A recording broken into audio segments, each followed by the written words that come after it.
Court's now in session. Honorable Stephen W. Boyd, Judge presiding. Thank you. Please be seated.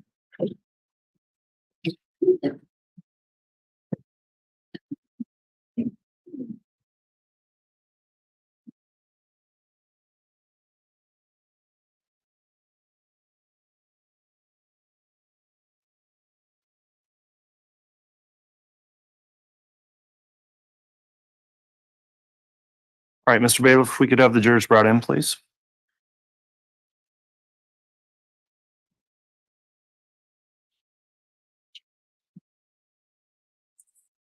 Okay, thanks.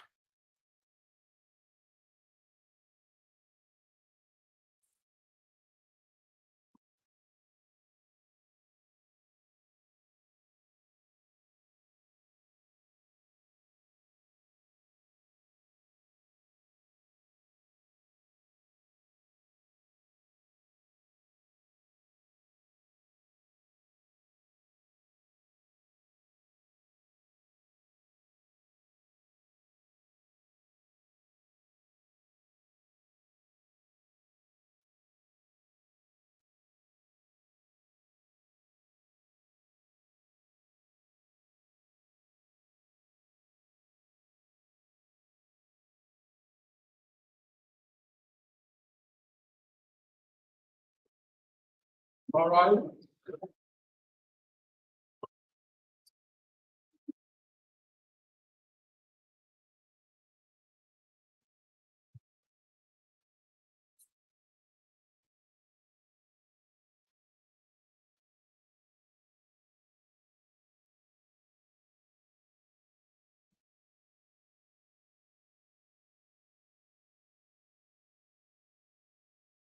Here's our President County for your honor. Thank you. Please be seated. All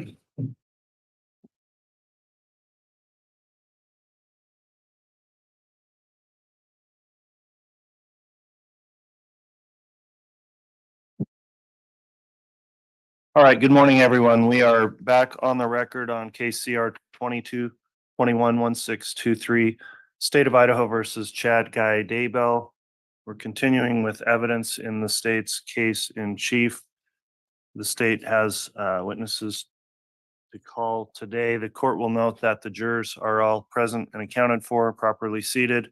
The court has received the juror affirmation from all 18 jurors. Thank you again, ladies and gentlemen of the jury, for continuing to follow the court's instruction each day when we break.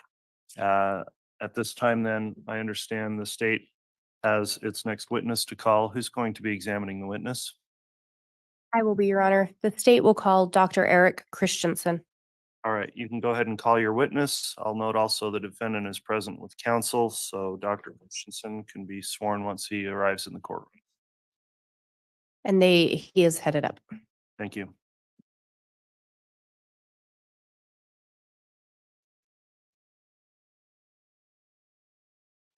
I'll just note one other quick thing on the record too. I did have a sidebar with counsel this morning, just in terms of scheduling and planning. That was discussed off the record in terms of proposals for timing of witnesses and wrapping up the state's case in chief as well, and when that may occur. So thank you for the information, counsel.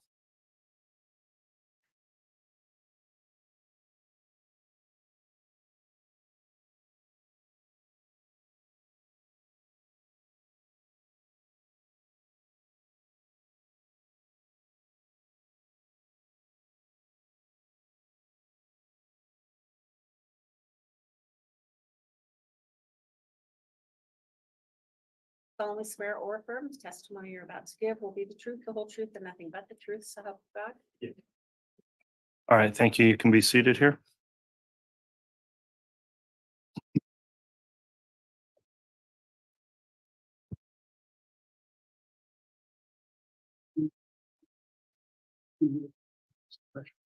Okay, thank you.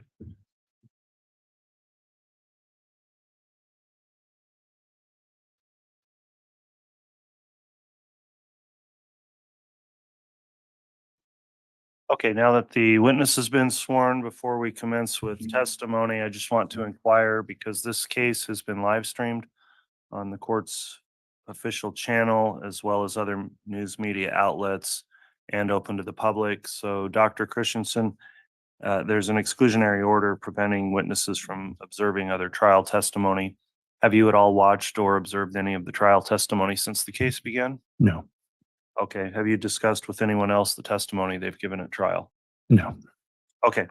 Thank you for affirming that. With that, Ms. Blake, you can inquire, and I will note with this particular witness, if we are getting into any kind of medical terms and testimony, please bear in mind that our court reporter is taking a record of everything said. So please speak slow enough that she can keep up, and she can go very fast, but sometimes it's tough with medical terminology. So Ms. Blake, if you'd like to inquire, you may. Thank you, Your Honor. Would you please state your name and spell it for the record? Yes, Eric Christensen, E-R-I-K, last name C-H-R-I-S-T-E-N-S-E-N.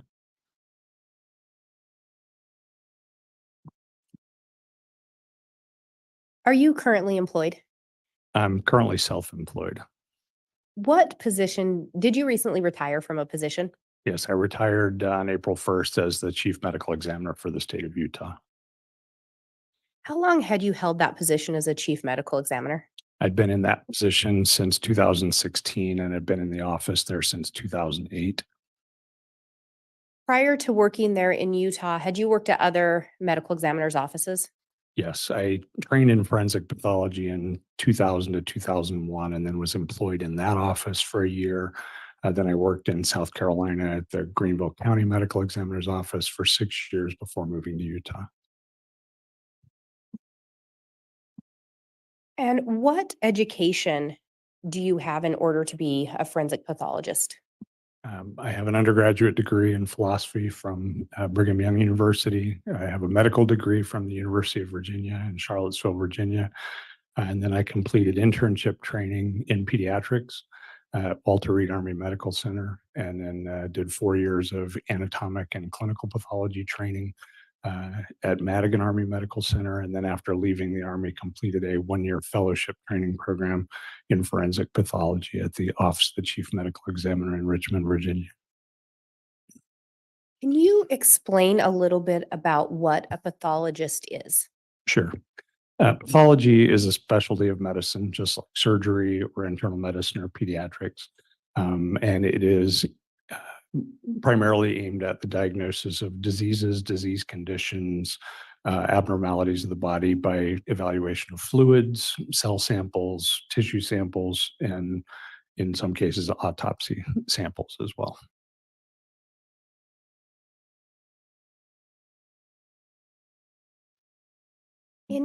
When you reference autopsies, is that a special branch of forensic pathology?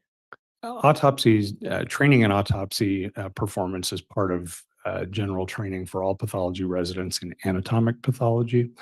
And then training in forensic autopsies is a separate part of the 1-year fellowship in forensic pathology.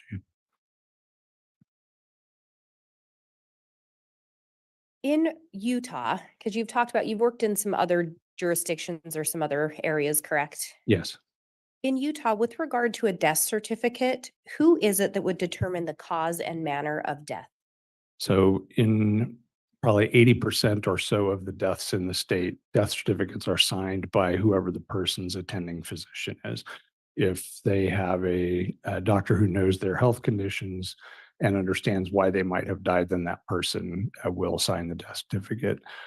For the 20% or so cases that fall under the jurisdiction of medical examiner in Utah, those deaths are certified by one of the forensic pathologists at the Office of the Medical Examiner. And those deaths are things that you would expect would fall to the jurisdiction of the medical examiner, deaths that are sudden, unexpected, violent, or otherwise non-natural. And you referenced the medical examiner system. Are you familiar with another type of system used? Yes, nationally, there is not a lot of uniformity to death investigation systems. At the time, just historically, most states had coroners that were part of the constitutional structure of each state, just like the constitution of the state might say each county shall have a sheriff that's elected on this cycle. Most of them also had a provision that said each county will have a coroner that will be elected on such and such a cycle with these required qualifications. Starting in the late 1800s, there was some change of that over time. So now there is really kind of a hybrid across the country where you have some states that still exclusively have county-based coroner death investigation systems. You have some states like Utah that are entirely medical examiner systems. And then you have others that are hybrid where maybe some of the larger metropolitan areas will have medical examiners, but the smaller rural counties will still have coroners. And to be clear, you are not a coroner. Is that correct? I am not. And so your actual title would be medical examiner? Yes. And is the difference with that in large part your education and training? It's mostly a difference in what the background is. To be a forensic pathologist, you essentially go through the things that I outlined in my education. You're required to have a medical degree. You're required to have training in forensic pathology. All 10 of the doctors in my office, where I recently retired from, are board certified forensic pathologists.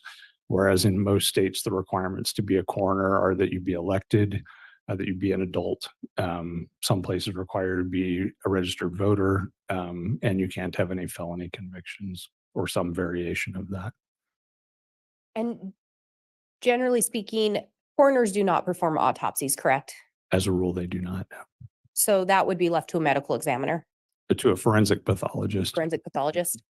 So when you worked in systems that had a coroner, would you still then be the person that would conduct an autopsy if one was ordered? yes.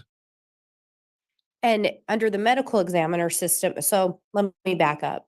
In those jurisdictions, is it the coroner that would make the decision to perform an autopsy initially or to request one? That varies a little bit from place to place as well. In most cases, it is a decision of the coroner to decide whether an autopsy needs to be done in a given case where coroners exist. And under the medical examiner system, who makes that determination? It's done by the medical examiner. So a forensic pathologist, someone with that additional training and experience. Yes.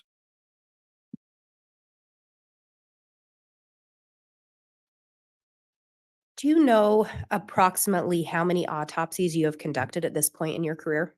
I haven't done a final tally since I retired. I will likely keep doing some more, but somewhere around 7,300 at this point. Did you end up conducting an autopsy on an individual named Tammy Daybell? Yes, I did. Do you recall approximately when you became involved in the process of starting that autopsy? We were first, our office in Salt Lake City was first contacted by someone in Fremont County in November, I believe, of 2019.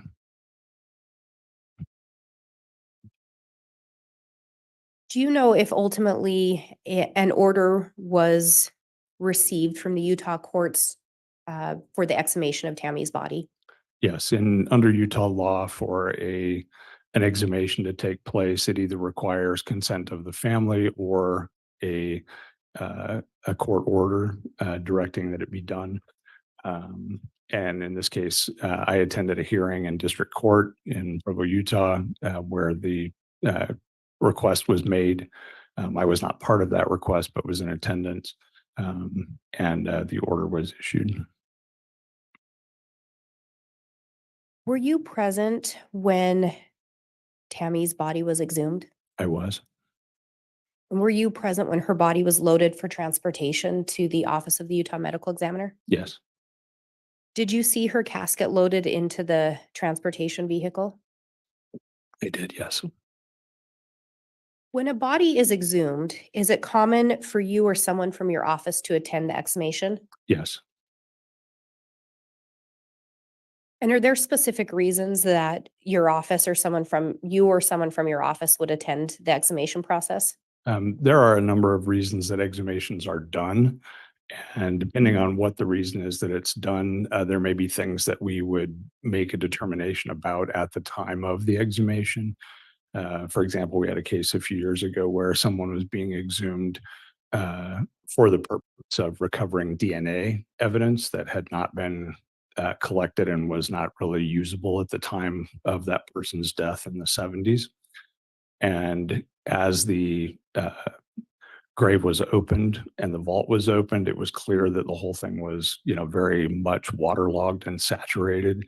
And it became clear at that point it would not have been a useful exercise to continue, and so we did not. But as a rule, there are other things that it gives us good information about the condition of the grave itself. Is it dry? Is it wet? Is it, uh, uh, hot? Whatever, different things that we might look at in the context of it, and to make sure that if there would be, for example, any artifacts introduced. I've been involved in some where people had been buried in old wooden coffins that were very substantially degraded.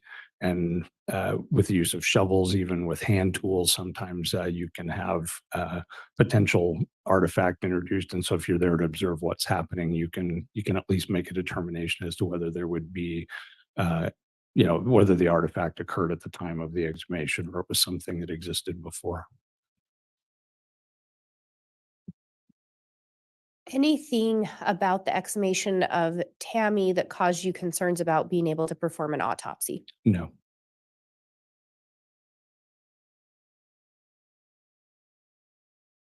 And as part of your role or your office's role in an autopsy, do you do anything in addition to just performing the autopsy? Yes. So a forensic autopsy differs from for example, a hospital-based autopsy where the primary, evaluation is aimed at determining what natural disease processes may be present and why the person died from a, mostly medical or physiological standpoint. In a forensic autopsy, we are very interested in uh, evidence as well. And a lot of what we are interested in during an autopsy is what's present on the outside of the body. And so we will spend a lot of time, evaluating the external surfaces of the body before we delve much into the internal parts. But aside from the exam parts of it, the other big difference is that we spend a lot of time uh, reviewing records, statements, police reports, other things that will provide us information of the context of that person's death. So just as when you go to your doctor, you don't just walk in and sit down and he examines you and then tells you what you need. There's a discussion that happens in that context where you relay to your doctor what you've been feeling, what's made it better, what's made it worse, what you've tried that's helped or not helped, and those kinds of things, how long the symptoms have been going on. Obviously, we cannot speak to our patients, but we gather that same type of information about the events leading to that person's death by looking at their medical history, looking at statements from people who knew them, and things of that nature. With regard to Tammy Daybell, did you in fact obtain some records to review? Yes, we did. Did you speak with individuals already involved in the investigation? Yes. And did you do some of that work prior to performing the actual autopsy? Yes, and that's a fairly typical thing to happen in the setting of an exhumation. Because an exhumation is a scheduled event, we have the ability to spend a little time to gather what information is available and readily obtainable before we do the exam. So that if there are things we should focus on, we can do that. So we had initially, I think in this case, some information from the coroner's office. We had some information from the Fremont County Sheriff's Office and a few other items. We didn't have much of her medical history or anything at that point. And I think those were the primary things that we had prior to the exhumation.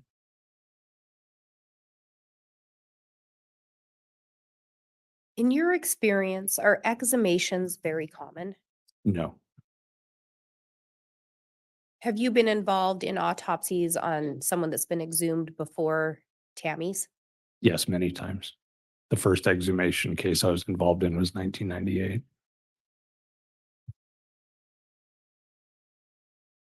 And when you're conducting an autopsy on someone that's exhumed, does it differ greatly from how you conduct an autopsy on someone that was not exhumed?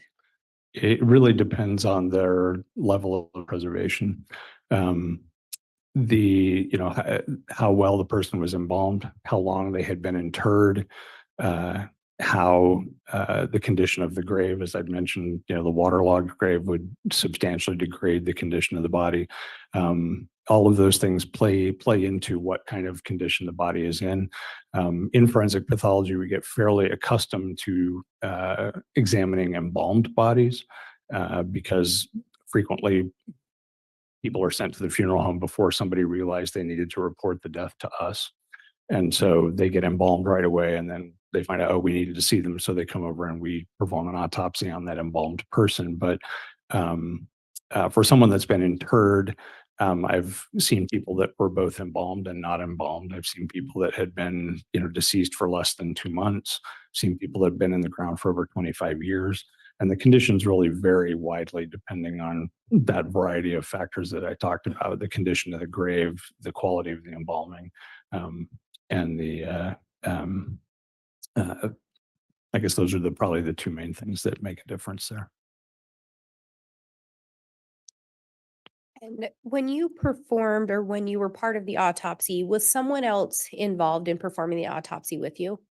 Yes. At the time, we had trained people to be forensic pathologists in our office, and at that time, our trainee was Dr. Lily Marsden.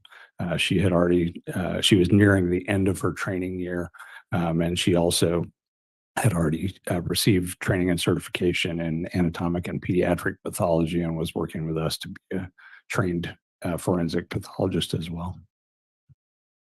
Is it fair to say that you and Dr. Marsden conducted the autopsy in conjunction with each other? Yes, I mean, the way that generally works is the trainee is primarily doing the exam itself, with essentially me standing there watching the whole time, and guiding and directing. Okay, you should probably do this. You should probably do this. Over the course of a year, our fellows become very adept at knowing what to do. This obviously was the first exhumation she'd been involved with, so I was a lot more hands-on, even though it was the end of her training year. As you were conducting the autopsy, did you and Dr. Marsden discuss some of your findings? Yes, we discussed them both as we went, and extensively discussed them subsequent to that. And the findings in the case are things that develop over time. We do the exam on the day we do the exam, but then we then get additional results as time goes by. We get additional records to review. We get toxicology results. We get other things that then require subsequent discussion and evaluation. And can you walk us through how an autopsy is conducted? Sure. In general, an autopsy begins with a detailed external examination. Initially, we photograph and document the condition of the body as it is when they arrive in the office. So that whether they're clothed, unclothed, whatever condition they're in, we take photos initially as soon as they arrive, and then again at the beginning of the examination. We then look over the external surfaces of the body to document any damage to clothing, injuries to clothing, any visible injuries on the outside of the body.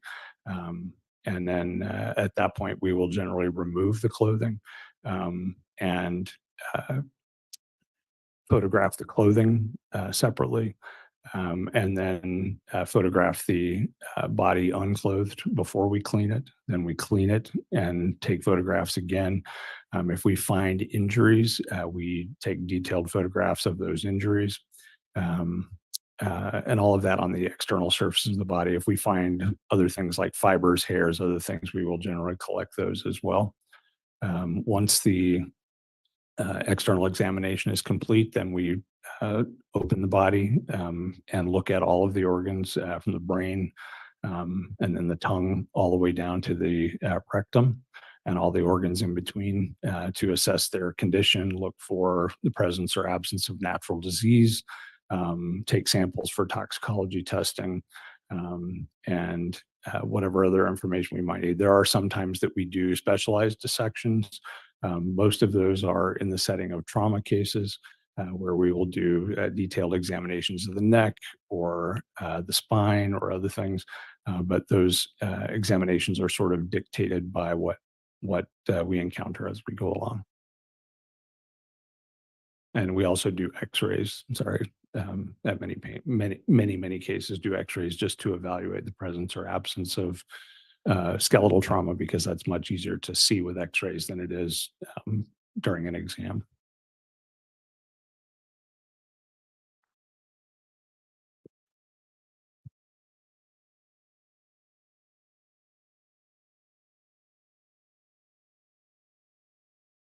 I apologize. When you're looking at the injuries on the body, is there a way to determine a time frame of when those injuries might have occurred in relation to death? Yes, is the short answer. There are a number of things that we look at that can provide indicators to us as to the age of the injuries, but many injuries, you can't really tell the age by looking, specifically related to a lot of blunt injuries, particularly bruises. It's very difficult sometimes to tell just from the appearance of the bruise whether it's new or old. I think all of us have had the experience of having a bruise that turns, initially maybe blue or Judge, purple. I'm going to object at this point. It's become a bit of a narrative, and I've been patient, but Sustained. Dr. Christensen, when you talk about bruising, can you explain a little bit about what we see with bruises? I think you were talking about different colorations that we might see with those. Yes. The colors basically don't necessarily tell you anything about the age of the bruise until you start seeing colors like yellow and green and brown that are the result of hemoglobin pigment degradation. But to see a bruise, whether it's red or blue or purple, you can't really tell when any of those are of a specific age or not. They might be recent, they might be older. In conducting the autopsy on Tammy Daybell, did you and Dr. Marsden, in fact, reach a conclusion as to the cause and manner of death? Yes. What did you determine the cause of death to be? Judge found objection foundation. Sustained. Your Honor, may I respond? Yes. He performed the autopsy. So I think he's already testified that he performed the autopsy. So I'm asking what his results of that autopsy were. And Judge, if I could respond. Well, on second thought, I will overrule the objection. I'll allow him to make the response, and clearly it's grounds that may be gone into on cross, Mr. Pryor, but you can go ahead, Ms. Blake. What did you determine the cause of death to be? We ruled her cause of death to be asphyxia. What did you determine her manner of death to be? We determined her manner of death to be homicide. And when you use the term homicide, can you talk about what that means in relation to your office? Sure. It is different from, for example, how lawyers or police might use that term. For us, homicide is a vital records determination that we make. In this case, we didn't sign the death certificate, but that's the way we use the term. It's a determination of the circumstances surrounding the death, and it means to us that another person was involved in that person's death. It does not imply intent, although it does not exclude it either.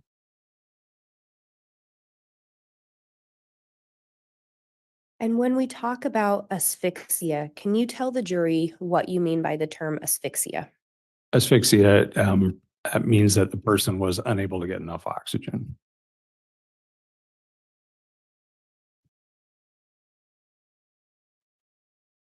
Can there be a number of causes or different means by which asphyxia can occur? Yes, Can you talk about some of those? sure. You can have asphyxia can result from anything that occludes the airway, either externally or internally. So smothering of any type, anything that blocks the mouth and nose. could lead to asphyxia.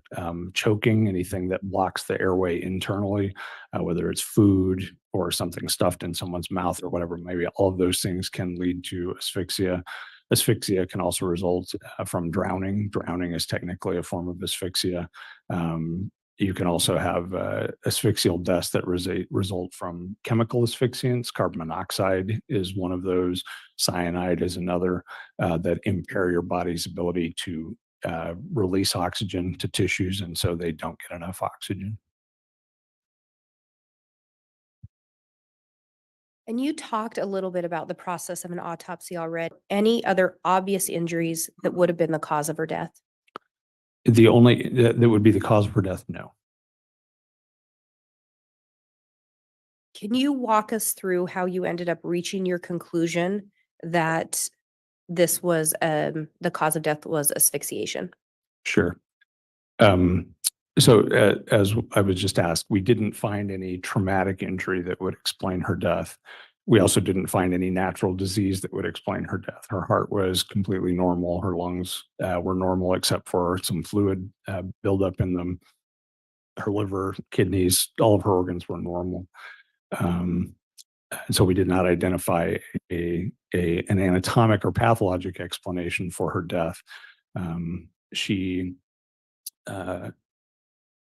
did have the only real finding she had, apart from, no lethal trauma and no significant natural disease, was some bruising on her arms and one bruise on her chest. And then when we get to that point, essentially no findings that will explain the death directly, then there are a limited number of things that can explain a death in that context. One is asphyxia. Obviously, that's what we ruled it to be. And that can be, any number of things that, as I discussed, that can lead to asphyxia. But in this case, we believe primarily was related to some form of suffocation. But other things that can lead to death in that context that leave no findings for us to see would be things like seizures. There are inherited and even acquired forms of heart rhythm disturbances that can lead to a sudden death with nothing for us to see at autopsy. And then obviously drug intoxications don't leave anything for us to see. She did have, as I said, some fluid in her lungs. That's a very common finding in the setting of drug deaths. And one of the reasons that we spent a lot of time trying to evaluate for intoxicants that might possibly have led to her death. And if we break that down a little bit, and I don't know if you use this term, but negative autopsy. Can you explain what a negative autopsy is? Yeah, essentially what I was just getting at, where we don't have findings, we don't have pathology, we don't have trauma that explains death. We have essentially normal, a person with normal anatomy who has died.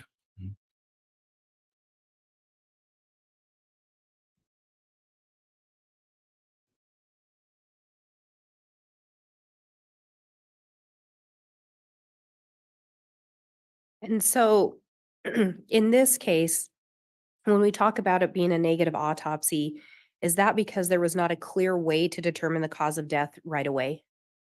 Yes. And you talked about one of the other potentials when you're dealing with a negative autopsy as being seizures. Is that correct? Yes. Can you explain a little bit about what a seizure is? Sure. A seizure is a manifestation externally in some fashion of abnormal electrical discharges in the brain. That can be what you typically think of as a seizure, where someone goes stiff and collapses and then convulses. It can also, people can also have what are called partial seizures, where they may have, movement of one part of their body, or they may have staring spells or other things of that nature as a result of seizure activity. But it's abnormal electrical changes in the brain that result in abnormal behavior, usually associated with loss of consciousness, and also not under the person's control. They just happen. Have you conducted autopsies before where there were signs that a seizure had occurred or there had been seizure activity? Yes. And where would those signs usually show up? So there's a number of ways. Sometimes those signs show up in the body. Sometimes they show up in the medical records. There's a variety of ways that we have to, evaluate the role of seizures in a death. From a historical standpoint, if somebody has a history of epilepsy, then obviously that can contribute. But looking at the person's body, the main things that we might see would be things that you would expect, trauma to the person's tongue, for example, and that can be recent or old. And then evidence of incontinence of either bowel or bladder. Those would be the primary two main physical findings that we might see, but certainly people with seizures are known to die suddenly and unexpectedly in the absence of having had a recent seizure. Having seizures, having a diagnosis of epilepsy puts you at risk for sudden death. And so it's not, certainly we don't have to have those things if someone has a well-established history to attribute their death to a seizure disorder or epilepsy. But in the absence of significant history and the absence of anatomic findings, we don't generally are not going to call a death as seizure related. And it's also not uncommon for people to have seizures as a terminal event. If, for example, you have a heart attack and your heart's not beating normally and your brain's not getting enough oxygen, you may seize. Or if you're diabetic and hypoglycemic, you may seize, but that's not because you have seizures. It's because of some other condition contributing to that. During Tammy's autopsy, did you find any physical signs of seizure activity? We did not. And you reviewed Tammy's medical records, is that correct? Yes, Any signs of seizure activity in her medical records? there's no mention. In your experience, would it be uncommon for someone Tammy's age to have all of a sudden developed seizures? It would be very unlikely. And do you know how old she was? 49 at the time of her death.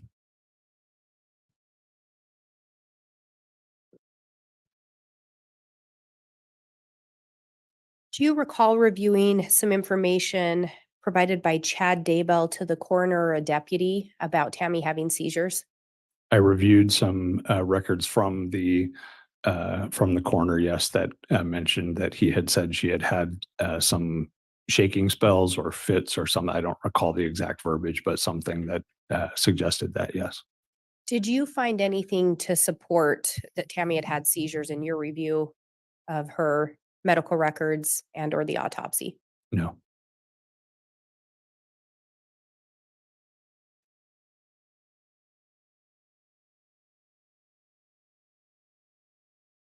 And I think you mentioned, I may say this wrong, but arrhythmia. Yes. Mhm. Can you explain a little bit about what arrhythmia would be or arrhythmia irregularities? Sure. Your heart, in addition to being a pump, is also a very electrically dependent organ. Your heart's normal pumping function is dependent on electrical impulses traveling in a normal way through the heart. And those electrical impulses happen the way they do because there are what are called ion channels that open and close and allow electrolytes to move through the heart and propagate those impulses.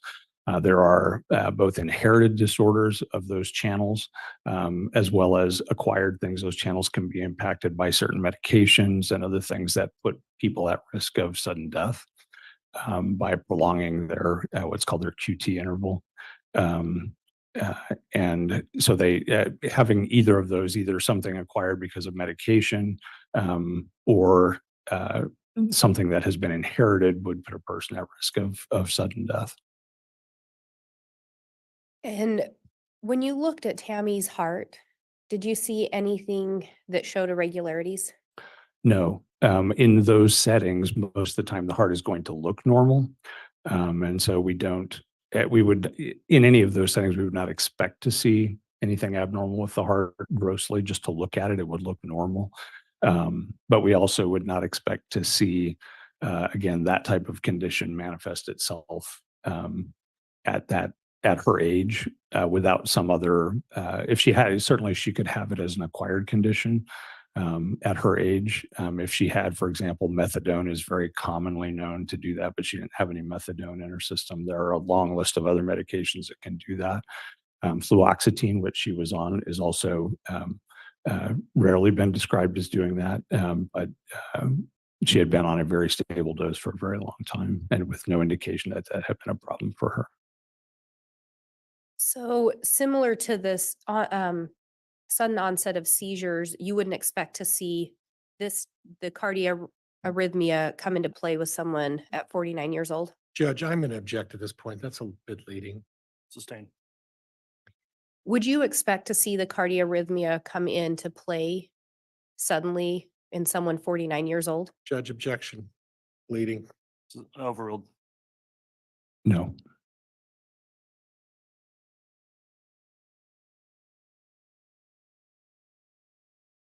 And I believe one of the other things you talked about that could result in a negative autopsy would be some kind of an intoxicant. Yes. Are there sometimes signs during the autopsy that you're able to find showing that a death was caused by intoxicants? There are things that suggest that. There are very few things that will allow that to be diagnosed at the time of autopsy. Most intoxication-related deaths at the time of the autopsy are initially certified as pending further investigation or pending toxicology results. Because there's just not anything that we see. One of the findings that is, though, very suggestive that we see not infrequently is what's called pulmonary edema, which is fluid buildup in the lungs. And it's a non-specific thing that can result from lots of causes. We see it in drowning cases. We see it in people with heart failure. But we certainly very commonly in our patient population see it in people that overdose, especially on opiates. When we talk about intoxicants, does that also include poisons? Yes. You talked about a lot of times it will be pending some additional testing if an intoxicant is suspected. Did you do some additional testing in this case? Yes, we did. And can you talk a little bit about let me back up. Where exactly do you obtain samples on someone that's been embalmed to have that testing done? Yeah. So as a rule, because someone is embalmed, part of that embalming process involves removing or at least diluting their blood with embalming fluid. So we generally don't have great blood samples to use. We will collect fluid from the vessels that is generally would be a mixture of blood and embalming fluid to test if we wish. But we do our primary testing usually on a tissue sample in an embalmed person, usually liver, because liver provides the best postmortem reference samples for the most number of substances. And were those samples obtained in Tammy's case? Yes. What is then done with those samples? So we then send them to the lab for analysis. We request testing for a wide variety of analytes. In this case, we tested for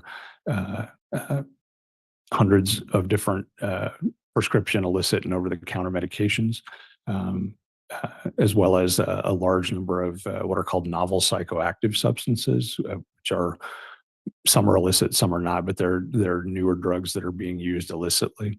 And we also did testing for heavy metals, did some testing for pesticides, did testing for some additional biologic toxins, plant-based toxins, and I think those are the primary things. But looked for all of those things in her samples. Was there anything in the results that would explain her death? No. Was more than one agency involved in the testing? Yes. So we had the The majority of the testing was performed by National Medical Services Laboratory in Pennsylvania, which is a sort of the premier forensic toxicology lab in the country. We use them as a reference lab. They test about a third of our cases at the Utah Medical Examiner's Office. And then we also had some testing. They don't, for example, do testing for any of the plant-based toxins. They don't test for nerve agents and those kind of things. And we had those looked for specifically by the state's chemical and biological threat lab. Would it be fair to say that this was pretty extensive toxicology testing? Yes. Was the reason for all the testing because it was a negative autopsy? Yes, and driven certainly by that as well as the circumstances surrounding her death.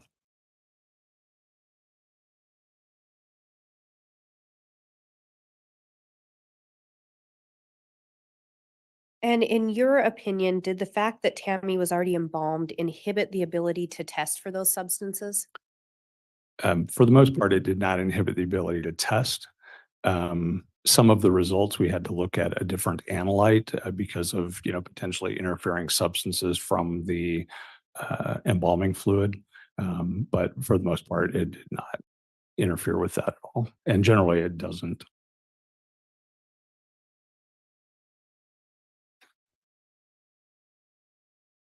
Was there anything at all from the toxicology testing that stood out to you?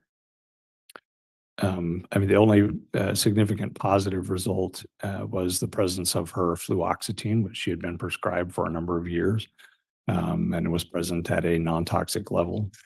Beyond that, there were some, a minimal elevation of selenium, which is a heavy metal, also at a non-toxic level, but really nothing else that was significant.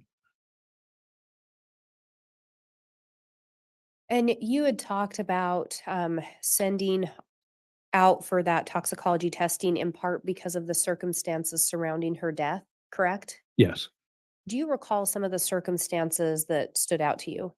I mean, specifically, we would probably do more extensive testing in any case where an exhumation is ordered because of potential criminal activity. So that would be the primary circumstance, if you will, that would drive that for us. Not really any necessarily specifics in this case, but because with an exhumation, you again, like most autopsies, you really only have one chance at getting what you want and being able to test what you need to.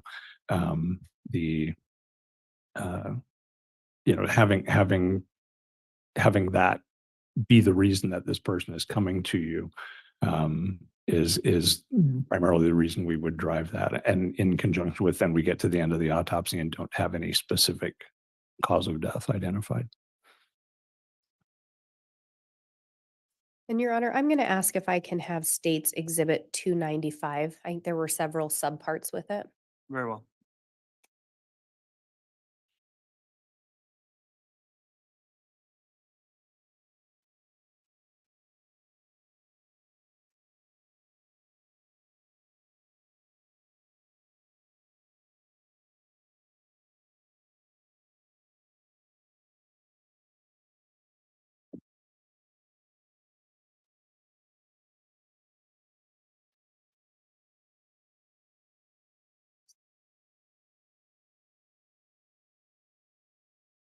And Your Honor, I'm going to ask for permission to publish 295E.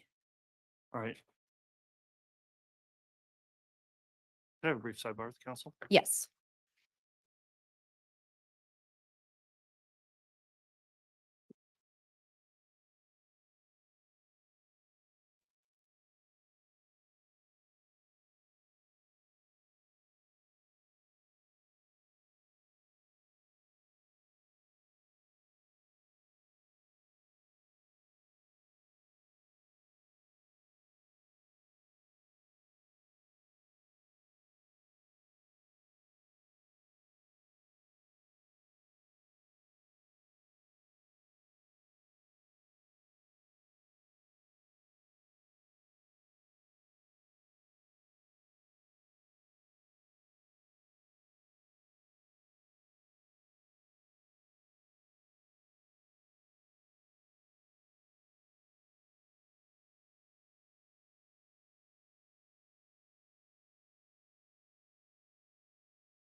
So people want to go on the street.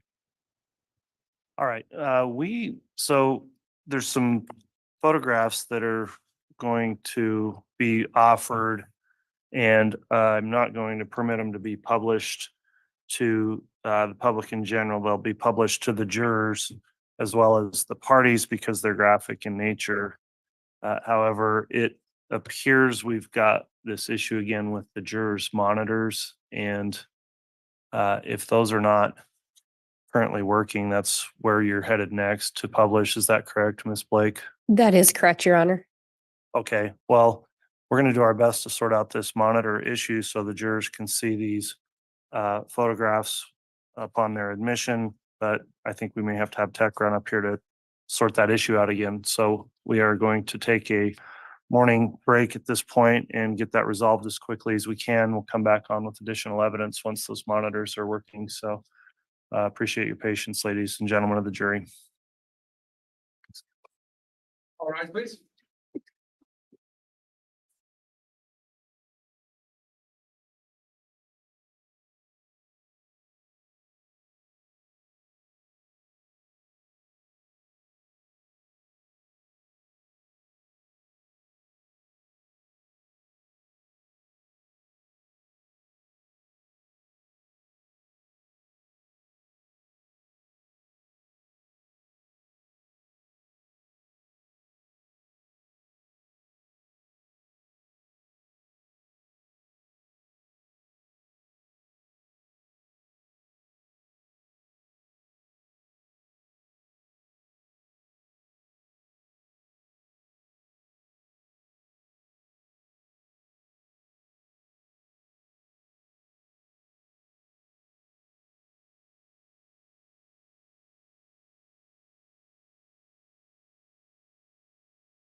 All right.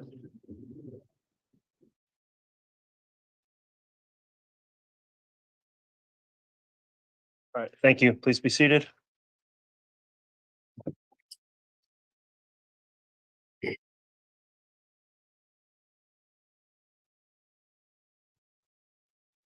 All right, we'll have the jurors return, please. Yes, Your Honor.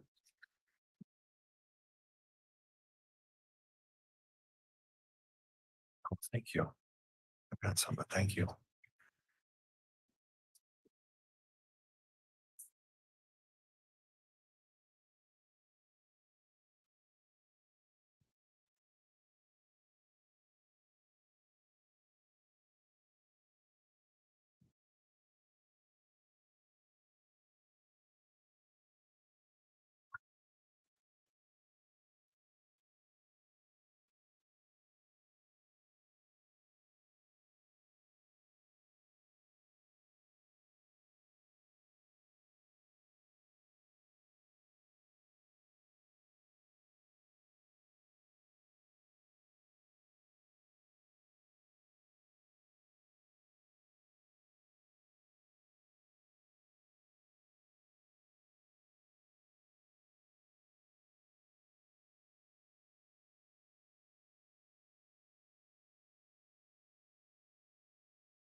All right, please.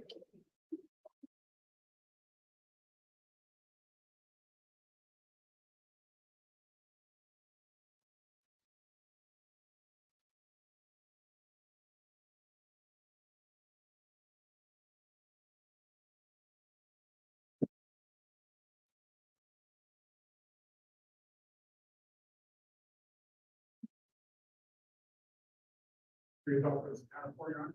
All right, thank you, Mr. Bailiff. Please be seated. All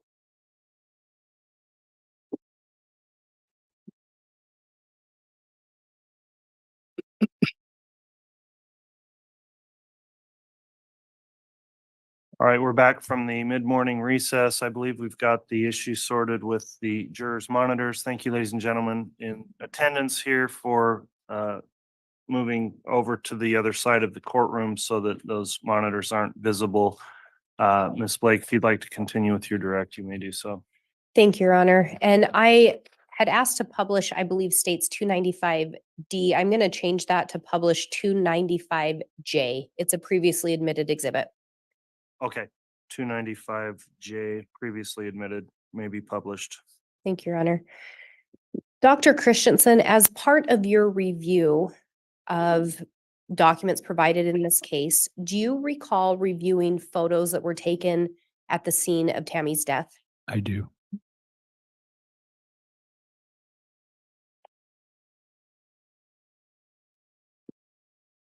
And Judge, I am flying blind here if this is being shown or not. It is. Thank you. Dr. Christensen, on that photo, can you see something coming out of Tammy's mouth? Yes. Can you describe what we're seeing there? Yes, this is foam, essentially. It's what a manifestation of pulmonary edema. You can see running down the left side of her face what looks like blood. Pulmonary edema fluid, as it comes up, is edema fluid is just fluid that leaks into the air spaces when it normally should be contained in blood vessels. And as it leaks into the air spaces, normally there is protein and other things within those air spaces to help keep them open. And as the fluid gets in there, it mixes with that protein and creates this bubbly, frothy fluid, which can then bubble up through the airway and out the nose or the mouth, or both. Can there be several causes of pulmonary edema, or what ultimately causes that, or is it a result from? Yes, pulmonary edema, again, I think I said previously, is a non-specific finding that can result from any kind of insult to the lungs. We certainly see it in asphyxial cases. We see it in drowning cases. We see it in the setting of heart failure. We see it in the setting of drug intoxications. Those are probably the primary places where we see it, although really anything that causes respiratory failure can ultimately cause pulmonary edema to manifest in this way, pneumonias and other things. Did the presence of the pulmonary edema also play into your findings in this matter? Yes, And we've talked about Utah being a medical examiner system. So you yourself or another medical or forensic pathologist will respond out to a death scene in Utah, generally speaking. in cases where the pathologist will respond to scenes where there is a homicide or suspected homicide, or in any case where we're requested to by law enforcement at the scene or our other investigators at the scene. Do you know in Utah if someone responds out on unattended deaths? Yes, And is that generally someone from your office, whether an investigator or otherwise? yes, it's one of our investigators in most cases. If you had seen the pulmonary edema, is this a case in which you would have had an autopsy performed? Given the amount of information that was provided at the scene, what was relayed to me as what was shared at the scene, there's not an adequate explanation or sufficient medical history to explain her death at her age in a sudden and unexpected way without doing an autopsy examination.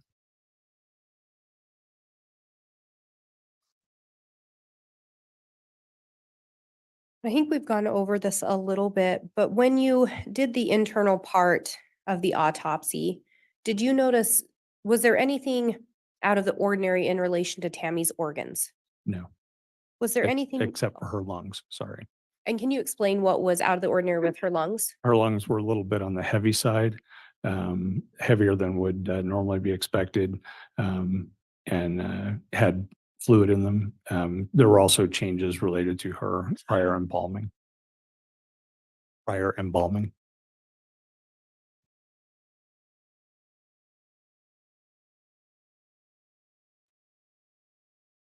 Had you conducted other autopsies where pulmonary edema was present? Yes, Is pulmonary edema by itself actually a cause of death? it's not. Would it be the result of the cause of death? Yes, it certainly could be.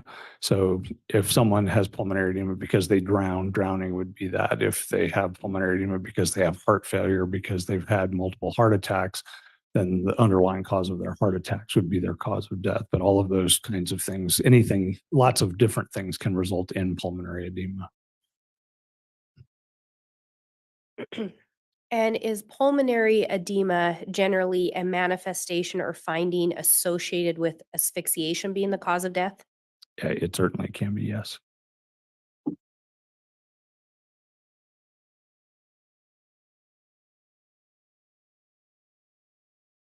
And we've talked a little bit as well about your review of the external part of Tammy's body. Do you recall that?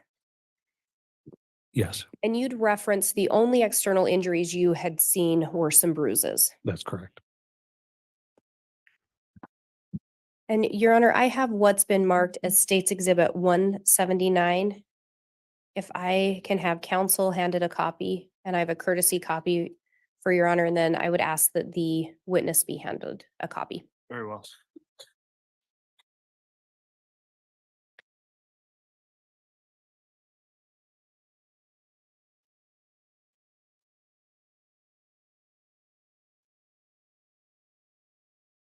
And Your Honor, this exhibit is some blank diagrams. My intent is to have it handed to the witness and have him add some markings to it. Very well. May I have the witness handed a pen? Thank you. The exhibit's not yet admitted, Ms. Blake. And I understand, because if it's going to be altered, just think of when that would take place if you're offering it. Thank you, Your Honor. Dr. Christensen, would you mark on that diagram where the bruising was located on Tammy Daybell's body? Yes.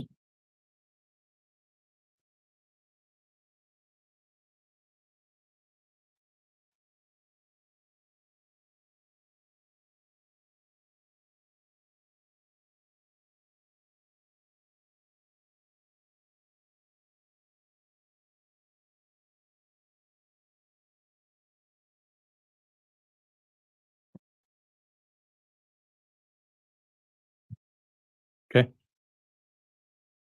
Thank you. And have you marked those based on your recollection of where you observed those injuries during the autopsy? Yes. And Your Honor, I would move for the admission of State's Exhibit 179. All right, the exhibit now with the markings, I think it would be appropriate for defense counsel to see what the exhibit now looks like before I ask if there's any objection. All right, Mr. Bailiff, if you'd please submit that exhibit for reference to Mr. Pryor.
Your Honor, now that counsel's been shown a copy, I would move for the admission of State's Exhibit 179.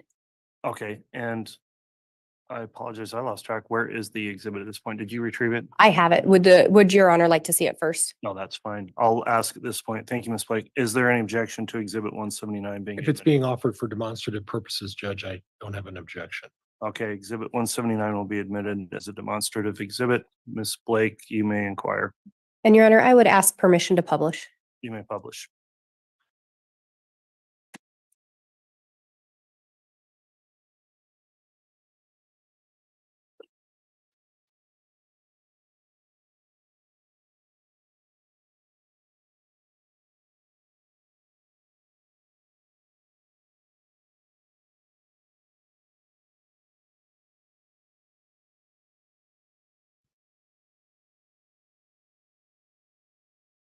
And Dr. Christensen, you can see on this exhibit, there's an R and an L that's been written in. Would you indicate what those represent? Yes, those simply represent the right and left sides of the body. And at the bottom, I also indicated which was the front and which was the back, although that's fairly obvious.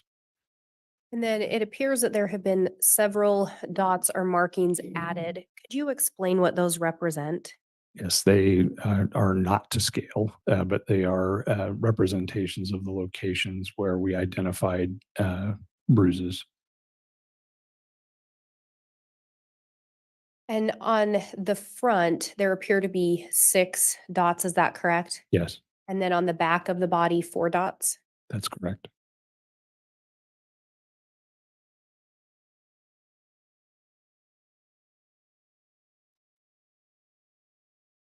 And you've already indicated they're not to scale, but can you talk about and put into the record where on the body these bruises were located? Yes. There's one on the left upper chest, 3 over the anterior and lateral right biceps, 1 on the anterior right forearm, one over the anterior portion of the left biceps, 2 over the right triceps area on the back of the upper arm, and 2 on the back of the right forearm. Did you discover any bruising on the lower extremities? We did not. Did you discover any bruising around the head or face area? We did not. And did you in fact take photos of the bruises that were observed during the autopsy? Yes.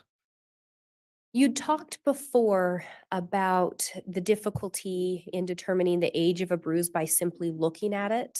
Is there something else that you did in this case to try to determine how recent the bruises occurred? Yes. As I mentioned, just the visual appearance doesn't necessarily indicate to us how old a bruise is, but we can at least attempt to narrow that down somewhat by looking at the tissue in the bruise under the microscope. Blunt injuries, the body undergo a relatively orderly progression, although certainly not very time specific in a, to the minute or even to the hour sort of way. But initially, when there is an injury, you see just hemorrhage in the tissue. Then that will be followed some hours later, can be as early as 2, might be as many as 12 or even 24 hours. You will then see inflammation start to enter the area to clean up the hemorrhage. And depending on the severity of it, you may then also see what are called macrophages that come in and start to clean up some of the broken down blood cells. You may see the formation of scar tissue if it's significant, and that goes through a progression from early what are called fibroblastic cells in the area, which are just the cells that make scar tissue, which then eventually become replaced by the scar tissue itself. And that allows us, seeing what kind of changes are present in an injury can give us an indication whether this is recent, meaning minutes to hours old, whether it's hours to days old, or whether it's days to weeks or even longer old. But more specific than those sort of broad swaths of time, we can't narrow it down. We talked about during the autopsy, photos were taken to document the injuries. Yes. Were photos also taken of examination done of the injuries? Yes. And Your Honor, I have what's been marked as States Exhibit 178 A to Q. Council was provided a copy today.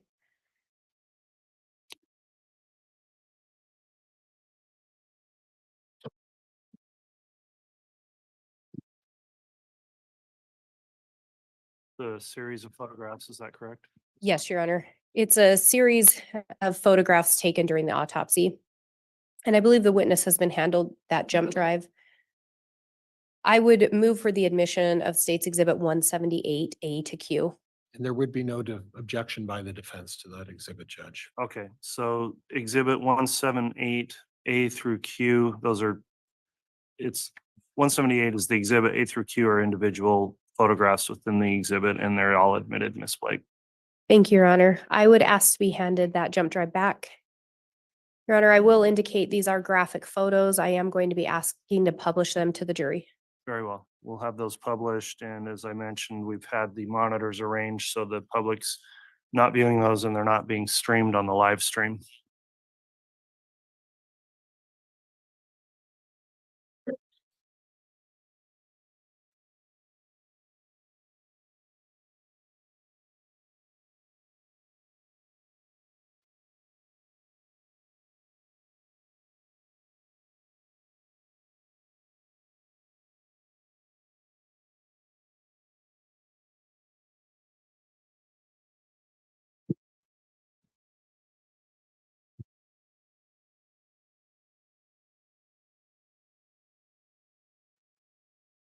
Dr. Christensen, do you see that image on your monitor? I do. Can you tell us what we're observing here? This is the bruise that's on her left chest.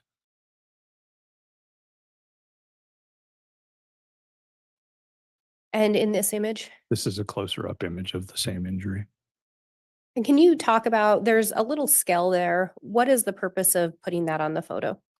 Just so we have a reference to the size of it when you get zoomed in, especially in a picture like this, it's sometimes you can't always tell exactly where you are or have a reference point to know what size something is. So we include a scale so we have a reference. And in this photo, can you talk about what we're seeing? This is an incision through that area of bruising. And can you talk about why you did that in this particular case? And with all of these, looking at the tissue, like I said, microscopically will give us some idea what they look like. So this is a prelude to having a sample to look at under the microscope. But it also confirms there are things, for example, certain dermatologic conditions and other things that can look like a bruise on the surface, but when you incise them, there's no evidence of hemorrhage in the tissue. So in this case, we can see that there is hemorrhage in the tissue. And in this particular photo? This is again a photo of the same area with the a tissue section removed that demonstrates the hemorrhage placed into what we call a cassette. That little white plastic thing is that that tissue that is placed in there is then taken and processed and turned into a microscopic slide that I can review under the microscope. Ms. Blake, on these, would you care to identify each by the sub-exhibit letter, if you don't mind? Yes, Your Honor. Thank you. And the first one that was referenced of the chest is going to be 178A. The close-up of the chest is 178B. The first incision is 178C. And the most recent one that was referenced would be 178D with the slide showing an excision of the chest. Thank you, Ms. Blake. When you looked at this, what, if anything, did I think you used the term hemorrhage. What, if anything, did that tell you in relation to this bruise? That it is a bruise. Just looking at it grossly doesn't necessarily tell us much, except that there is hemorrhage there. And then seeing it under the microscope gives us further information about that. And then moving to 178E, can So- you? Oh. Yeah, 178E, can you tell us what we're seeing in this photo? Yes, this is an excision of tissue of the bruise of the left biceps. And again, in those excisions, were you able to determine anything in relation to whether that was a bruise? It was. Yes, there's hemorrhage within the subcutaneous fat.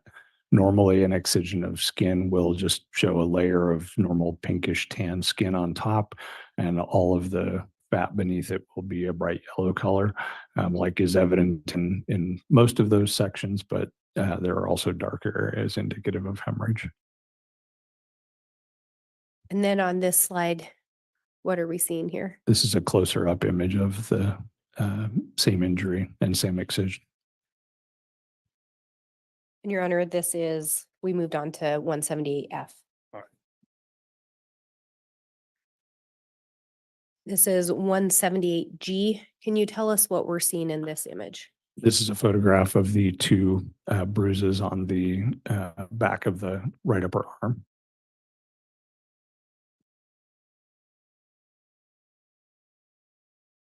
And moving to 178H, can you tell us what we're seeing in this image? Yes, this image depicts the three bruises on the right biceps as well as two on the right forearm. And there are some other markings there, it looks like, on the forearm in addition to those blue marks. Do you know what those marks were? Yes, those are areas where mold had grown and we'd subsequently cleaned that off. So those are not bruises. They are not. And then moving to 178J, can you tell us what we're seeing in this image? This is a closer up image of the right biceps demonstrating the bruising there.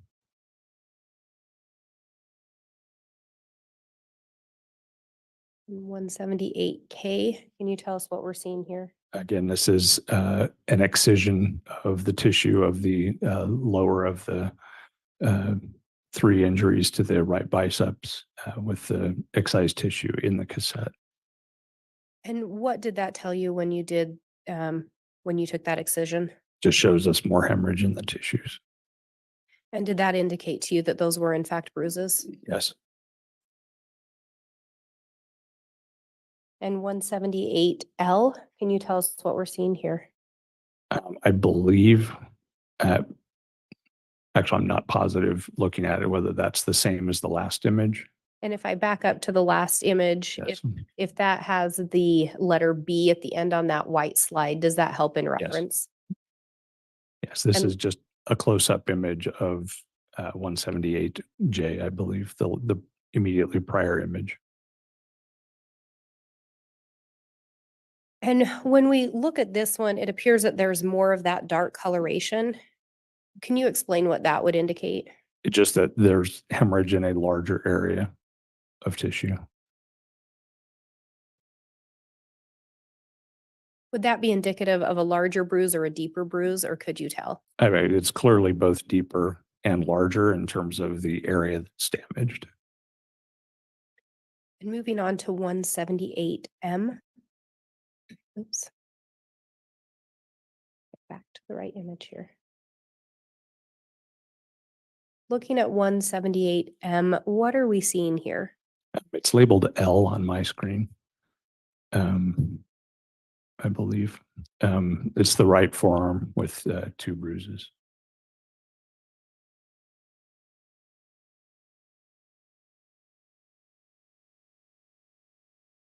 And going to the next one here, what are we seeing in this image? This one is labeled M and is a closer up image of those 2 areas of bruising. And those are again on the right forearm. Yes.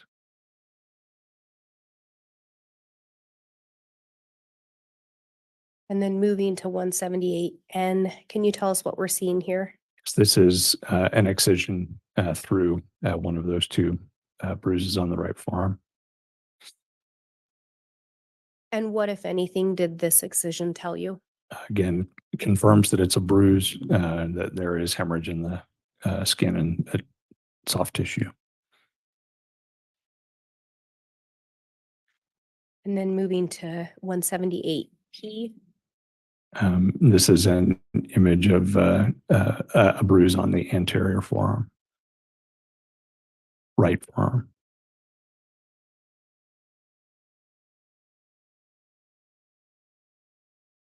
And then moving to 178Q.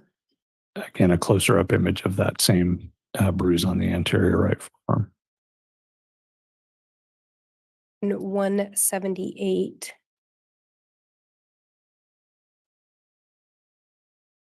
Oh, this is marked as 178. Oh, can you tell what we're looking at here? Yes, this is the right forearm with an excision through that area of bruising. And that was on the front of the forearm. Yes.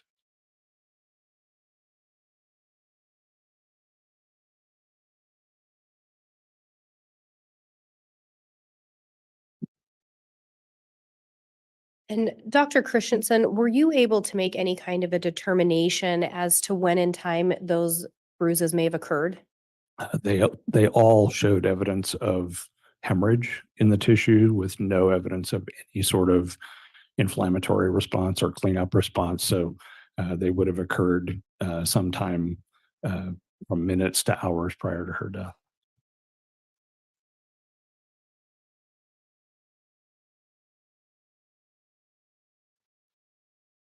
And I think you indicated, but these would have occurred prior to her death. Is that correct?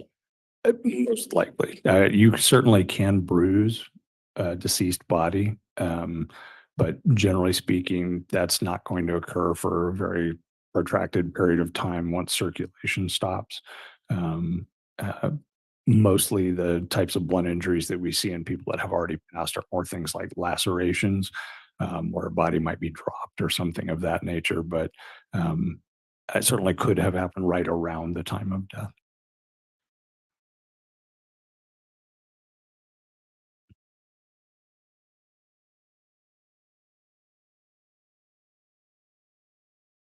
And when you look at the location of those bruises in your training and experience, could they be consistent with someone being restrained?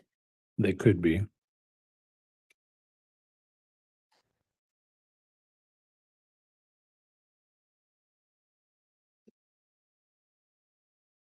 Did you, when you looked at Tammy's body, did you notice any signs of lividity?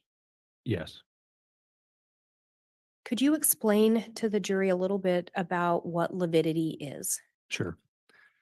There are a number of postmortem changes that a body undergoes after death. And lividity is one of them. It's also called livor mortis.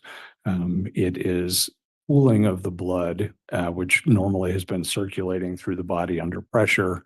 Once that stops, gravity then takes over and kind of pools the blood in whatever is the most dependent portion of the body, the part closest to the ground.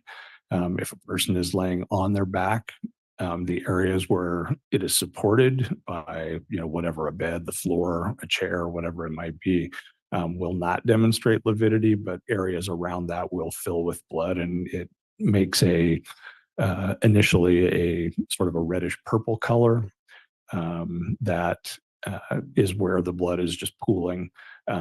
It can change over time for a few hours. It's one of the ways we have to look at whether a body has been moved after death, for example. Um, but if once it's there and well established, usually by 12 hours or so, it won't change anymore, and it will stay in the position it was in, or that person was in, if they stayed in it for 12 hours. If they're moved prior to that time, then it can also move to where a new position. If someone dies, for example, on their back, stays there for a couple of hours, and then is rolled to their front, that blood that had started to pool on their back will then start to pool to their front. And over a period of, the next 10, 12 hours or so, um, depending on how long a person stays in their initial position, if you move them after 2 hours, more of that blood will redistribute than if you move them after 6 hours, than if you move them after 10 hours. And at some point, and at 12 hours is not a hard and fast thing, but at some point that lividity becomes fixed and will not change no matter what position they get moved to. Where did you observe the lividity on Tammy's body?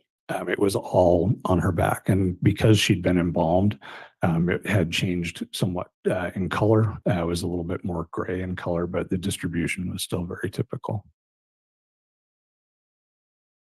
Just to clarify, does lividity allow you to determine a time of death? It does not. No. Can you talk a little bit about what rigor mortis is? Sure. Rigor mortis is one of the other sort of three postmortem changes in the body. Lividity is one, rigor mortis is one, and then cooling of the body is the third. But rigor mortis is a stiffening of the body that happens after death. Initially, when a person dies, they will be flaccid or just completely floppy and not show any muscular resistance. But within an hour or two, they start to become stiff. Initially, we see that in the smaller muscle groups, in the hands and the face and other places, but it will progress to involve all the muscles of the body, and will become, essentially very solid, and very difficult to move after a period of hours. And then once it's fully developed, which is somewhere, around 12 hours also, it will stay that way until the body starts to decompose. And then that, can vary dramatically depending on where the person is. If they're in a cool environment, if they're in a hot environment, if they're next to a heater, all of those kind of things can change how fast decomposition ensues. But once a person becomes fully stiff from rigor mortis, they'll stay that way until they start to decompose. Can you determine a time of death based on rigor mortis? So we are asked pretty much usually only in the context of court testimony to discuss times of death or how long a person might have been dead. Judge, I'm going to object at this point. This is becoming narrative, and I've tried to be patient, but the question called for a yes or no, and we got this narrative. So I am going to object. Dr. Christensen, can you explain how rigor mortis would play in or not play into determining a time of death?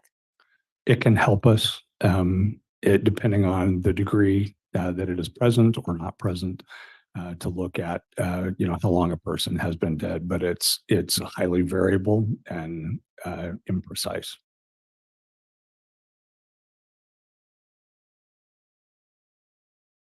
And as a forensic pathologist, do you generally determine a specific time of death? No.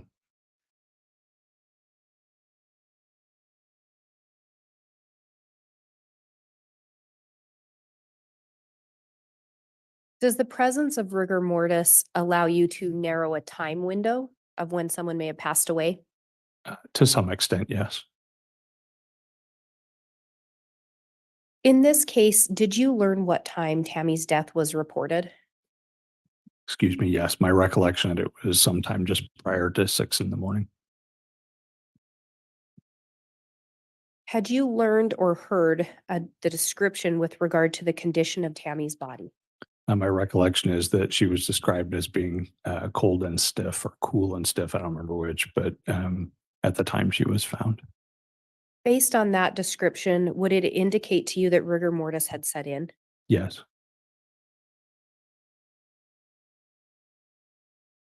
You were not present on the day of Tammy's death, is that correct? I was not. You did not, is it fair to say you did not get the benefit of viewing her body just after the death was reported? That's fair. Yes. So as a medical examiner and or a forensic pathologist, do you rely on external information that's provided? Yes. Does that external information assist in your forming an expert opinion regarding a reference to when the person may have died? Yes. And in this case, did you in fact gain that external information? Yes. Mhm. And were you able to come up with any kind of an estimate regarding a time of death in relation to Tammy? Judge, I'm going to object at this point. It calls for speculation. His previous testimony confirms that. It would just be purely speculative for him to. And make Your a Honor, if I guess. may respond. Respond, please. He's an expert providing an expert opinion. He's already said he reviewed documents, he gathered information, he made a determination that rigor mortis would have set in given the description and information provided to him. So he's basing it off the information and forming an expert opinion. And in response, Judge, he wasn't present at the time. He didn't observe those factors himself. He's relying on what the police have told him. And at this point, he can't make that estimation. All right, I've considered the objection. I'm going to overrule the objection, finding it's proper in the form of an expert testimony. It will be subject to cross, so you can proceed with the question again, Ms. Blake. Thank you. Based on the information provided to you and your experience, did you form any opinion in relation to a time of death or a time window in relation to Tammy's death? Yes. And what did you determine? That she had likely been dead for at least an hour or two for her body to be described as stiff, but certainly could be much more than that, many hours. But it's unlikely to have been more recent than an hour.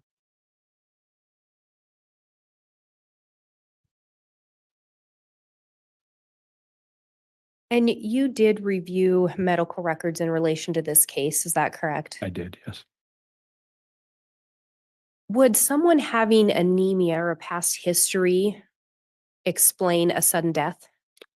It would depend on the degree and the severity of anemia, but if it's not a current problem, no. Would someone using essential oils or treating themselves with items bought at a health food store generally explain a sudden death? No. And we talked about those bruises and saw images of them. Did those bruises and their location play into your findings in this case? Yes.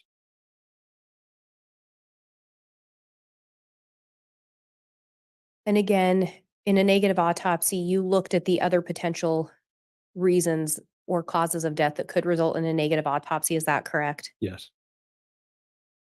Based on your experience in training, did you find it to be likely that Tammy Daybell died of a seizure? No.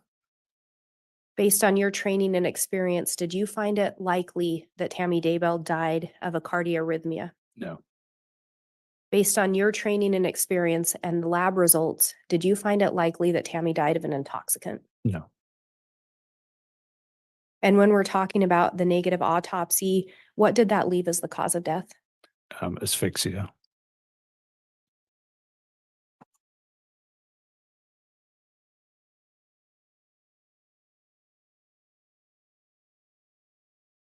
Your Honor, if I may have just a moment. Yes.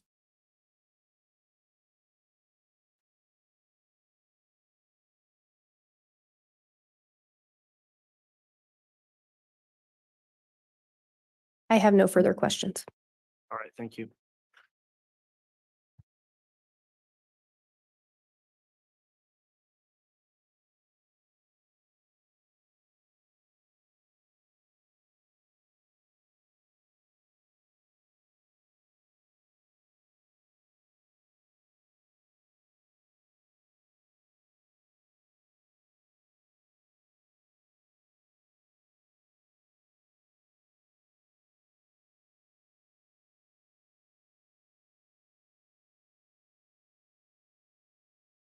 All right, Mr. Pryor, you can cross.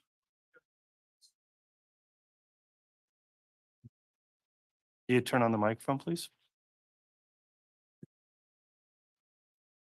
Let's do that again. Judge, by stipulation of the parties, I'll move for admission of Exhibit 102 and 103. That's Defense Exhibit 102 and 103 that represents the autopsy. And then the first one's the 26-page autopsy. 103 would contemplate the additional pictures and some analysis as well by this witness. All right, the defense has moved for admission of Exhibit 102. Does the state have any objection to that being admitted? Your Honor, it's my understanding that that is the autopsy report created by the Office of the Utah Medical Examiner. And if that's what it is, in addition to some lab results and other findings, the state has no objection. Okay, so as I understand, there'd be no objection on 102 and 103. If and when those become published, if they are, Ms. Blake, if they're not what you anticipated, let me know and we'll quickly review that to make sure they are the exhibits you believe have been admitted. So those are admitted, Mr. Pryor. Okay. And Doctor, you mentioned that you're retired as the chief, was it the chief medical examiner out of Utah? Yes. And that's out of Salt Lake City, is that right? Taylorsville, but Salt Lake County, yes. And I'm not familiar with Utah, so is that close to Salt Lake City? Yes, yes. Okay. The government hub of the state of Utah, is that right? Hmm. Okay. I want to talk to you a little bit about the initial cause of death reported for Tammy Daybell, and it did say pulmonary edema. Is that correct? Yes. Mhm. Okay. And you were able to confirm that through this autopsy as well, correct? I was able to confirm through the autopsy that pulmonary edema was present, but Right. not that it was the cause of death. Okay. Now, when we talk about pulmonary edema in this particular case, can you tell me how long would it have taken to produce the kind of pulmonary edema that you found during the autopsy? I don't know. There's no way to determine that. No. And there's also no way to determine whether it had advanced or whether it had declined. You exhumed Tammy Daybell's body and you have to report the facts as you see the facts at the time upon the exhumation, right? That's correct. And at this point, you had initially indicated that you went in front of you didn't, but you were present when a hearing was held in front of a judge to make a determination as to whether or not they would have exhumed Tammy Daybell. Is that right? That's correct. And do you recall from your knowledge what was the reason for the exhuming the body at that time? My recollection is it was to determine the cause of death. Well, there had to have been some facts. You don't get to just dig somebody up. Your Honor, counsel's testifying, move to strike. Sustain. There has to be a reason at the hearing to determine why you're exhuming. Your Honor, counsel's still testifying. Sustain. Isn't it true, doctor, that there has to be a reason for the exhumation and not just be to re-examine findings? Is that correct? I would assume so, yes. Well, you were present. What was the reason given for digging Tammy Daybell's body back up? I don't recall specifically what was presented. Okay, so what was the purpose of you going there if you don't remember why they dug her up? Objection, Your Honor, argumentative. Sustained.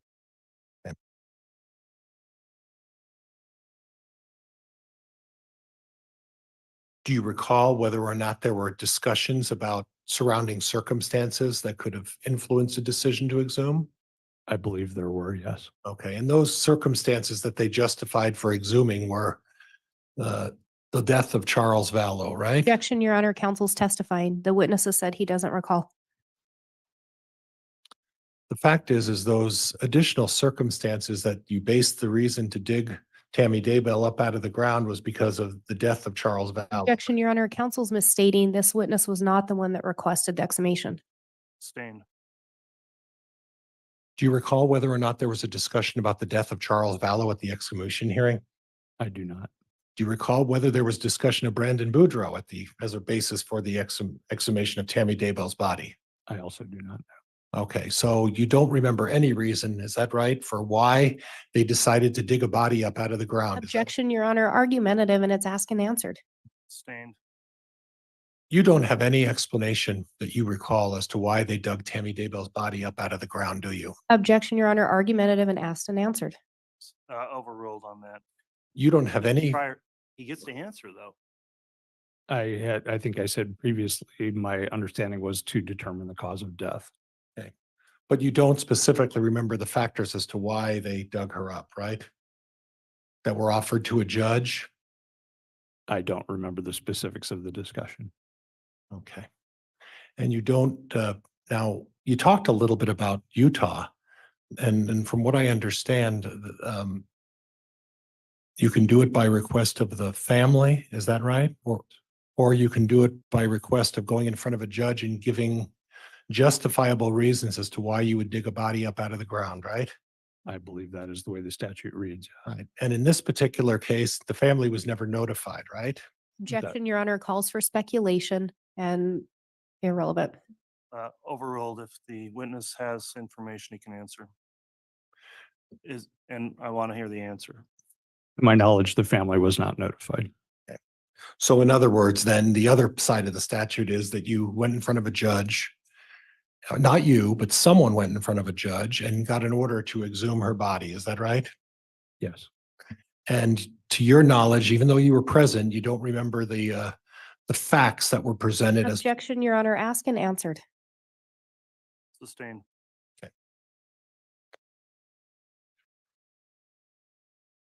Now, you made a comment,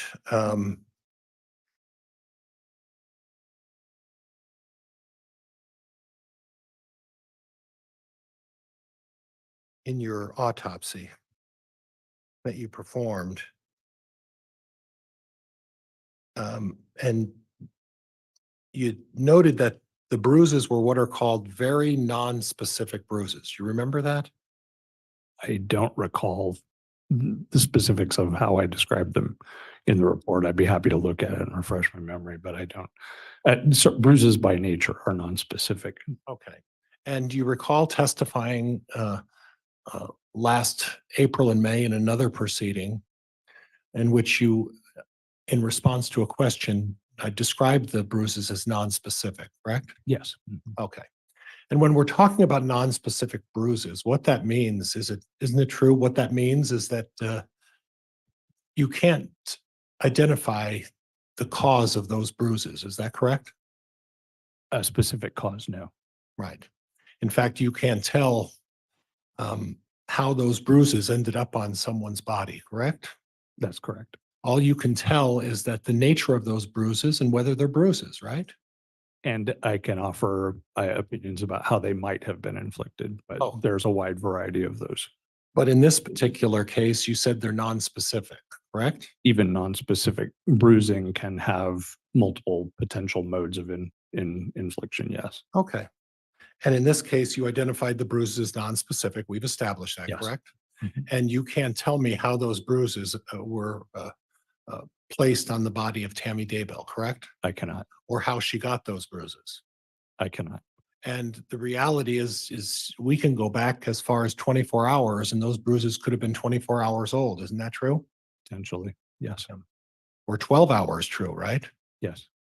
And we can't even put a legitimate time as to when those bruises actually got, or she incurred those bruises on her body, correct? Beyond the timeframes we've spoken of, no. Right. And in addition, you didn't speak to any of the family members, the immediately family members about these bruises on Tammy Daybell, did you? I did not. You didn't talk to the family about any medical history that Tammy may have had about treating herself for bruises, did you? I did not. You didn't look at any of the reports or any of the medicine from the time of her arrest in which there was a notation about bruising cream that Tammy Daybell was using, did you? Could you repeat that? I'm not sure Did what you mean. did you see any medicine that indicated Tammy Daybell may have been treating her bruises with bruising cream? She had a number of ointments, creams, oils, and other things at the residence, which those that were documented in photographs by the coroner, we did look up and go through. Okay. And based on history, in speaking with the family, you weren't able to get any information about whether or not Tammy Daybell was prone to bruising, correct? I did not speak to the family. Okay.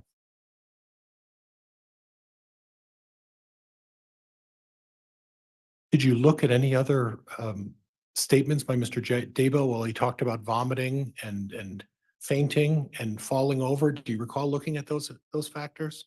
I did not see statements directly from him, but he was quoted as talking to various officers and others at the scene about those things. Yes. And that leads into my next question, is that the information you got about what Tammy Daybell reported was given to you by police officers, not necessarily statements Mr. Daybell made. Is that correct? Yes. Okay.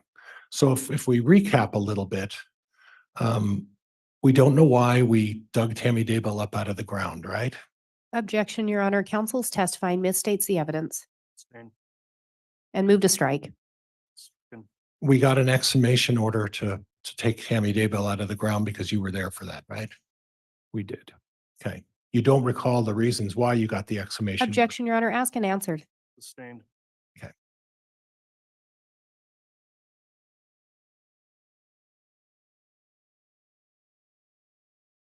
So you talked a little bit about Utah, and then you talked a little bit about Idaho and how in Idaho, it's up to a coroner to determine whether or not there's an autopsy that needs to be performed. Is that right?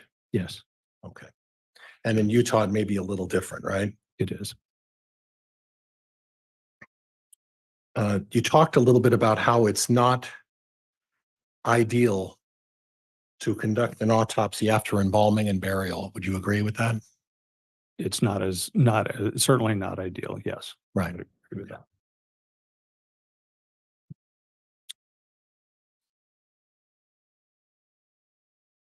And Judge, could I, actually, I need the exhibit. And I'll get the number, Judge. I'm sorry.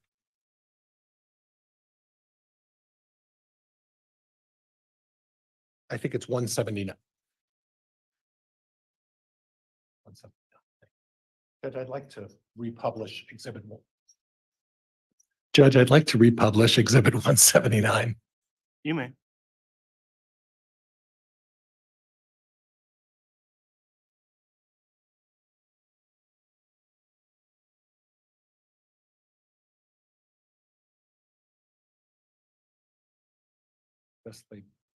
Best laid plans, right? So we're looking at exhibit 179. You recognize that those are your dots, aren't they? They are. So when I look at that, how many bruises are on the right arm of Tammy Daybell? 8. And there are 3 on the front or 1 down at the bottom, right? 4 on the front and 4 on the back. Okay. And then how many total bruises would be on the left arm? 1. And then how many bruises up on the chest area? 1.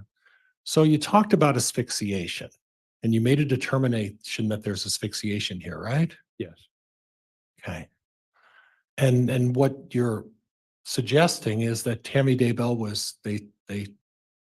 someone stopped her from breathing, right? Correct. Okay. So I guess what I'm confused about is how is someone asphyxiating Tammy Daybell if there's one person holding her arms? Objection, Actually withdrawn. You can answer. I wasn't there, so I can't tell you the specifics. Right. And the other question is that if someone was holding her arms down, how did bruises get on the front of the arm and on the back of the right arm? You can have bruising on front and back from a grab. Okay. And then that person would also at the same time be grabbing the lower part of the right arm too at the same time? Not necessarily at the same time, no. Okay. And then while they're asphyxiating her, they grab the left arm and there's only one little bruise on the left arm, right?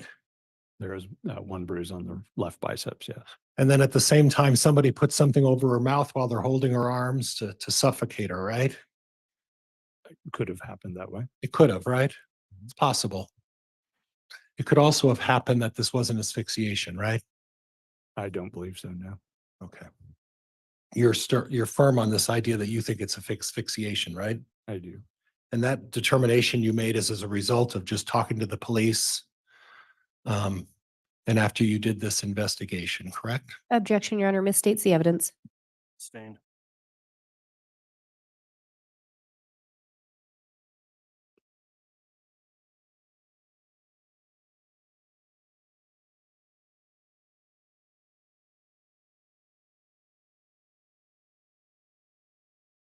Now, as terms of, we talked about this previously as well, but the bruising alone does not lead you to asphyxiation, is that right? It does not. Okay. And the facts about other activities that may have been occurring, particularly Brandon Boudreaux and Charles Vallow, don't lead to asphyxiation either, right? No. Now, previously, last year, you testified and there was some discussion about the 5 different levels of determination. Do you recall that? I don't specifically, no.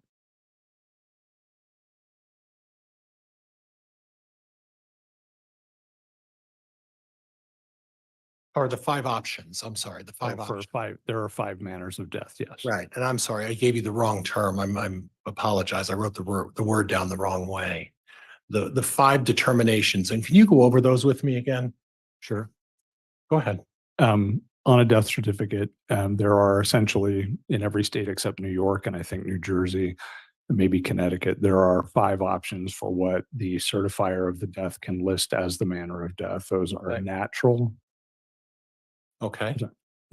accident, suicide, homicide, or undetermined, or could not be determined. Okay.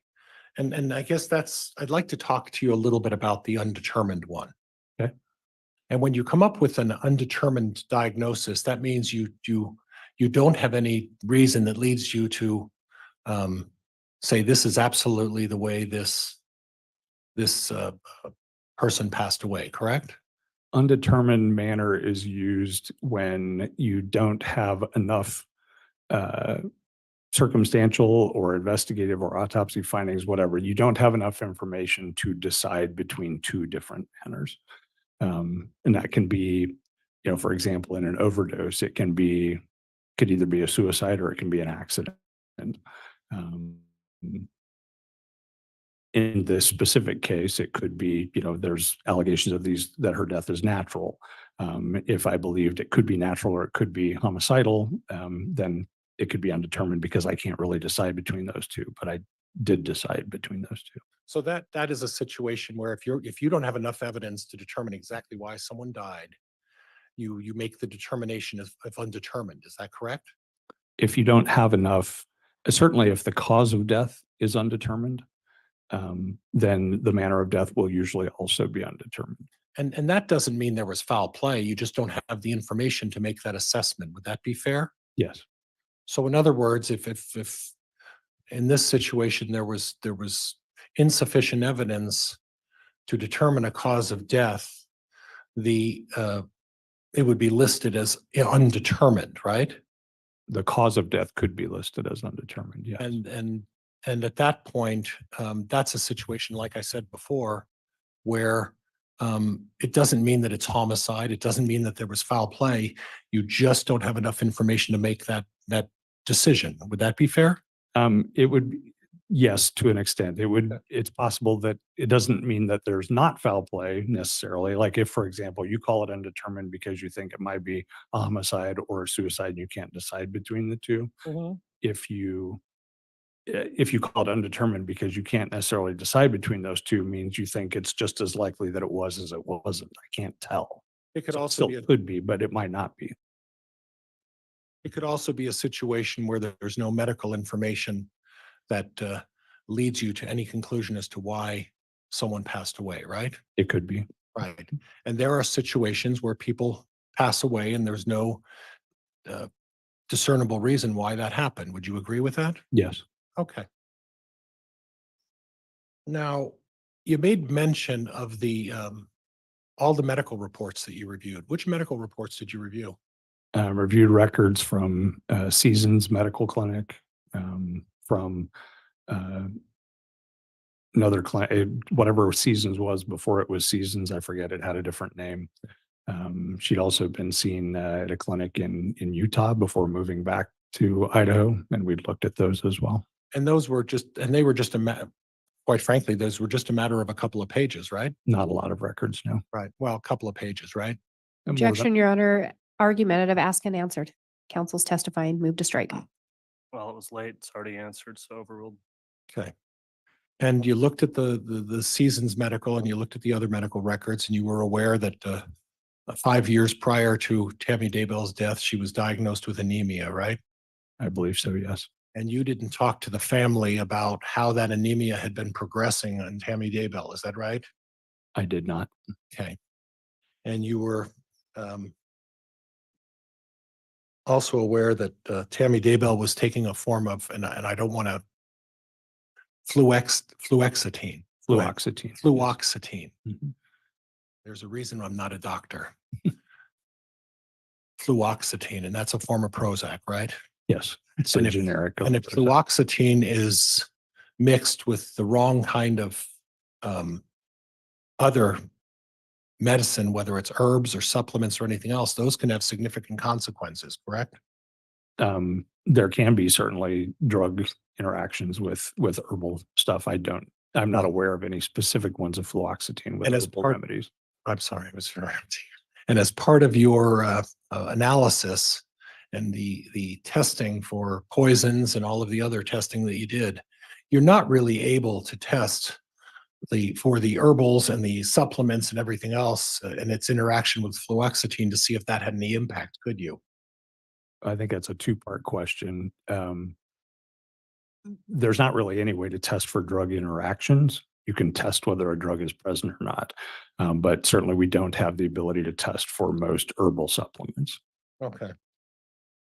And the fact that those herbal supplements, whether or not they could have an adverse impact with the fluoxetine that Tammy Daybell was taking, correct?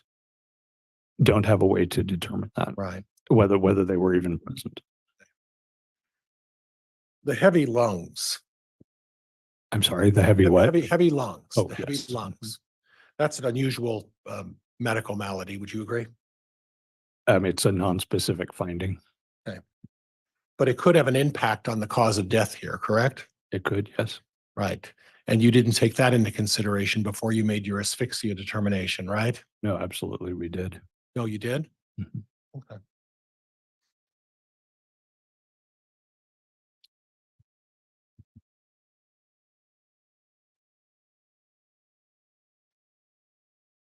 You testified that asphyxia is really a diagnosis of exclusion, correct? It is.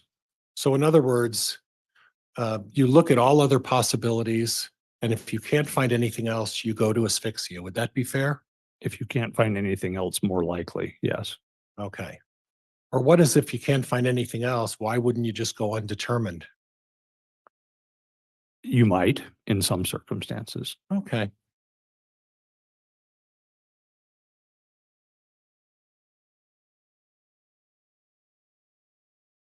One of the things I want to ask you about are seizures. Okay. And when a person has a seizure, it's not always a result of there being some sort of physical evidence to support that, is there?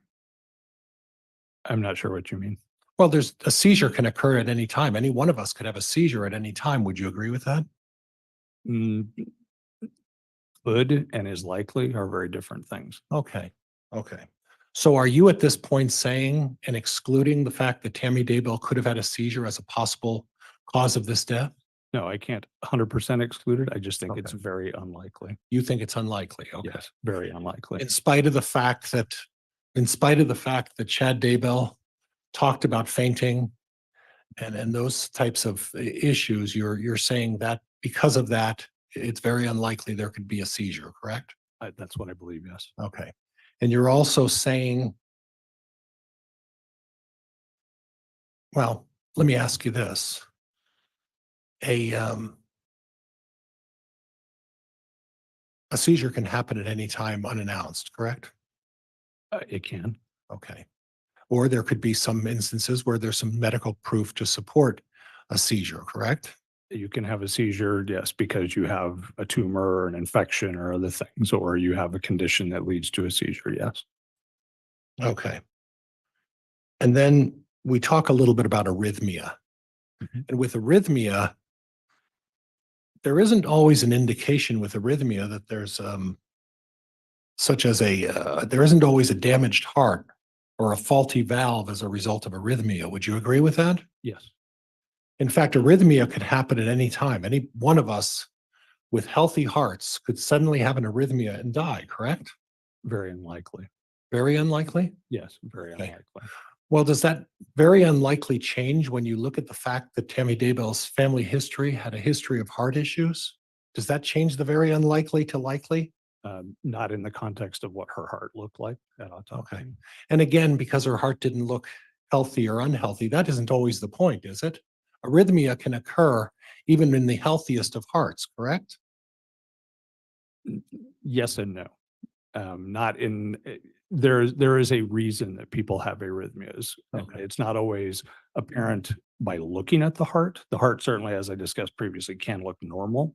And you can have arrhythmias, but there will be something wrong with it, either microscopically evident or molecularly evident. Okay. And molecularly evident means that there's some sort of syntax that hit the heart and it suddenly just stopped working properly, right? It would just, yeah, an arrhythmia just means no rhythm.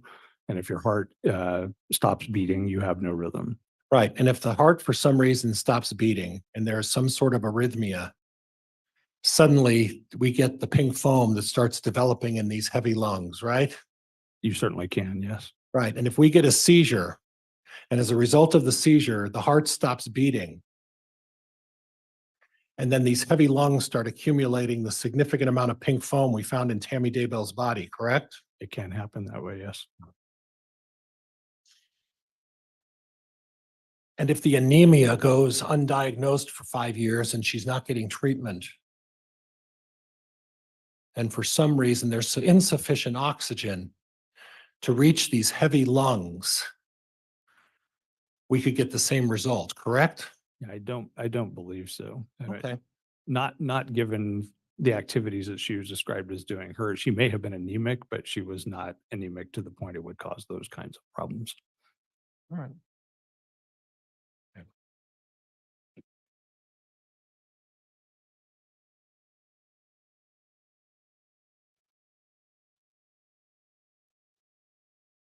In regards to a time of death, what I understood you were testifying to is there's really no definitive way to determine an accurate time of death. Would that be fair? No way to determine a very specific time of death. A range, yes. A specific time, no. Judge, I have nothing else. Thank you. All right.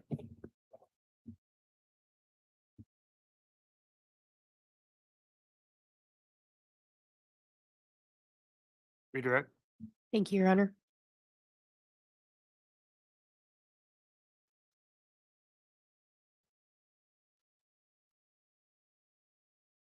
Dr. Christensen, you were asked a lot about the exhumation order. Do you recall that? I do.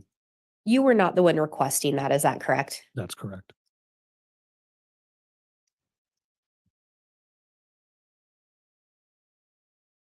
You were also asked about whether or not you spoke to Chad's kids, and you indicated no. That's correct. Did any of Chad's kids ever reach out to the office of the medical examiner? They did not. To my knowledge, it's possible they might have, and I was not aware of it, but they didn't reach out and ask for me. Did anyone ever pass on information that they'd reported to the office of the Utah medical examiner? No, So you reviewed documents you were provided from law enforcement, is that correct? yes, And those documents contained statements provided by Chad Daybell? they did. There were no documents provided that had significant information from his kids, is that correct? There were some about his kids, various interviews that have been conducted with their friends and things of that nature, but no, not from them directly, I don't believe. So you don't know, you wouldn't know if the kids ever agreed to speak with law enforcement, is that correct? I do not know.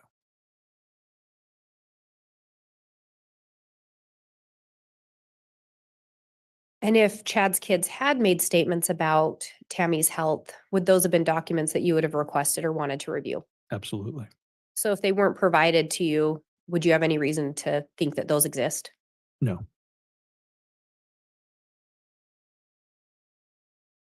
And you were asked about Utah being a little different than Idaho's system. Do you recall that question? yes. Would you describe them as a little different? There, I guess, Utah's and Idaho's death investigation systems are kind of on the opposite poles of the spectrum in the US. And I think we talked about this, but Idaho, a coroner does not have to have any medical training, correct? That's correct. Whereas a forensic pathologist or medical examiner goes through years of schooling, they're a doctor. Leading, sustained. Your Honor, it's sustained on leading, is that correct? It's Because I sustained. think it's within the scope. It's not outside the scope, correct? Just for my next question, I wanted to clarify that. Yeah, I only sustained as it being leading. I think we talked before, but you have worked in systems where a coroner is used, correct? Yes. And in your experience, do coroners have to have any medical training? No. And to be a forensic pathologist, again, what training do you go through? Have to have a college degree, a medical degree, and residency training in pathology, and then forensic fellowship training. And in Utah, again, who is it that would determine if an autopsy is to be completed? It would be done by the Office of the Medical Examiner. So one of the individuals that has all that medical training? Either by them or one of our investigators, and if there are questions, then they ask us.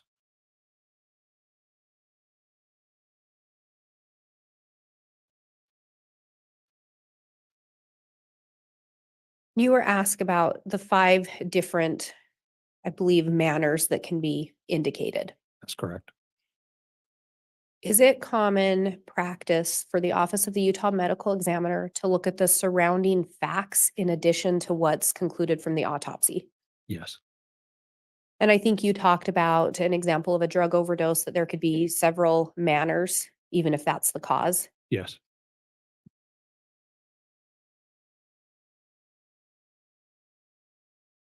And you were asked about a history of anemia. Can you explain what anemia is?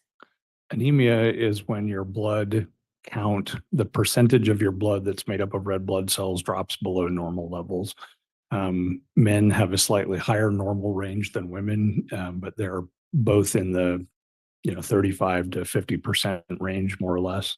That percentage of your blood is made up of red blood cells that carry oxygen around your body. You can develop anemia, which is a number lower than that, for a variety of reasons. It can happen from vitamin deficiencies, can happen from iron deficiency, can happen from cancers, anything that infiltrates your bone marrow, can happen because you bleed.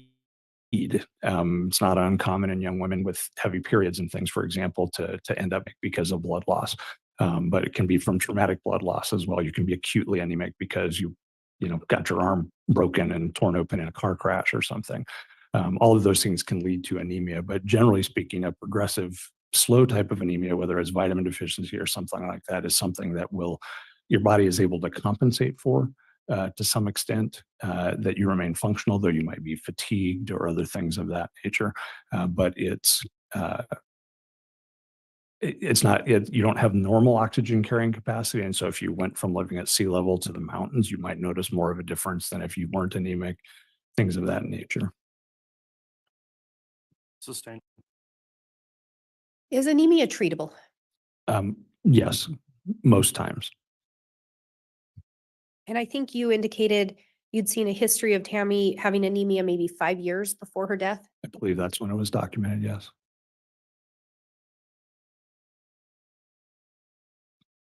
And if there were no other indications of anemia in her medical records, could that indicate that it was treated?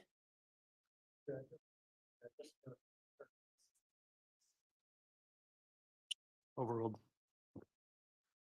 Can you repeat the question? Yes, we're not seeing any additional notations in medical records about anemia other than the past history. Could that indicate that the anemia was treated? And Your Honor, if I may respond, Go ahead. Dr. Christensen's testimony was he saw a notation of it from 5 years previous to that, and Mr. Pryor went into it on his cross-examination. No, I'm going to rule on that. It's overruled, Mr. Pryor. You can continue. Could that indicate that the anemia was treated? It could. It just means that it certainly was not mentioned again as a problem.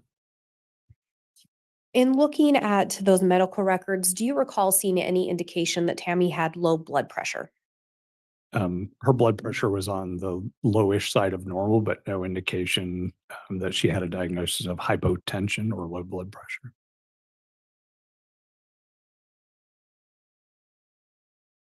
Could you use the microphone, please, Mr. Pryor?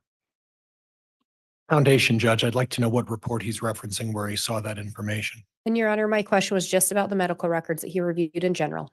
All right, then he should be able to specify which medical record All she's right, talking Mr. about, Judge. Pryor, this is not an objection. It's just an argument now. Is there an objection? There is foundation. All right. The objection is overruled. In the medical reports you reviewed, you didn't see any sign of low blood pressure. I did not. In the medical records you reviewed, did you see any signs of seizures? No.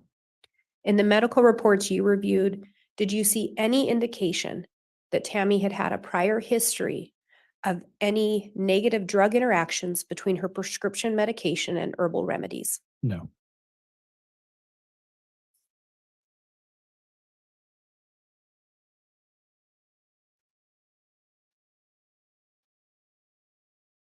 And counsel asked you about the bruises on Tammy and then being labeled as not specific. Do you Yes. recall that? Yes. You indicated that sometimes you are able to form an opinion as to how those may have been inflicted. Is that correct? I can answer hypotheticals about how they may have been inflicted. Yes. And based on your training and experience, where those bruises were located, could they be consistent with someone being restrained? They could be. Yes. And you were asked a lot about those pictures and if someone was holding Tammy down and then suffocating her. Do you recall that line of questioning? Yes. Yes. Where the bruises were located, would it be possible for someone to have been restraining her while someone else suffocated her? It's possible.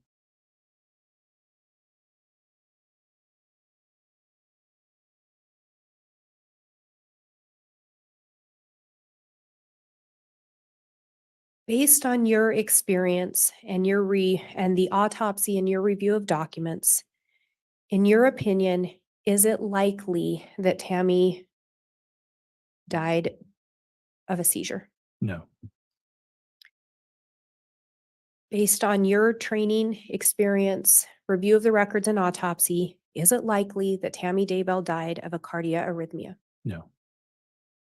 Based on your experience, review of the documents and autopsy, is it likely Tammy Daybell died of a drug overdose or drug interaction? No.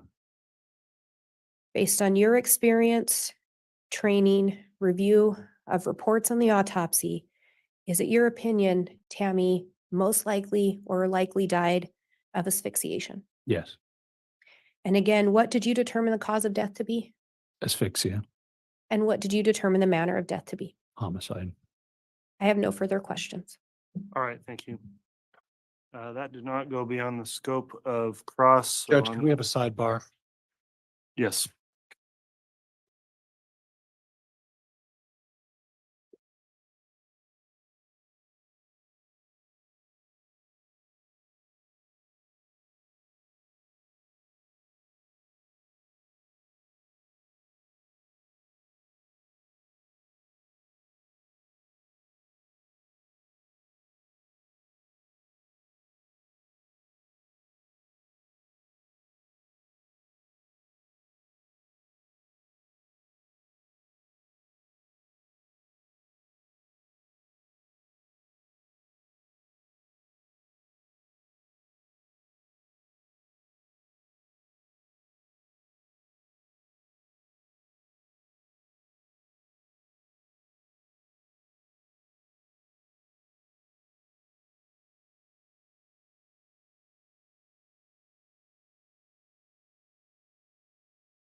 All right, council, after sidebar, the court's determined I'll allow a recross on that one narrow scope of the issue you want to discuss, Mr. Pryor, with the witness.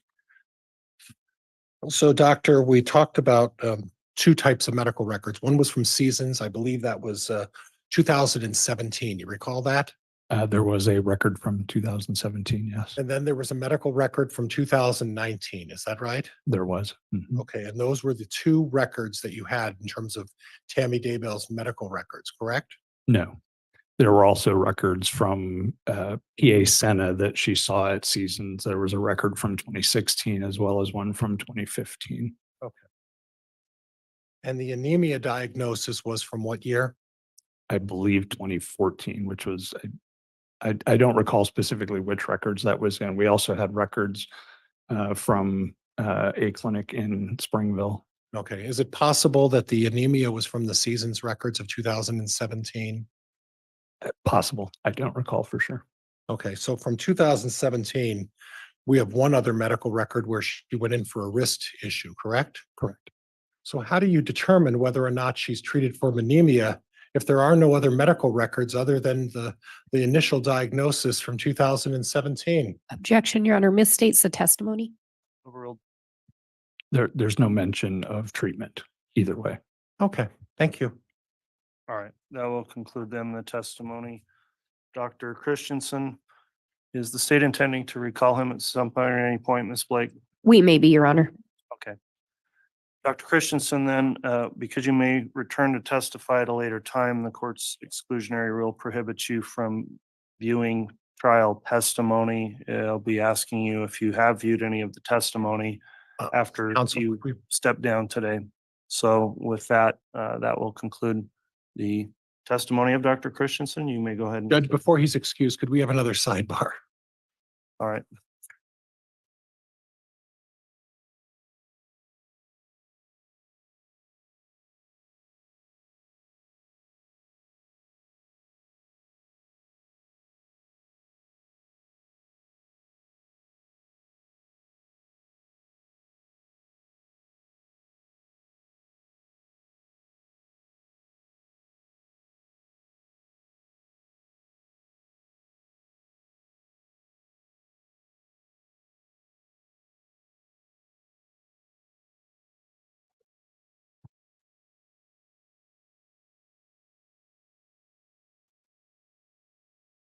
All right, after the sidebar, counsel for the defense has correctly pointed out, and I agree that expert witnesses are not subject to the same exclusionary rules that normal lay witnesses are. So the state will discuss that further with you, Dr. Christensen, and you may in fact be entitled to view certain parts of this trial as they would be outside of the exclusionary rules. So you'll be further advised of that by the prosecutors if they wish to clarify that with you. Thank you again for appearing to testify, and we'll go ahead and let you step down at this time.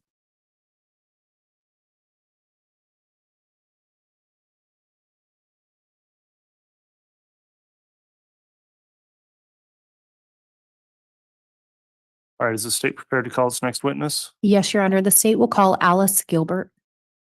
All right.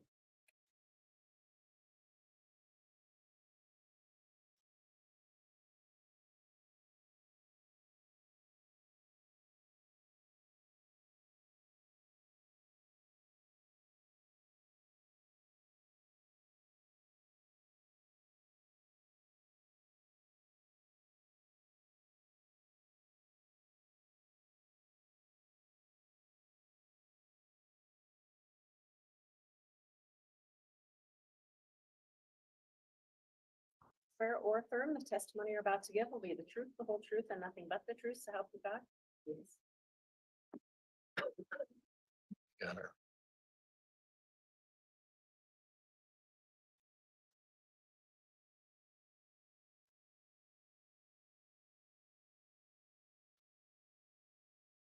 See, try to speak directly to them.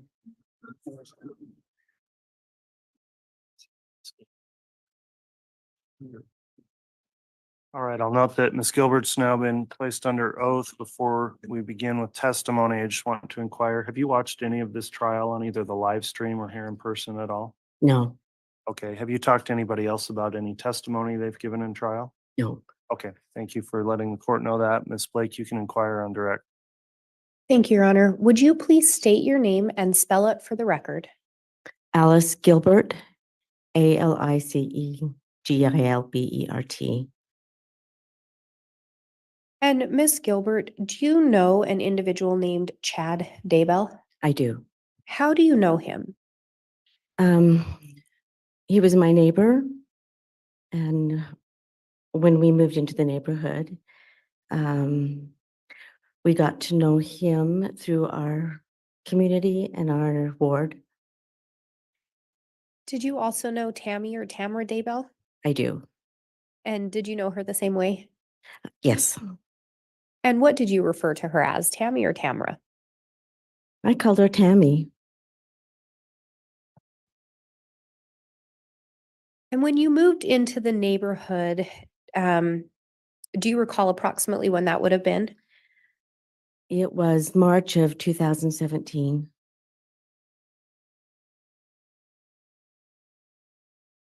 And were the Daybells already living there? Yes, Did you get to know Tammy or Chad? Did you get to know one of them better than the other one? Tammy. I got to know Tammy better. And how did you end up getting to know Tammy? We worked in the same church calling together. And so I got to know her through that church calling, And when you say church calling, what church is that associated with? the LDS church. And what callings did the two of you hold where you worked closely? I was the Relief Society president and she was my first counselor. How often do you think you saw Tammy? We met once a week and on Sundays.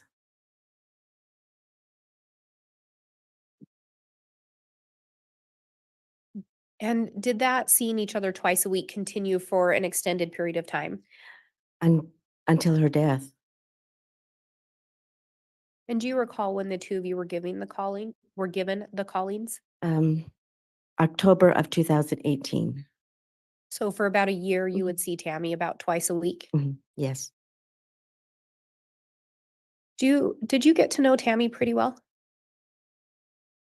I thought so. I thought we did. And can you describe Tammy a little bit, your relationship with her?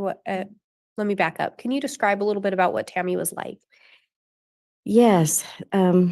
She was great to work with. She was organized when we had our meetings.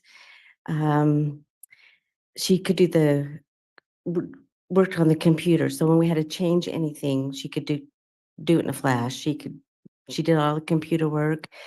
When we organized activities, we valued her opinion and was grateful to have her input on things. And she would say, keep it simple, keep our activities simple.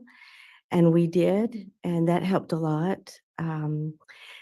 She had a lot of empathy for some of the women who were struggling in the ward, and she would relate those things to us in our meetings with her. Did you have occasions to observe Chad and Tammy together?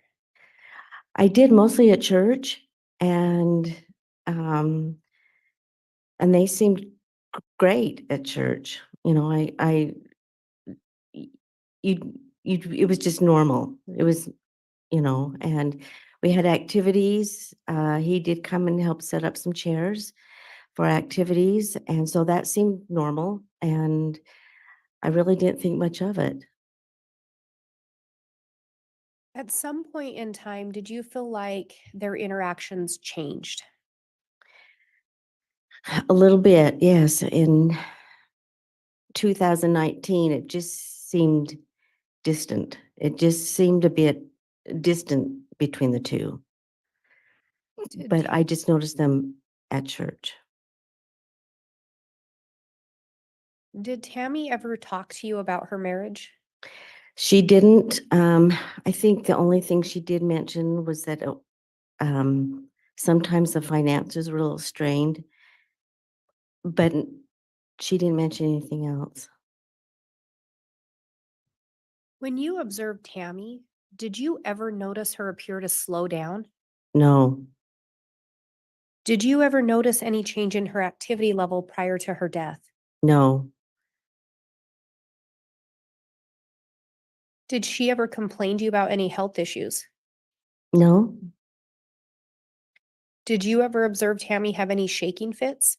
no, Did you ever observe Tammy faint? no.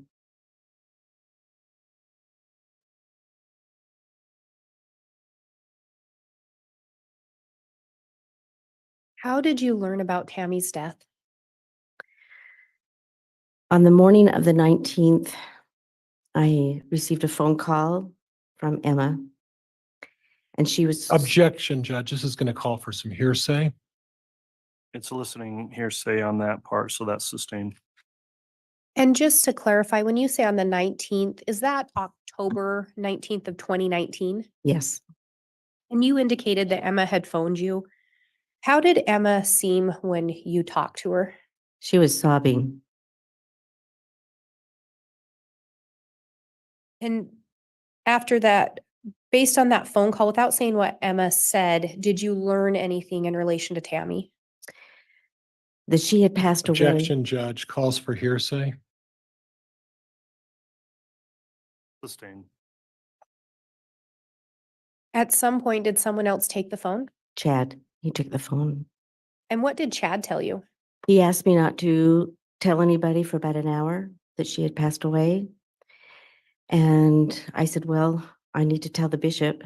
And he said, no, don't tell the bishop. And I knew that the bishop was he was going to work.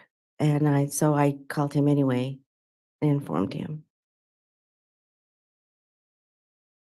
And what you called to inform him was of Tammy's death? Yes,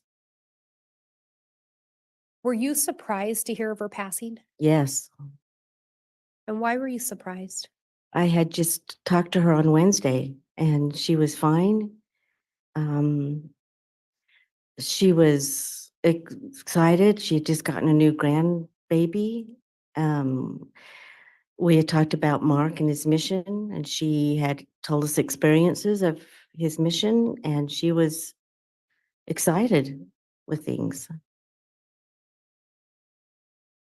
On October 19th, after learning of her death, at some point, did you end up going to the Daybell residence? Yes, my husband and I went over at about 8:30 in the morning, and Chad answered the door, and he gave us a hug, and we went in, and all the children, except for Mark and their spouses, were sitting there in the living room. They were stunned. The children were stunned. They could hardly speak and crying.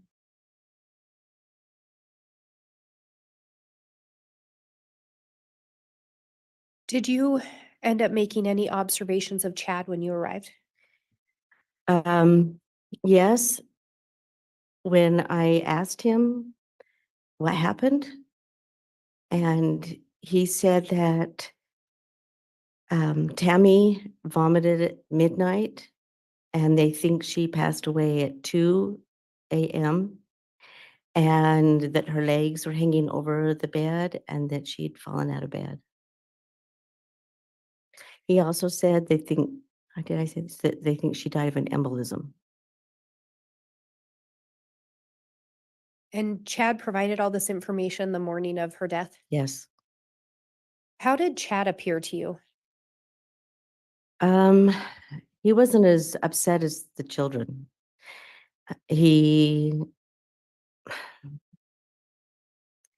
had was ready to tell us, and he wasn't as devastated as the children were.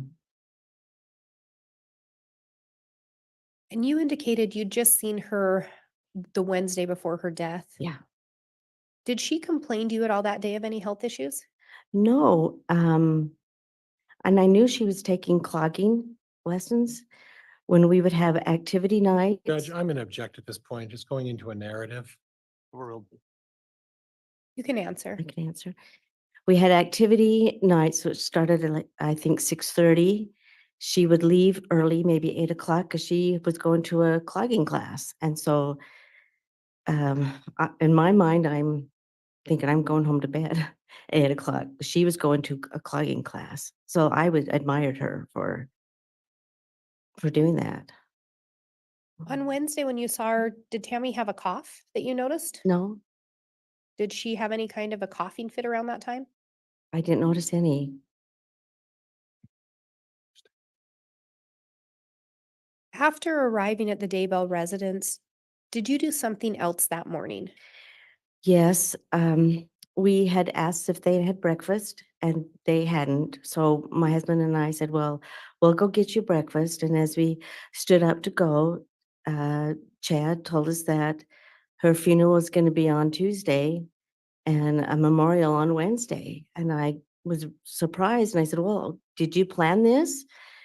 And he said, no, but I was surprised that fast that he could tell me that.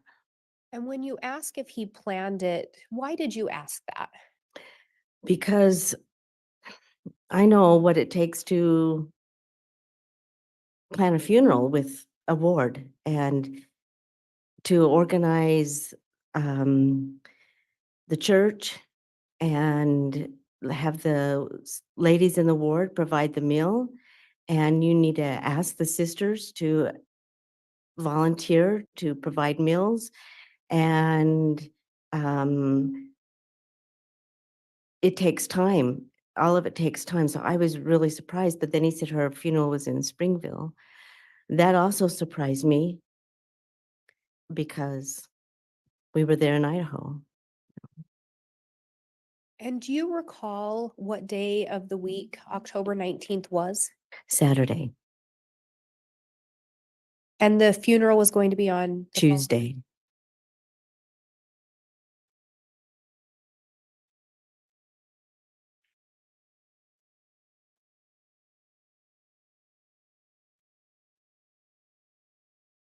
And did Chad respond when you asked if he had already planned the funeral or if he and Tammy had talked about it before? He said no, but I felt like it had been planned. Did you end up attending the funeral? Yes. I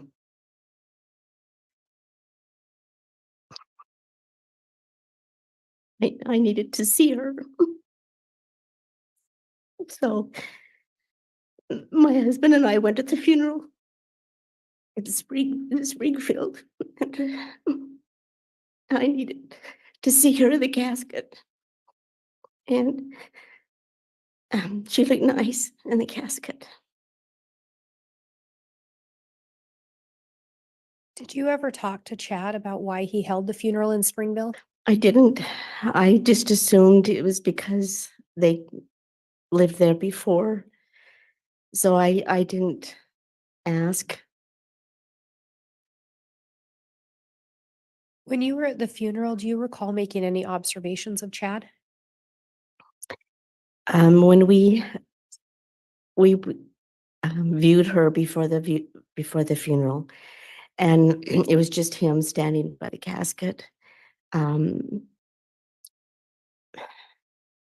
It didn't seem really mournful with him. He said, I said, oh, she looks good. And he said, yes, she does. And we didn't cry. We didn't, it didn't seem mournful. And then we went into the chapel to sit for the funeral. And I sat by, and our bishop had driven down, so we sat with him. During the funeral, do you recall if Chad spoke? Yes, all the children spoke, and he spoke last. I was impressed with the children's talks that fast. They did a nice job to their mother. I was surprised because it takes a day to drive. So to go funeral on Tuesday, they would have driven Monday. They did the children did a nice job. And Chad spoke last. I was surprised because most spouses are too devastated to speak. And so I was surprised that he spoke at her funeral, and it was last. And it was like a church talk. The other talks were more loving tributes to their mother. His was more church talk. And do you recall if there was a memorial service held? Stay in Idaho, but I did not attend because I had just been to her funeral. Did you end up having a role or playing a part in taking a meal to Chad's family? Yes, so our presidency and the bishopric provided a meal for them after the memorial, and so we took it over to them after, and we had put it down for them to eat, and the kids had started to eat. And Chad told us that he was moving out, that he couldn't be there, and that he was going to move to Rexburg to a condo. And we asked him, like, do you need help or anything? He said no, that his friend had a condo for him, that he wasn't there very often, so that he told him he could stay there. And you said do you recall, did Chad refer to the friend as a he? In I took it as that, and I'm thinking he said because he said he wasn't there very often, and so he could stay there. So Tammy's pronounced dead on Saturday, correct? And by the following Wednesday, Chad's got plans to move out of the house. Yes.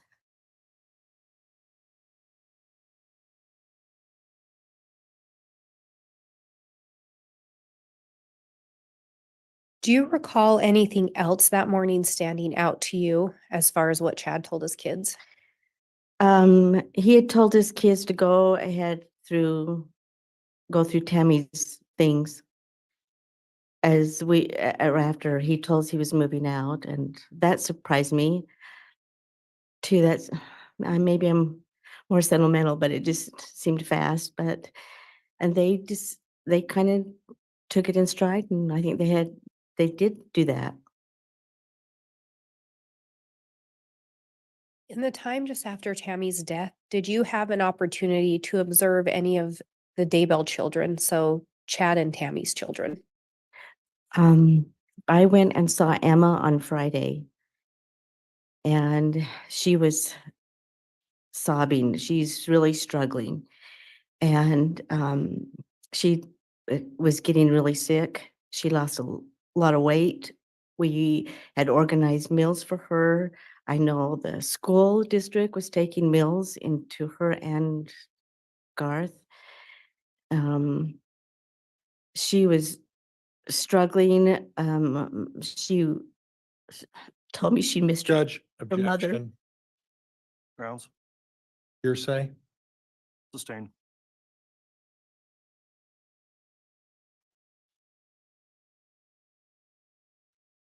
Did Emma appear to be struggling to you? Yes. Did Garth appear to be struggling as well? Yeah, yes,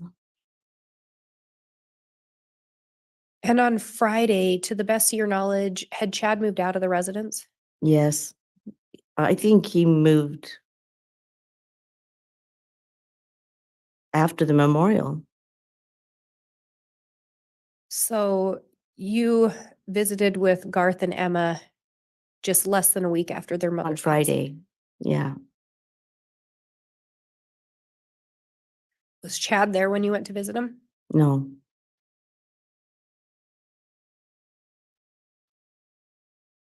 And when you say the house you went to, what house was Emma staying in at that time? Do you recall? yeah, she lived Keeney corner from Chad's house. And do you know what house Garth was staying in? And Garth was living in Chad's house.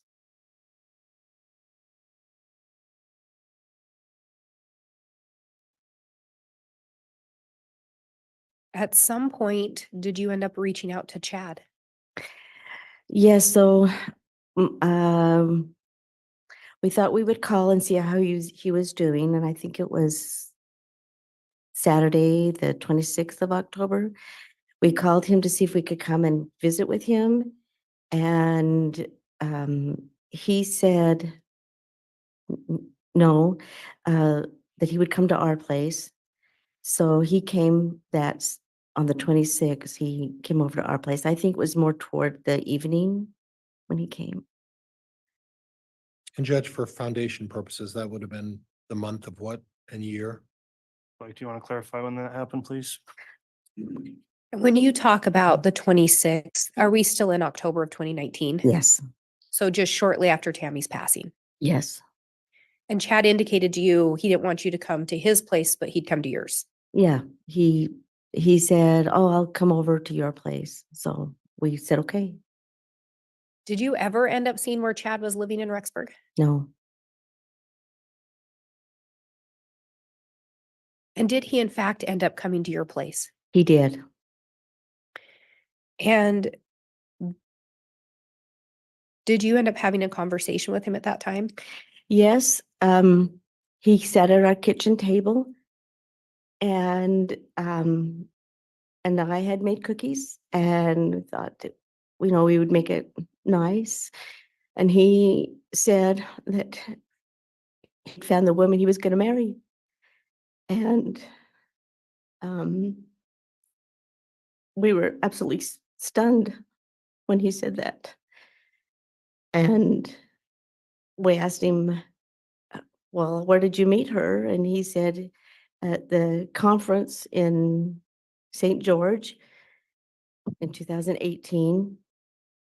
And we asked who she was, and he wasn't going to tell us at first. And then he said, well, I'll tell you. Her name is Lori Vallow. Had you heard the name Lori Vallow before then? I hadn't, I was thinking, who is Lori Vallow? And then he mentioned that she had done a podcast with Melanie Gibb. And then I realized that's who that was. Had you ever met Melanie Gibb in person? Not then. I hadn't met her in person. And you'd never met Lori Vallow at that point? No. And to the best of your recollection, this was around October 26th. Yes. So just 7 days after Tammy's passed away. Yeah. Were you surprised to hear that Chad had already found someone else to marry? Absolutely. At some point, did you end up meeting Lori Vallow? Yes.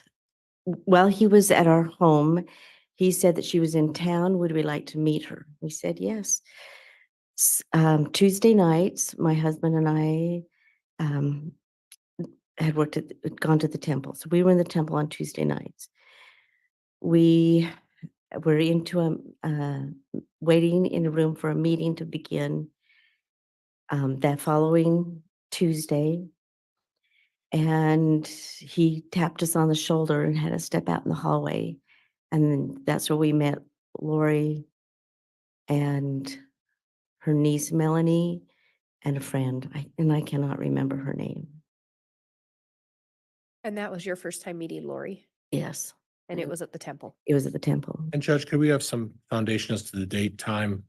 Your Honor, that's already been discussed. I must have missed it, Judge. Go ahead, Ms. Blake. Ms. Gilbert, at some point after that, did Chad and Lori end up coming to your house? Yes. And it was in that week, and I think it was Friday from that Tuesday that he came over with her. And it was cold when they came in. I asked her if she was getting used to the cold, and she said she'd bought some warm clothes. And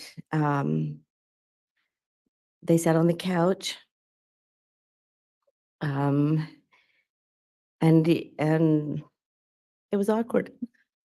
And when you say it was awkward, did you make observations of Chad and Lori's interactions? Yes, they were very affectionate with each other, more than I had ever seen Chad. It was very affectionate with her, and they were giggling and laughing, and my husband and I were embarrassed. Had you ever seen Chad act that way with Tammy? No.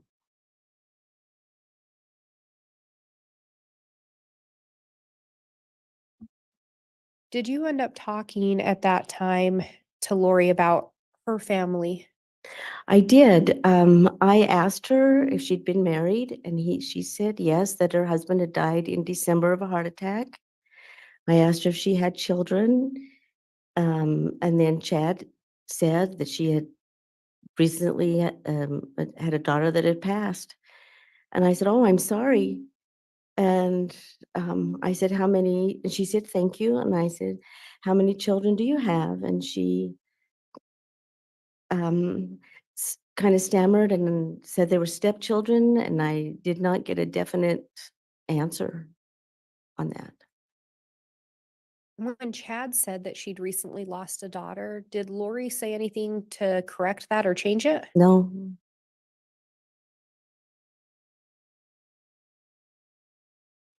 And this would have occurred end of October, beginning of November of 2019. Is that correct? Yes. You also talked about, you asked Lori if she was getting used to the cold. Do you recall anything about that particular October? Yes, it was a very cold October. It was an early frost and a hard frost. So the farmers were getting their potatoes early. I used to work for an ag company, and so the importance of the potatoes not freezing. And not only that, they were helping each other to get their crops out early. So it was a cold October. When Chad and Lori were there, did they talk to you and your husband about plans for a future together? Yes, they had talked about getting married, but they didn't know when or where yet. They planned on taking the kids to Disneyland at Thanksgiving time.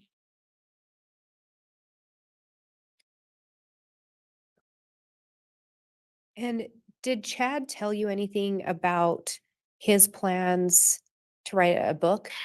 Yes, he told us he was going to Hawaii to write a book.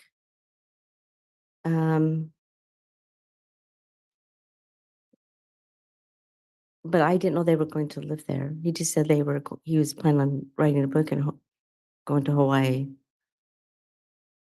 So Chad mentioned he was going to be going to Hawaii, Mhm. correct? Yes.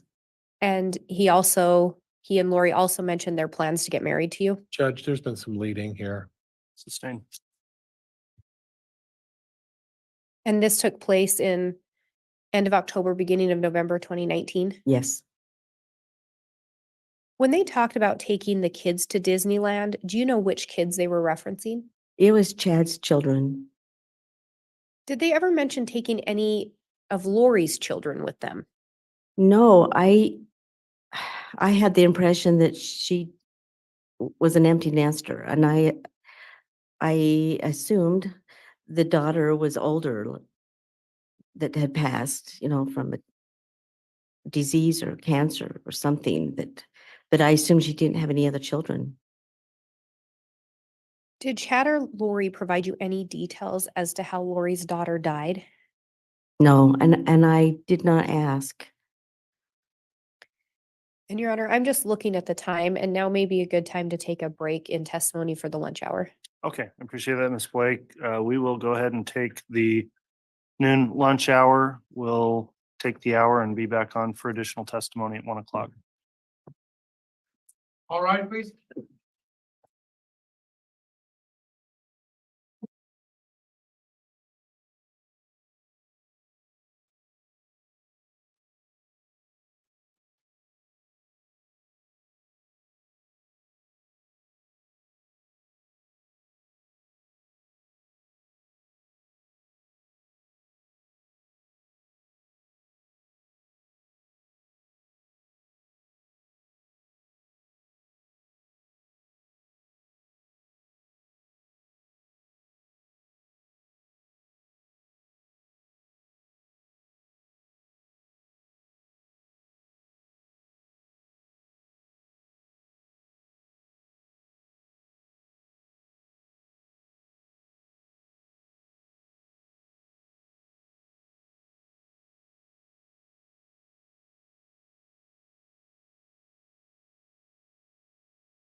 District Court's again in session.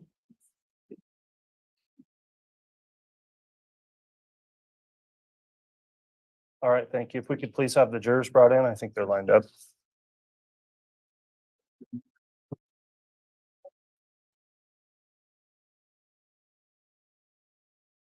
All right.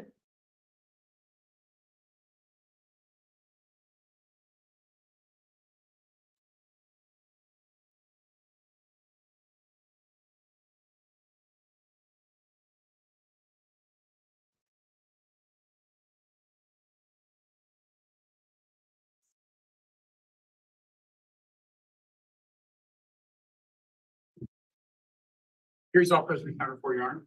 All right, thank you. Please be seated.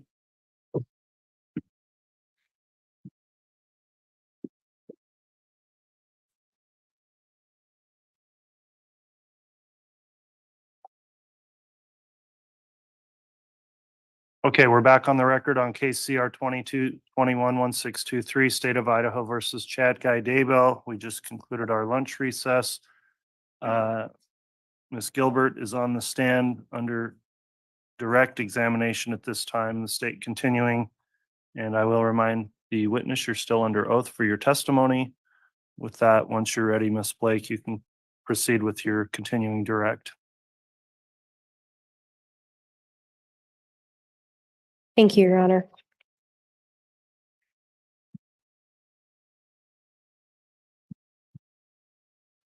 And Ms. Gilbert, I think we left off, I'd ask you if Chad or Lori provided you any details regarding how Lori's daughter died. No, And you talked about going to clean a house. Was that Emma's house? that was Emma's house when we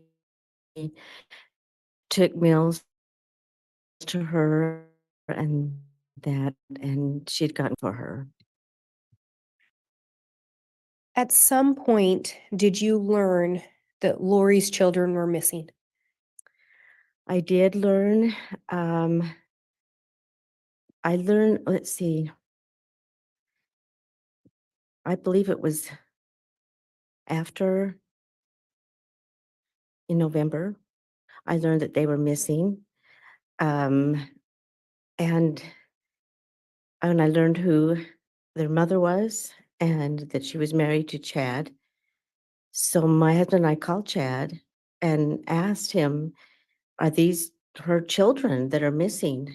And he said that, yes, that it was a custody battle and that when everything came out, it would be fine. And would this have been after Chad and Lori had told you of their plans to get married? Yes, I think it was after they were married.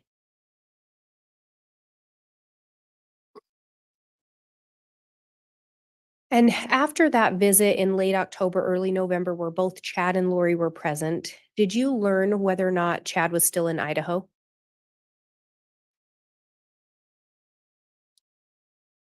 He was still in Idaho when they came to visit us. And then it's when I cleaned Emma's house, I believe, and that's when she told me they had gotten married. Did you learn where Chad had gotten married?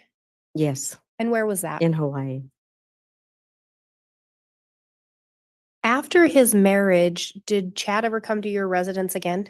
Yes, he came and showed us wedding pictures of their wedding there in Hawaii, and was quite excited to show us his wedding pictures. And do you recall approximately how much time had passed between he and Lori's first visit to your house and then that second visit when they were married? I think it was 2 weeks. Were you surprised to see wedding photos? Yes, And why were you surprised? I was surprised they'd got married so early. I was really surprised when they had told me they didn't know when or how, but then I was surprised that it was so early. And you were friends with Tammy, right? Yes. At some point after that visit, when Chad and Lori showed you the wedding photos, did Chad come to your residence again? Yes, Do you recall approximately when that would have been?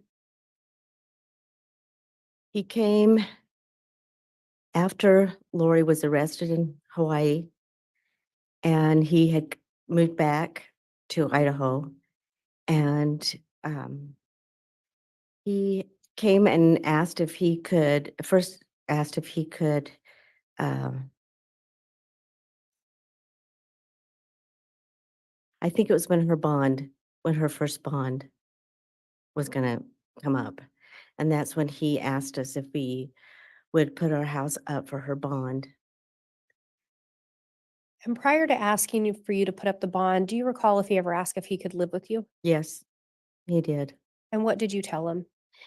Well, first y- it was like an overnight, if he could be overnight.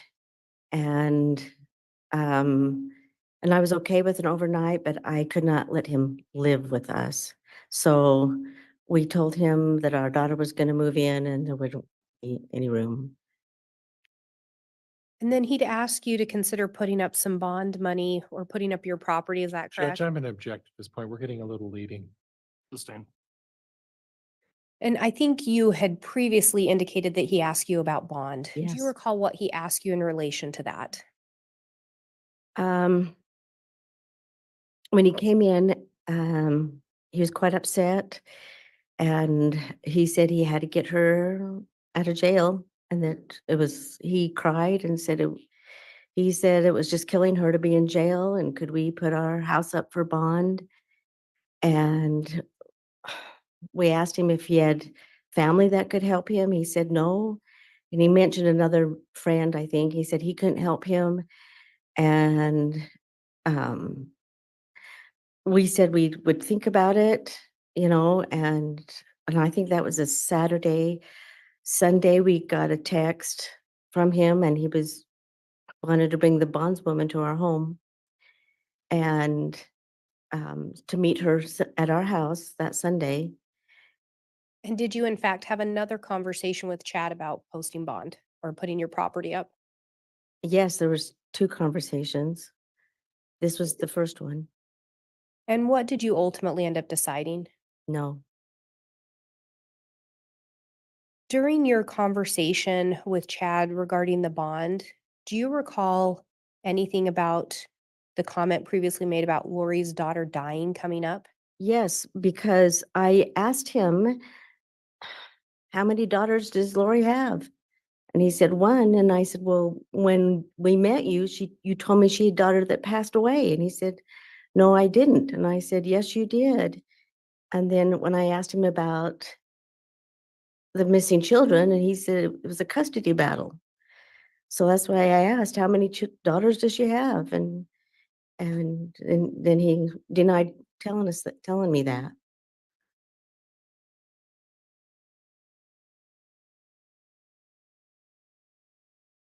Did you learn the name of Lori's daughter? I only learned not through him. I didn't. Have you since heard the name Tylee? Yes, Do you recall specifically talking to Chad about Tylee? I did. When he asked about the bond, I was a little miffed that he had asked that. And so I thought, I'm asking you some questions.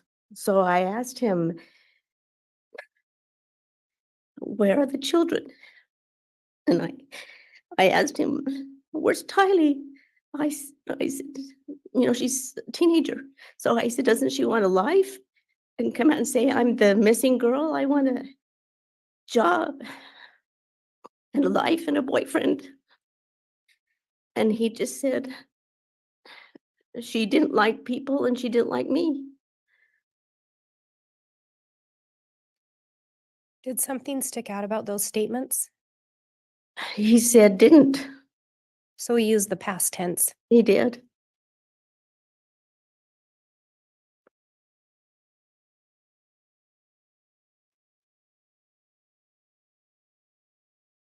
And backing up a little bit, do you recall a time in February of 2019 when Chad was at your residence? Yes, he had come over. We were working on a bedroom floor, and he came over, and as he was leaving, that's when he mentioned that he had a vision or such that Tammy was going to pass away. He didn't know how or when, but before her 50th birthday. And do you recall around that same time Chad saying anything about Tammy and games on a computer?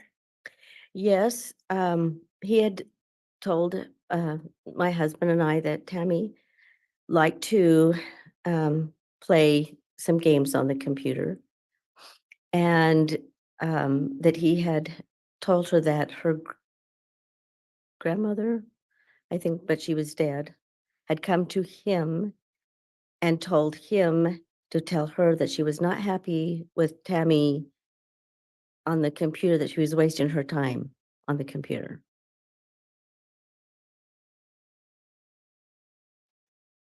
When Chad made the comment about Tammy going to die, did Tammy have any health issues that you were aware of? No, in fact, I kind of just passed it off. I didn't really take it serious, honestly, because she wasn't. If I may have just a moment, Your Honor. Yes.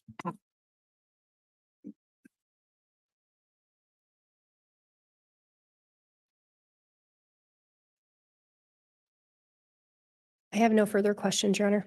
Okay.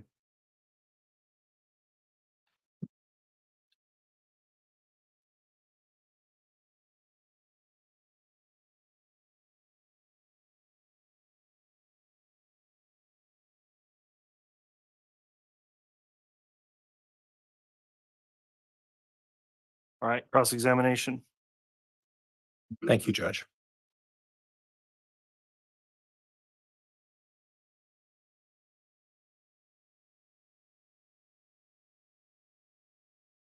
Ms. Gilbert, can you tell me how often on a weekly basis you would see Tammy Daybell We had our meetings on Wednesday mornings, and then I would see her on Sunday. at church? Yeah.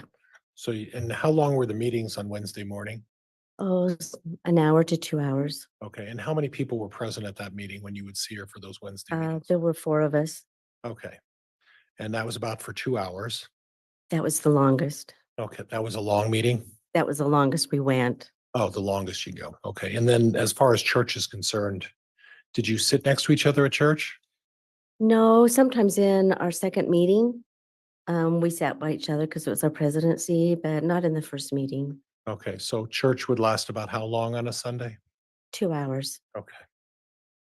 So you would see her for about 3 to 4 hours a week?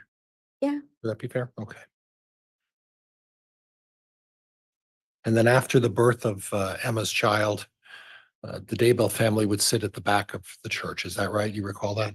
Objection, Your Honor. Facts not in evidence. Counsel's testifying. Move to strike. World. So the location of where they would sit, generally, do you recall that they would sit in the front of the church in the beginning? Not quite in the front, maybe the middle. Okay. And then after Emma's child was born, they would, out of respect, they Sometime, moved to yeah. the back. Yeah. Mhm. Okay. Now, do you have any recollection of Chad spending mornings at the Salem church every morning with his truck parked up there? Objection, Your Honor. Facts not in evidence. Overruled. Do you have any information about Chad parking his truck up at the Salem church every morning On Sunday morning? every morning? during Oh, the no, I have week? no idea every Okay. morning.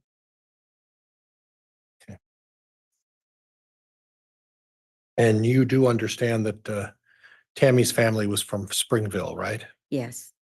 And so it wouldn't have been particularly unusual for Tammy to have a service in Springville out of respect to her family over there, correct? No, and I didn't.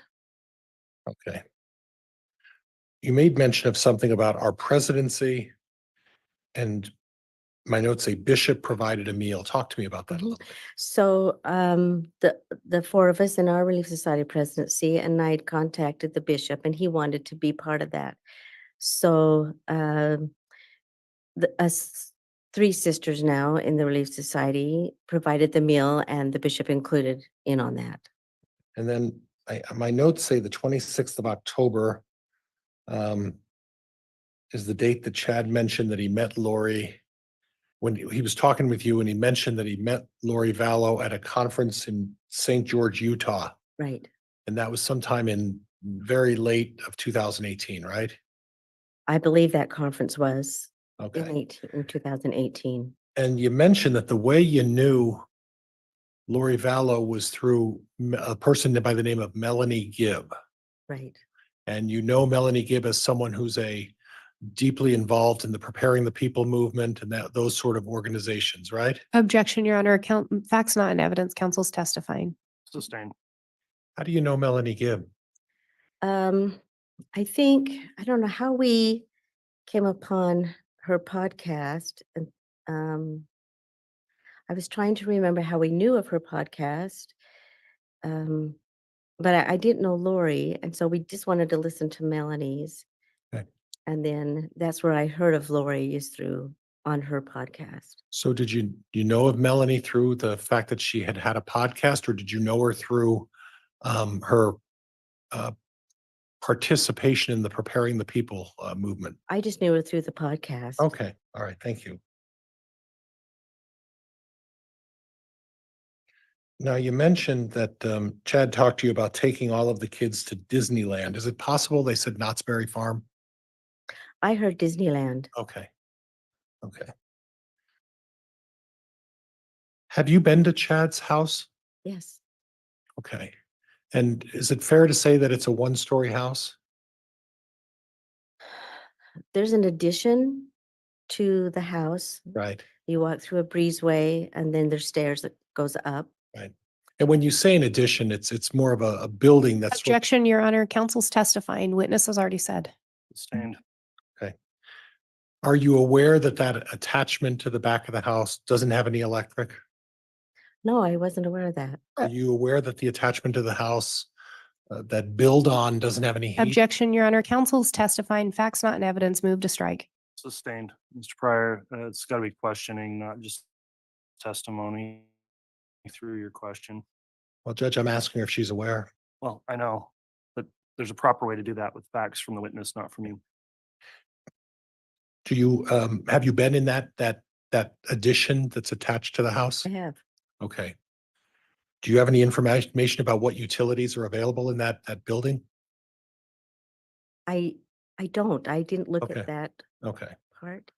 And are you aware that nobody uses that? Objection, Your Honor. Counsel's testifying or attempting to testify. Move to strike. Sustained. Do you have any knowledge about any of the family members utilizing any of that portion of the addition? I knew that Garth had a ham radio set up, and I think a drum set. up Okay. there. I don't know on their living conditions. Okay. Were you aware of their living conditions in the primary residence? I just knew of where Tammy's room was at. Okay, and that's Chad's room as well? I assume so. Okay, and then in the other bedroom would be whose room? I don't know which rooms the kids, whose room was what. Okay, at the time of Tammy's passing, do you know who was living in the residence at the time? I believe Garth was. Okay, anybody else? I'm not sure if Seth was or not. Okay, He could have been. okay, and then obviously you previously mentioned something about Emma living kitty corner from the house, right? Right. And then Mark was coming home from his mission, so he would have lived there, but Okay, not yet. and the other daughter lives somewhere in Utah, right? Yeah. Okay.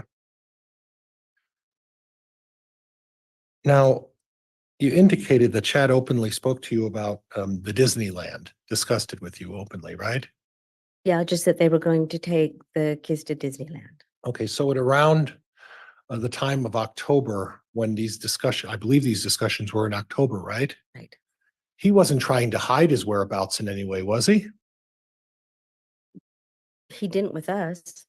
And he wasn't trying to conceal where he was going on trips and vacations, correct? No, not with us. He didn't. And he openly discussed with you his plans for the future, correct? That he was going to go to Hawaii and write a book. And did you get the impression from Chad when he was talking about the children, that he felt the children were still alive?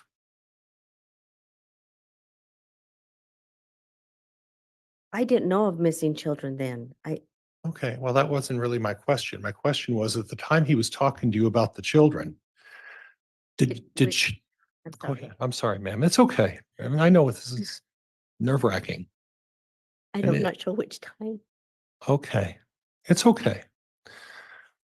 But at the time, you've had discussions with Chad about the children.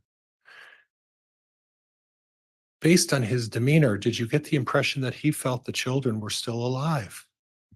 Objection, Your Honor, calls for speculation.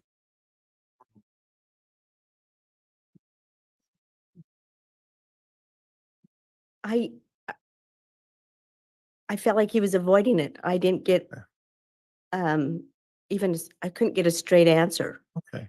So when he told you that when the truth comes out and that you felt it was a custody case, that didn't give you the impression that when the truth came out, it was a custody case, that the children's whereabouts would be told to everybody? That's what he told me, but I Okay. was confused. Okay, From it's the other- okay. Judge, that's all I have. Thank you, Your Honor.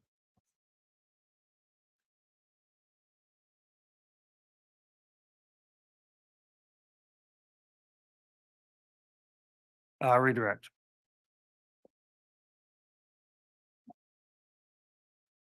Thank you, Your Honor.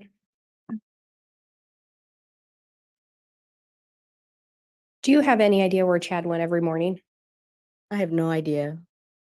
And you didn't talk about that, right? No, I do know that because we didn't leave our home every morning, so I asked, sometimes we saw his vehicle wasn't there, so I think I asked him where he did go. He said he went to the college, So not the church, but the college. to the library.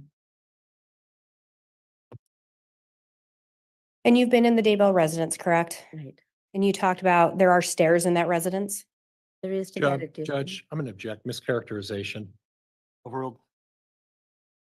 So at least all of the residence is not one story. Is that fair? Right.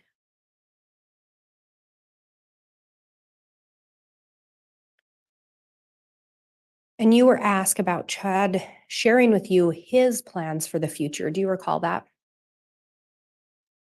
Yes, And his plans for the future, as far as what he told you, were what again?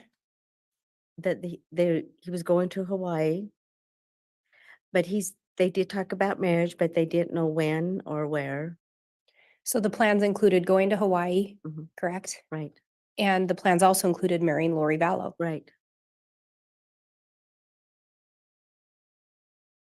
When Chad first mentioned Lori's daughter, again, he referred to her as dead. Judge, I'm going to object. There's not only is it leading, Overruled. He did. As I was asking her about her husband, and he mentioned that she just had a daughter that had passed.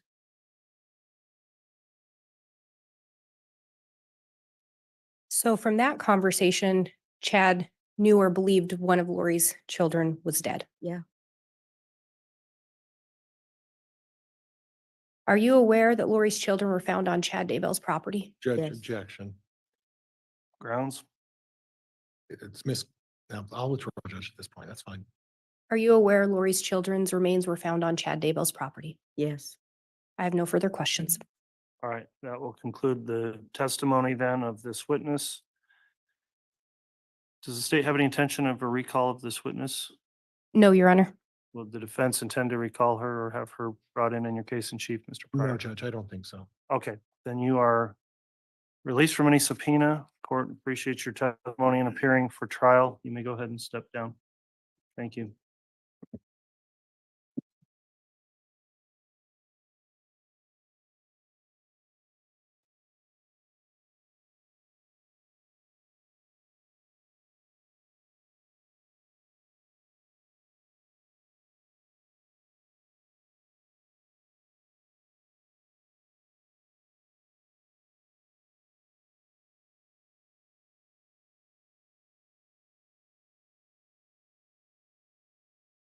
All right, the state can call its next witness.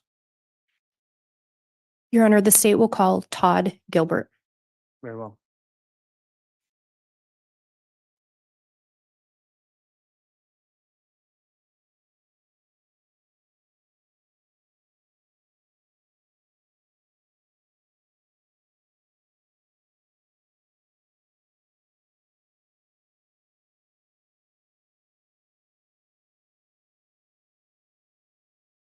Solemnly swear or affirm the testimony you're about to give will be the truth, the whole truth, and nothing but the truth, so help you God.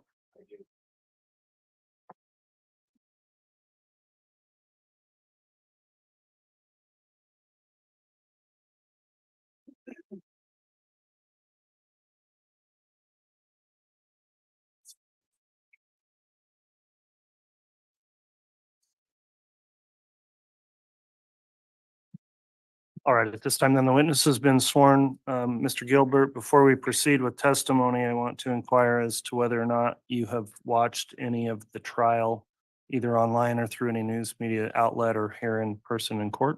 I have not. Okay, have you discussed with anyone else their trial testimony? No. Okay, thank you for your responses. You can inquire on direct, Ms. Blake. Thank you, Your Honor. Would you please state your name and spell it for the record? Todd Gilbert, Toddgilbert. Do you know an individual named Chad Daybell? Yes, I do. And did you know an individual named Tammy or Tamara Daybell? Yes. How did you know them? In 2015, I heard of Chad Daybell. He was an author and wrote books. And that's how I heard of him and that he was an author. Had you read some of his books? Yes. And did you read those books before you ever actually met Chad in person? Most of them, yes. And then did you end up relocating? Yes.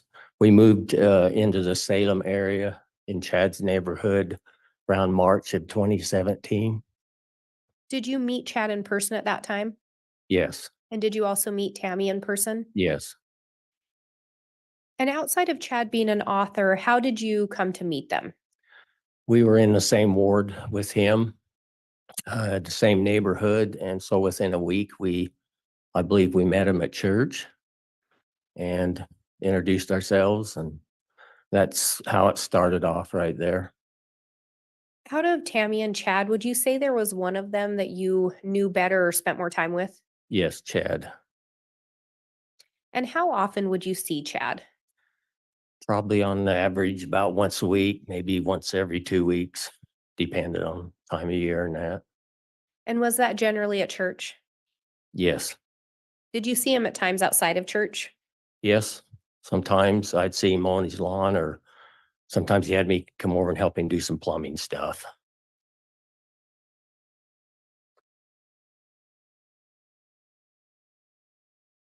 And we talked about that you'd read some of Chad's books. Did Chad ever discuss his religious beliefs or his purported beliefs with you? Yes, a little bit sometimes. They didn't ring true with me on everything. I thought, well, I had no reason to doubt him, but maybe they happened to him and things that he was going to see in the area and that. So And when you talk about things he was going to see, are those oftentimes referred to as visions? yes, And did you talk to Chad about some of the books he had written? yes, And did he share with you whether those were fictional or non-fictional?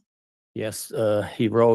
He also wrote children's books earlier. I didn't read any of them, but he wrote a couple of different series.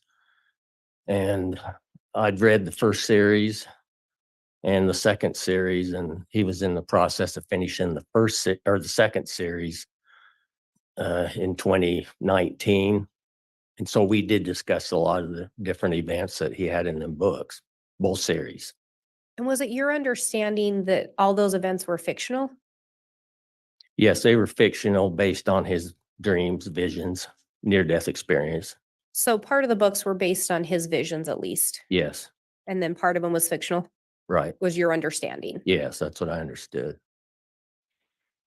When Chad would talk with you about his beliefs, did it feel like he was trying to teach you or just share them with you? a lot of times we would just kind of talk about the events that he'd seen. At that point, he wasn't necessarily really trying to teach me anything. He was just talking about things in the future that was coming up. And when we talked about church, what church is it? The Church of Jesus Christ of Latter-day Saints. And did the things Chad tell you always comport with standard LDS doctrine? No, And it sounds like you would be willing to listen to him when he would share these things with you. Is that fair? yes, I would listen to some of the stuff he had to say. It was interesting. Did you hold all those same beliefs? No, Do you recall Chad coming to your residence around February of 2019? yes, Do you recall anything about that visit that stood out to you? yes. Myself and my wife were working on a bedroom floor, trying to get some old tile out so we could put some carpet in. And Chad sent me a text, said he wanted to come over and talk to us.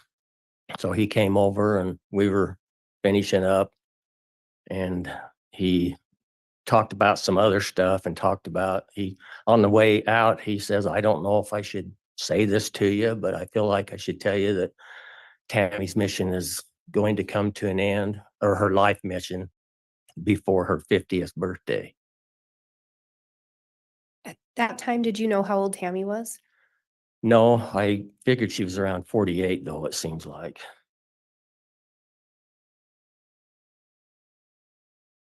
At some point, did you learn of Tammy's passing? Yes, Do you recall when you learned of her passing? yes, on the morning of October 19th, 2019, about 7 a.m., we received a phone call from Emma, Chad's daughter, and she was crying, and she said that her Judge, mom, I'm gonna object. Hearsay. Sustained. And did Emma seem upset to you? yes, I think you indicated she was crying. yes, At some point, did Chad take the phone? yes, And at some point during that call, did you learn of Tammy's passing? yes, Did you end up going to the Daybell residence that morning? yes, we did.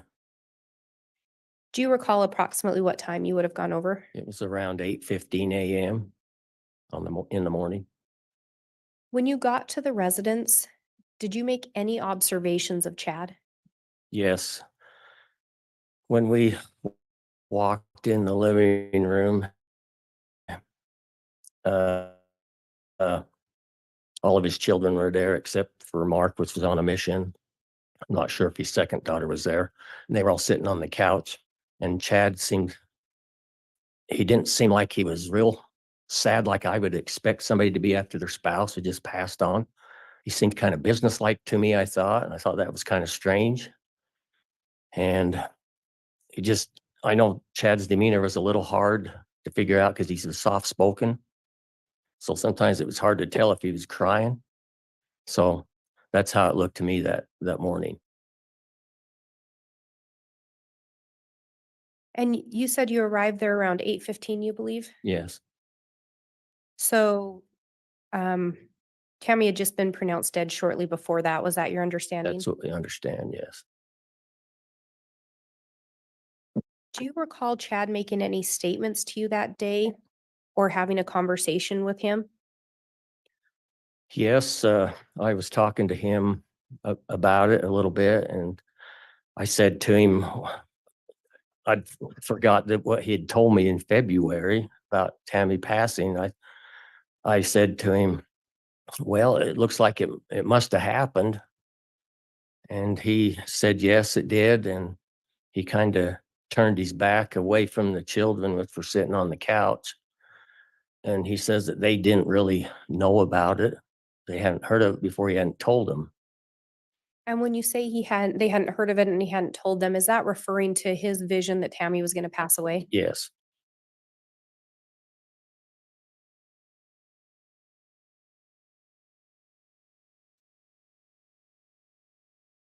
Do you recall if Chad told you anything regarding how Tammy had died?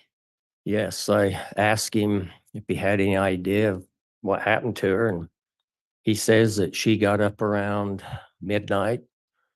She had a big coughing spell and she also threw up, and that she went back to bed.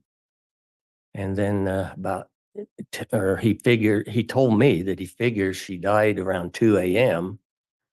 and from an embolism or something like that. I don't know how he knew that, and that about 5:30, she rolled her weight of her body. I guess she rolled out of bed onto the floor partially.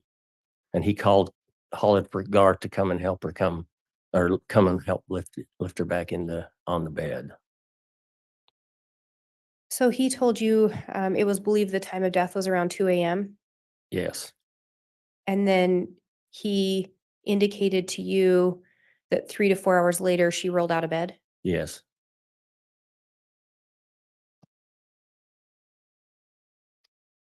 Had you had an opportunity prior to Tammy's passing to observe her?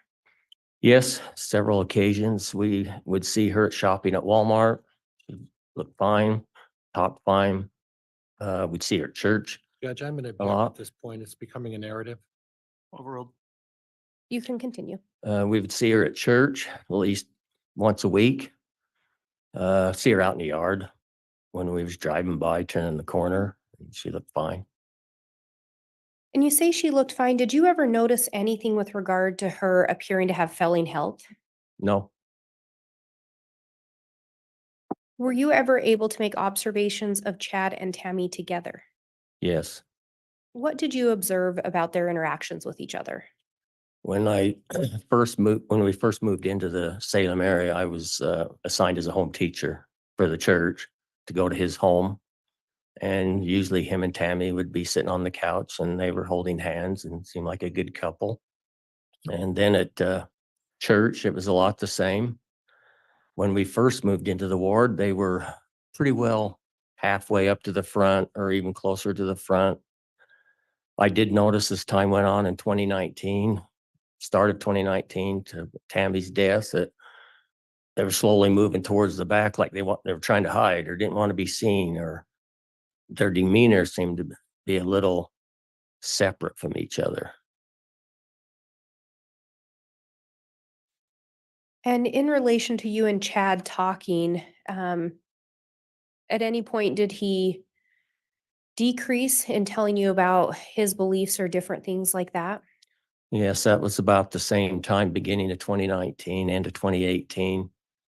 He was harder to find him at church, I guess, to ask him, anything, and he told me that, the preparation world was slowing down a little bit. People were kind of tired of it, didn't want to know as much. And so there just wasn't as much going on.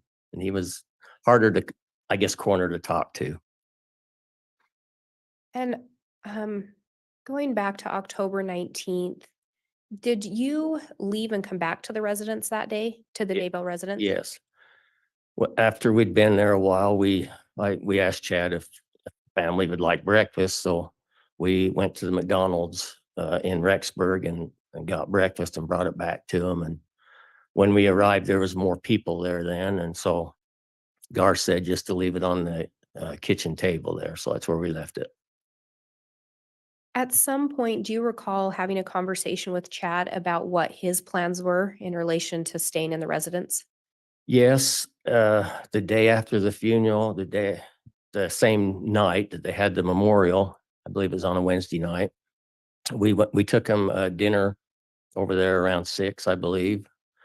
And after talking to him for a minute, he said, I've got to move out. I can't stay here anymore. And so I asked him where he was going to move to. And he said he has a friend over on Pioneer Road in Rexburg, had an apartment that's not there all the time, and that he was going to move in with that person, which I figured was a man at the time.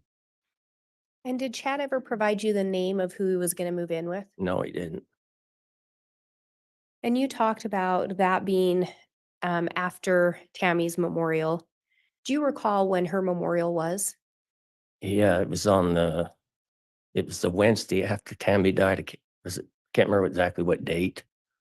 And do you recall that Tammy died on a Saturday? Yes. Did you attend her funeral? Yes, we did. And do you recall when her funeral was? It was the following Tuesday, which was the 22nd, I believe. And do you recall where the funeral was? Yes, in Springville, Utah. Did anything strike you as odd about the timing of the funeral? Yes, it seemed like things were way hurried fast. We, going back to when Tammy died, when we were there, we asked him about, about the funeral, and we figured it was going to be a few more days than the following Tuesday. That seemed real odd, that like somebody had been thinking ahead of time. Judge, I'm gonna Had that. object. Grounds Speculation. overruled. You can continue. That seemed real fast to have a funeral for your spouse that you were in love with. And so it just seemed real fast to us and odd. And in attending the funeral, did you make any observations of Chad? Yes, when we arrived there, we went in and it was before it started. So we went in the viewing area, and Chad and his children are in there along with relatives on both sides of the family. And he was standing by the casket, and he seemed okay, looked okay. We talked to him for a minute or two and looked at Tammy in the casket, and we felt like we needed a closure with Tammy because we'd known her, and that he just seemed like he was in a hurry to get it over with, kind of like, I guess you might say.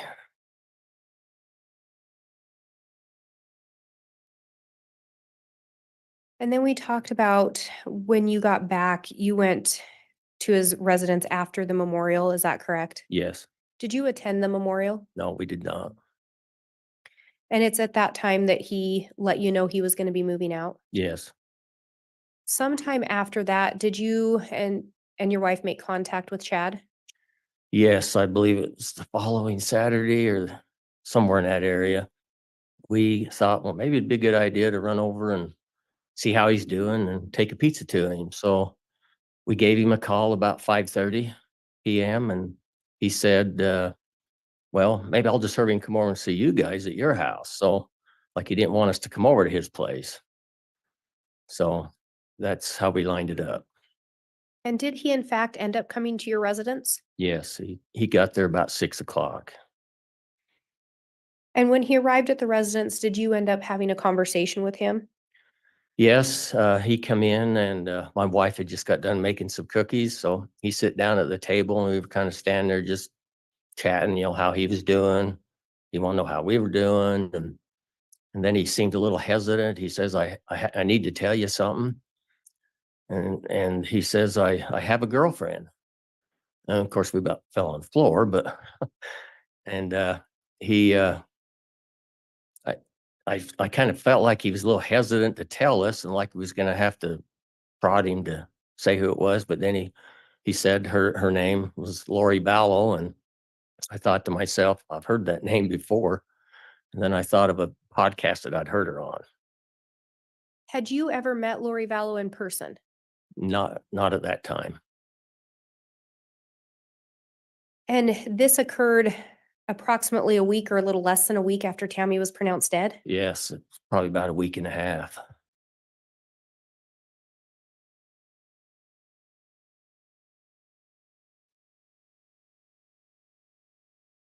Did he end up telling you anything else about his girlfriend other than her name? Yes, he said that that Tammy's mission was basically over with this earth life, and so his second half of his life was supposed to be with Lori, and that she was going to help him do his mission, and that she was beautiful and stuff like that. And was Lori was not with him on that occasion, is that right? No. At some point, did you end up meeting Lori? Yes, why Chad was still there. He says that Lori and her friends were going to be in the area and that would we like to meet her? And we said, yes, we would.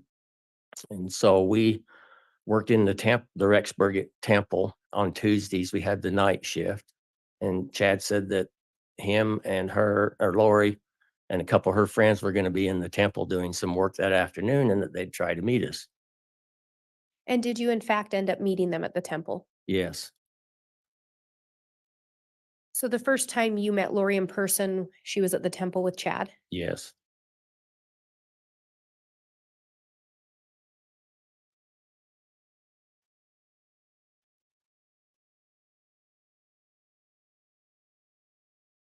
At a later time, do you recall Chad and Lori coming to your residence? Yes, it was 2 or 3 days after that, I believe. And when they came to your residence, did you end up having a conversation with them? Yes. Do you recall what they told you? They, when they first come in, they were real happy, excited, kind of like with each other. So we invited them in, come sit on the couch.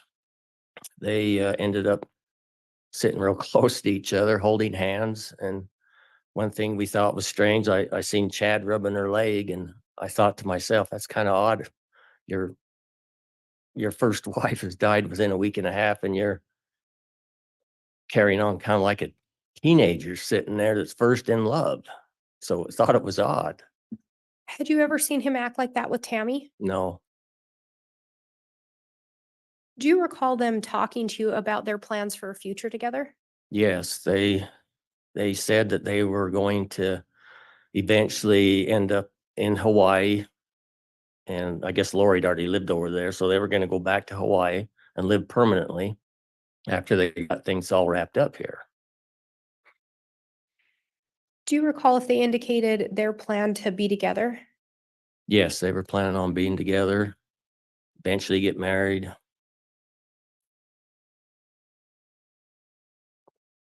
And do you recall if there was any conversation regarding Lori's former spouse? Yes, while they were there, we asked him, the normal stuff you'd ask people when they come visit you the first time. Have you been married before? She said, yes, she had.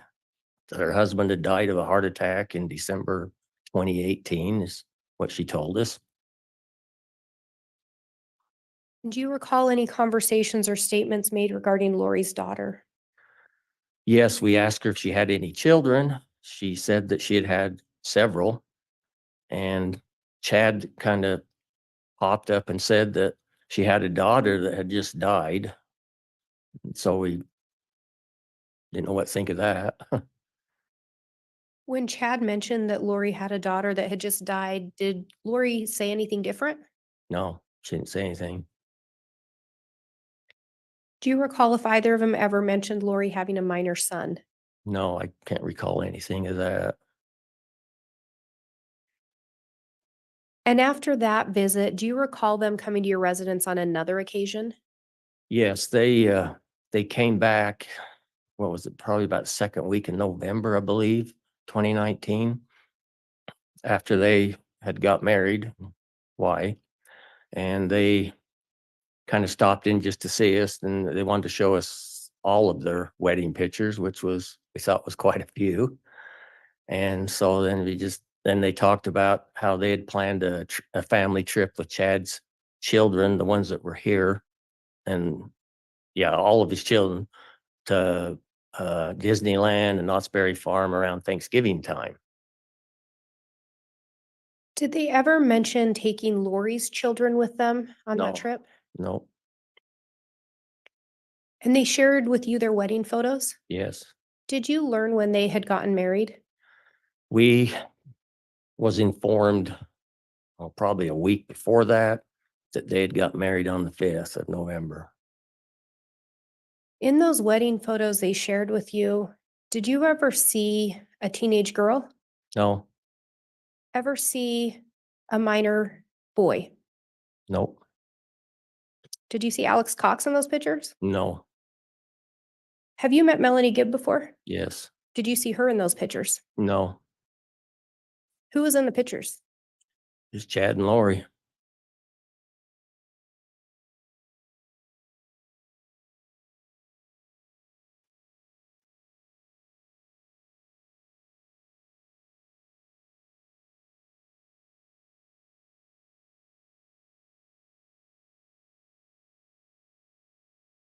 Did you ever have occasion to talk with Chad about how his kids felt about Lori?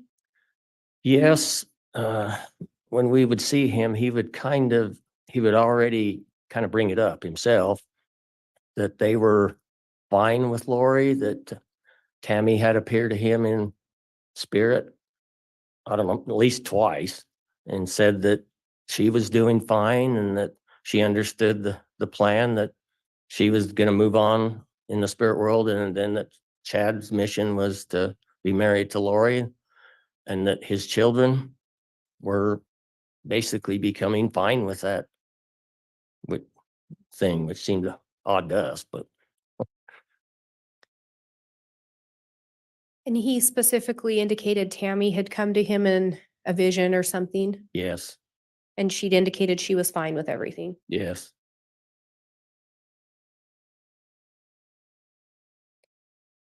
After that visit around Thanksgiving, did Chad ever, or I think it was a little before Thanksgiving, did Chad ever return to your residence at a later time?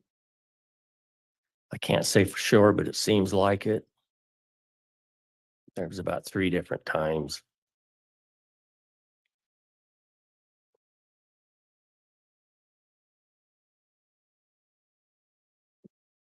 And I think you said that your understanding was Chad and Lori's plan was to eventually move to Hawaii permanently. Yes. Did some additional visits happen before they moved? Not that I can recall. The last time we seen him was before Thanksgiving. And after they'd moved, at some point, did Chad end up coming to your residence?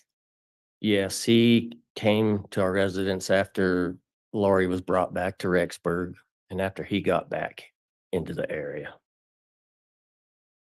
And do you recall why Chad came to your residence?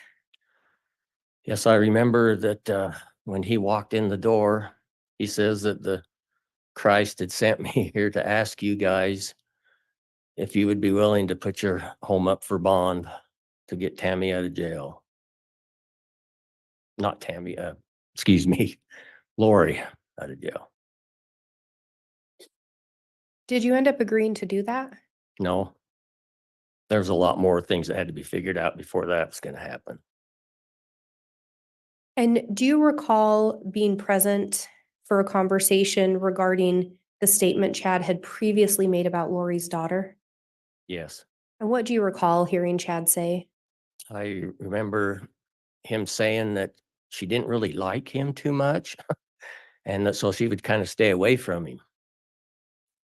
She was like a typical college student.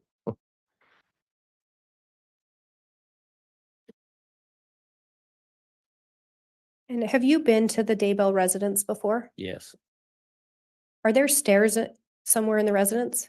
there is one set that lead up to a room in the back part of the home. I have no further questions. All right. That'll conclude the direct. We can go ahead. Let's go ahead and begin with cross. I think, Mr. Pryor, where we're at. Yeah.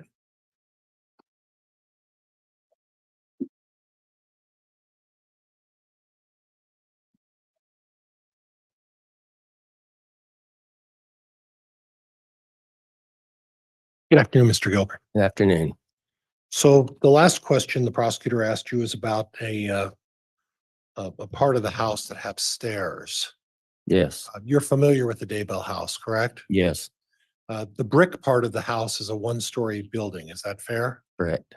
And then on the back is an attached building that has some stairs, it's almost like an attached garage. Would that be fair? Objection, Your Honor, misstates the evidence. Counsel's testifying. Move to strike.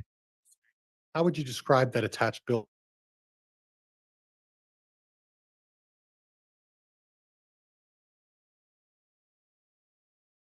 The mechanical room in the bottom, storage room in the bottom, and then just a room up above it.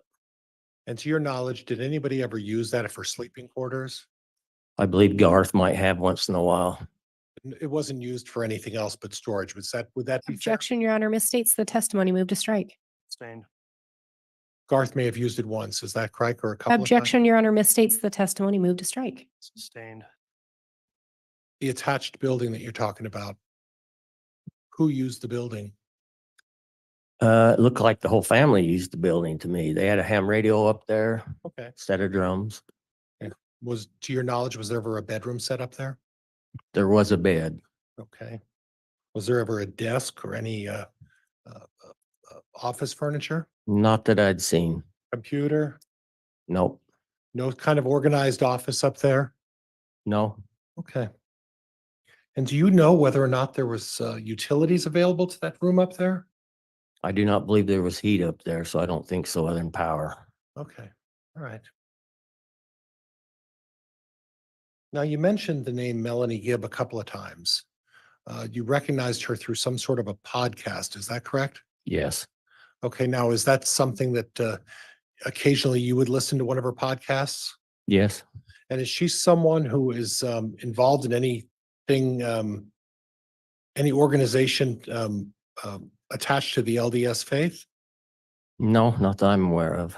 She does something, are you familiar with the term preparing the people? Yes. And then she's involved in that organization. To my knowledge, not really. How do you, other than the podcast, how do you know Melanie Gibb?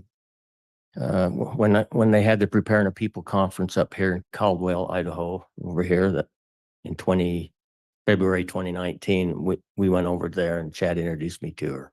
Okay. Did you know Melanie Gibb from any other occasion? I'd never met her. I just heard her. And she spoke at that conference? Yes, I believe so. And on the subject of speaking at conferences, were you aware of Chad ever making statements at any of his conferences about Tammy's health or whether he has any predictions about her demise? No, I never did hear him publicly say that in any of the conferences. Okay. And did you have an occasion to attend these conferences somewhat regularly? We attended 3 of them. Okay. And the term "avow" came across as part of my research. Do you know what the term "avow" is? Yes, it stands for, it's a website, but I can't remember what AVOW stands for now. Okay. Is it linked to this preparing the people stuff? No, It has a, it is a preparation website. it is not, or it is? It is. It's a preparation website. And when we're talking about preparation, that's not necessarily anything that's inconsistent with the LDS faith, correct? No, I mean, there's no limitation through your faith saying you can't participate in this preparation stuff, right? no, And Chad was an active member in the LDS faith uh, throughout the time you've known him, correct? yes, Okay. And the writing of these fiction books doesn't necessarily preclude him from being a part of his LDS faith. Is that fair? no, Okay. And he is entitled to his opinion as to how he would express what he believes versus what maybe someone else in the LDS faith would believe, correct? correct. Okay. You made mention of meeting at the temple and meeting Lori Vallow. Yes.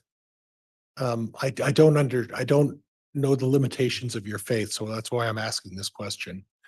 When you go to the temple, is there a limitation as to who's allowed to go to this temple?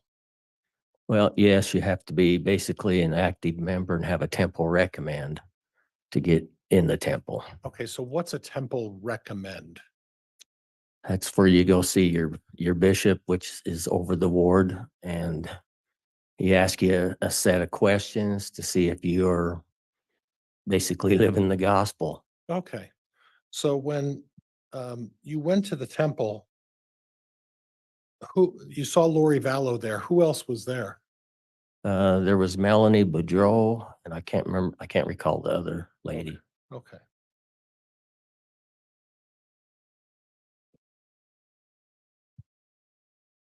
Now,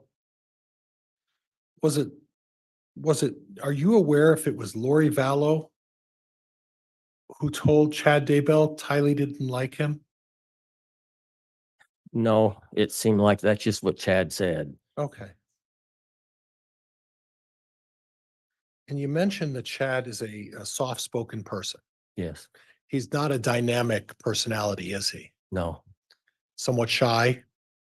It looks that way, yeah, reserved? yeah. Okay.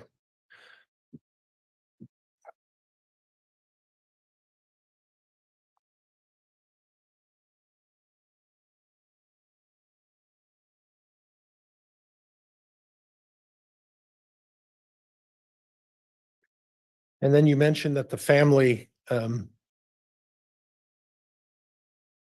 was planning a trip to Knott's Berry Farm or I'm sorry, first you said Disneyland and Knott's Berry. Heard both, And this was in the second week of November, correct? right? That's when you met with Chad? That's when they come over the second time to, Okay, so it wasn't a secret that they were planning on going on a vacation with the family to Knott's Berry Farm. That wasn't any kind of a I secret, right? don't believe so. Okay, the common knowledge. Yeah, And that had been planned. You said the second week in November. Could we be more specific about the time or date, or you just don't remember? I don't recall. I would say it was about a week after they got married, Okay.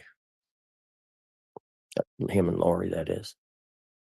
So would it be fair to say that by the second week of November, there were already plans in place to go on this family vacation?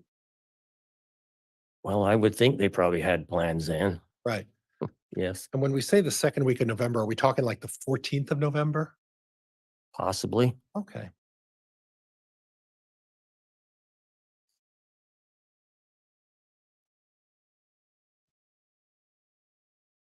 And Judge, if I could just have a minute. You may. Thank you, Your Honor.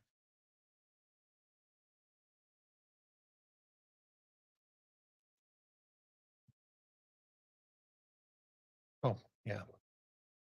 So when you spoke to Chad about the circumstances surrounding Tammy's death, he mentioned to you that she had a coughing spell that night, right? Correct. And he mentioned to you that she had been vomiting. Yes. Did he say what she had may have eaten that was causing her to vomit that night? No, Okay. And then there was some discussion about some sort of an embolism, or there was something with her head that went wrong. Is that fair? he didn't say head, he just said embolism. Okay, okay. And then there was a discussion with Chad that when they discovered Tammy in the morning, that he called out to Garth. Do you recall that? Yes, And that's what he told you, yes, right? that's what he said. And then he also told you that when he called out to Garth and Chad had to pick Tammy up off the floor and put her back into the bed. Is that what you were That's the saying? way I understood it. Okay. Okay, Judge, I don't think I have anything else. Thank you. All right.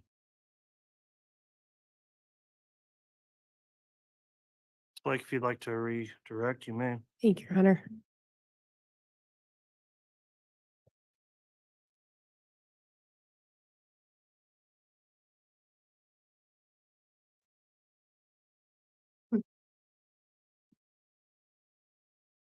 Mr. Gilbert, you were asked if preparing a people is attached to the LDS faith. Is that specifically attached to the LDS faith? No, And were some of the things Chad discussed beyond the standard LDS teachings? you mean when he was speaking in them? No, oh, sorry, just- let me back up. When he would talk with you, were some of the things that he shared beyond the standard LDS beliefs? Yes, You were asked about getting a temple recommend. If someone disclosed they were having an affair, would they qualify for a temple recommend? no,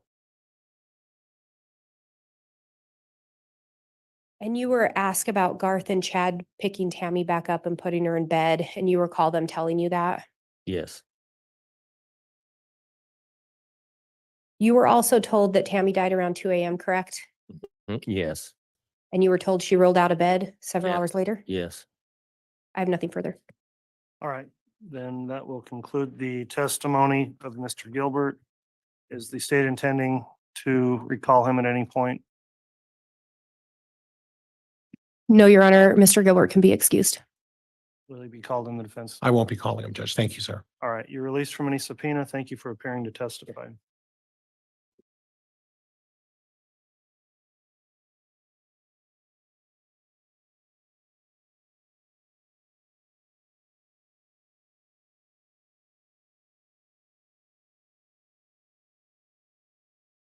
Ms. Blake, would you prefer to start a new witness at this time or have a mid-afternoon recess?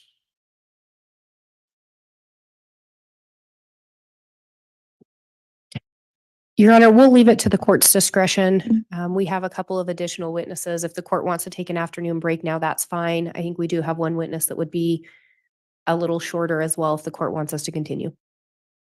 Let's take the recess at this time and we'll continue on after that. So it's about 10 after. Let's try to come back on at 2:30, please.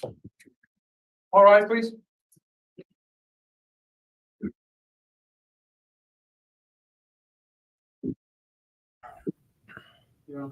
All right. Good afternoon, everyone. Hope you all are enjoying the trial coming to you there from Idaho as it relates to the case of Chad Daybell versus the state of Idaho. And some of that testimony from the last witness, meets this guy, meets Chad, everything's fine, wife dies, and next thing you know, his wife's dead. Week and a half later, hey, here's my new girlfriend. Pretty hot, huh? Yeah, I can't imagine, that goes over well in many circumstances, let alone in a predominantly LDS environment where, just seems a little odd. But hey, after all, according to this witness, if Tammy has spoken to Chad from the afterlife that, hey, everything's okay and I understand the plan, go forth and get married, a week and a half after the her death and funeral, no problem with that. That doesn't look weird at all, does it? No, it doesn't. Yes, it does. Yes, it does. I've said it before and I'll say it again. There are no coincidences in criminal law. You can say, what a coincidence. What a coincidence. I just happened to meet this new girlfriend and my old wife that, she's there, I guess, but just hanging out. She just happens to die. Oops. What a coincidence. Now I can get married and everything's okay. Cause she has told me from the other side that life should go on and you need to go forth and do your thing and prepare your mission, so to speak. Completely plausible, right, ladies and gentlemen? Completely plausible. I've said this all along. I mean, you can see Mr. Pryor is trying to repeatedly say that Chad is, a timid, shy, gullible young man. And Lori Vallow is the one that ran the show. And it's come out through part of this. He's just a poor, meek, shy little guy. And then he meets this woman that, he just doesn't know what to do. He can't resist her. And, she obviously wants him and she's going to do anything she can to get him. And he was just out in the dark and obviously just kind of rationalizing everything that he did and what took place. I mean, I get it. I mean, he meets this woman. She's, attractive. And she rocks his world. Let's face it. For whatever reason, Lori Vallow was going to do anything she could to be with him. And, the question for the jury is ultimately going to be, was this complicity? Was it a conspiracy? Or was this just, blind ignorance due to infatuation of the circumstances? I don't know. Like I said, most people, unless obviously there was an affair going on between Lori Vallow and Chad Daybell before Tammy was deceased, and Tammy was clearing the deck. She was clearing the deck of every obstacle that was in her way to what she thought was going to be this great, wonderful life. Those two pesky kids, oh my gosh, they're so difficult. Oh, geez, who's going to be able to take care of them? Well, there's lots of people that would have been able to take care of them, but, it's just, she chose the wrong way. And the question is, obviously we know think we're pretty convinced, right? Are we not by this point that obviously Lori Vallow and Alex Cox, and then the question is for this jury, you know, we'll reserve judgment till we hear all the evidence in the case, because that's the fair thing to do. That is our, you know, that's the way our judicial system is supposed to work. And so, yeah, we appreciate, you know, we got to appreciate the fact that he's entitled to his trial, give him a fair trial, give him due process, you know, and then more than likely he's going to be convicted. Thank you, Blue Bear Arts. Appreciate you. That's very nice. And so, you know, then we have, you know, Chad just sitting over there as pathetic as could be. I mean, has that guy really moved at all? He just kind of sits there, you know, little notepad, apparently marks exhibit numbers. Yeah. And as Elizabeth notes, all for the children's Social Security income. I mean, what did I think I remember reading at one point, wasn't it like $1,800 or something? It wasn't a whole lot of money. Like, did they think they were actually going to be able to live large on that paltry amount? But hey, when you get that insurance money coming due, was it $300,000, I believe? And you can run off, get married, go to Hawaii. I mean, who doesn't love Hawaii? I love Hawaii. It's like getting a tropical vacation in a warm environment with a wonderful beach, and you get to stay in the United States. It's wonderful. And it's far enough away with the time change. You can, you know, you're up and ready to go. And when the day is done here on the, you know, in the mainland, so to speak, you still have half your day left where you don't have to worry about being interrupted. It's pretty good. Wander corrected me, $5,800 a month for that. It's still, that's a decent chunk. You could probably live modestly on that kind of money. $1,800, so that'd be $36 a month. So yeah, I thought it was $1,800 per child, so $36. I mean, it's not a ton of money, but let's see. Someone here is saying $1,950 times 2 for JJ and child in care, and then the $1,800-ish for Tylee. So 58 would suffice, you'd think. Yeah, you can live comfortably on that. I mean, no doubt about that. So yeah, it's you know, not a. I mean, but it's not a lot of money in the big picture of things. I mean, and how arrogant do you have to be to think that no one's going to notice that your kids are gone, right? Of course they are. The grandparents obviously were quite concerned, and they're the ones who called the police. And I still think, you know, the grandparents are the ones that are really responsible for this case coming forward. Because had they not done that, who knows? They could have slipped through this. Oh, we're going to move. Oh, they're with the kids. And they just start jumping around, moving out of state. Who, you know, who knows? So it's, I don't know. I still think the grandparents are the ones that really got this case going. I mean, the police were like, okay, we'll go do a welfare check. Something's not right, but you know, we'll check it out. But after all, like I said, the grandparents are the ones responsible for, I think, really pushing this case forward. So, you know, prosecution just very meticulously going through everything. The judge is pretty much agreeing with everything that they want. All of the objections by the defense have pretty much been sustained or overruled for the prosecution. And then when the defense was asking questions, the judge sustained most of them on this last witness. But hey, that's the way it goes. You know, people always, defendants somehow always think that, you know, it's going to get better when you go to trial. It's tougher even. Clients oftentimes wonder on the criminal defense side, well, how come we're losing all our motions? Well, because we're defense. We're the defense. The law is kind of written in the favor of the prosecution, which isn't necessarily a bad thing because you want to get the bad guys off the street. You got to give them a fair trial, but you don't need to make it so difficult that no one ever gets convicted. So I don't know. And I understand it's a death penalty case in this particular case, but, you know, I'm sure the only other offer would have been plead guilty and, you know, life 3 3 life sentences is what my guess would be the offer would be. So the defense had to go try this case. We'll have to wait and see. We'll just have to wait and see.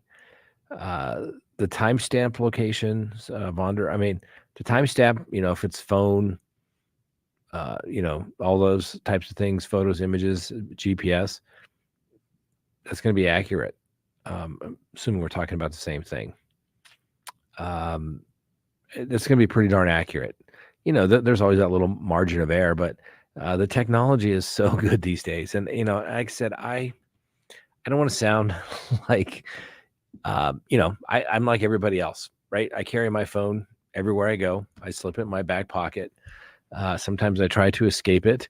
But even sometimes, when you don't want to, you want to just relax and be, not found, so to speak. Well, but you want to review like, the Wall Street Journal or something. Well, that's the phone.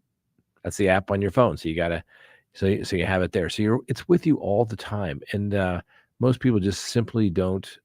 Oh, Mary Seidler. Let's see. There we go. Ask Scott for $3.50. Guilty or not so far? So far, I don't think they've hit it out of the park just yet. I mean, we're building up to it. It's kind of slow.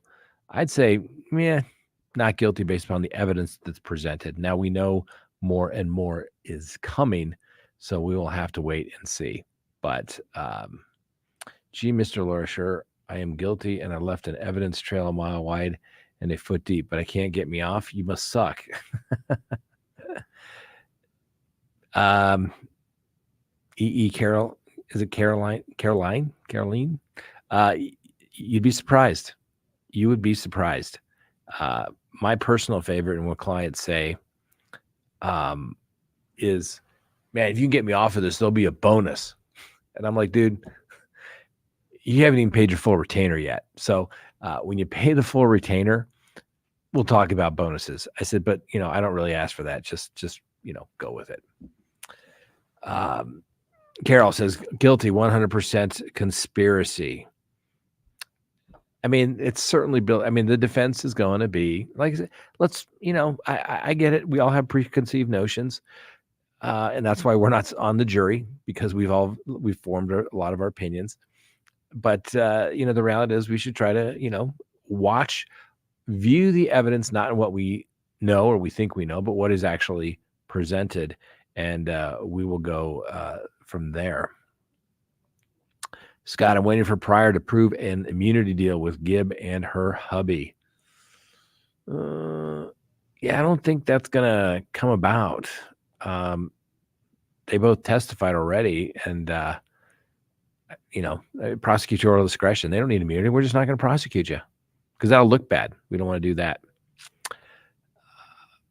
So, yeah, it's, I don't know. All these cases are weird.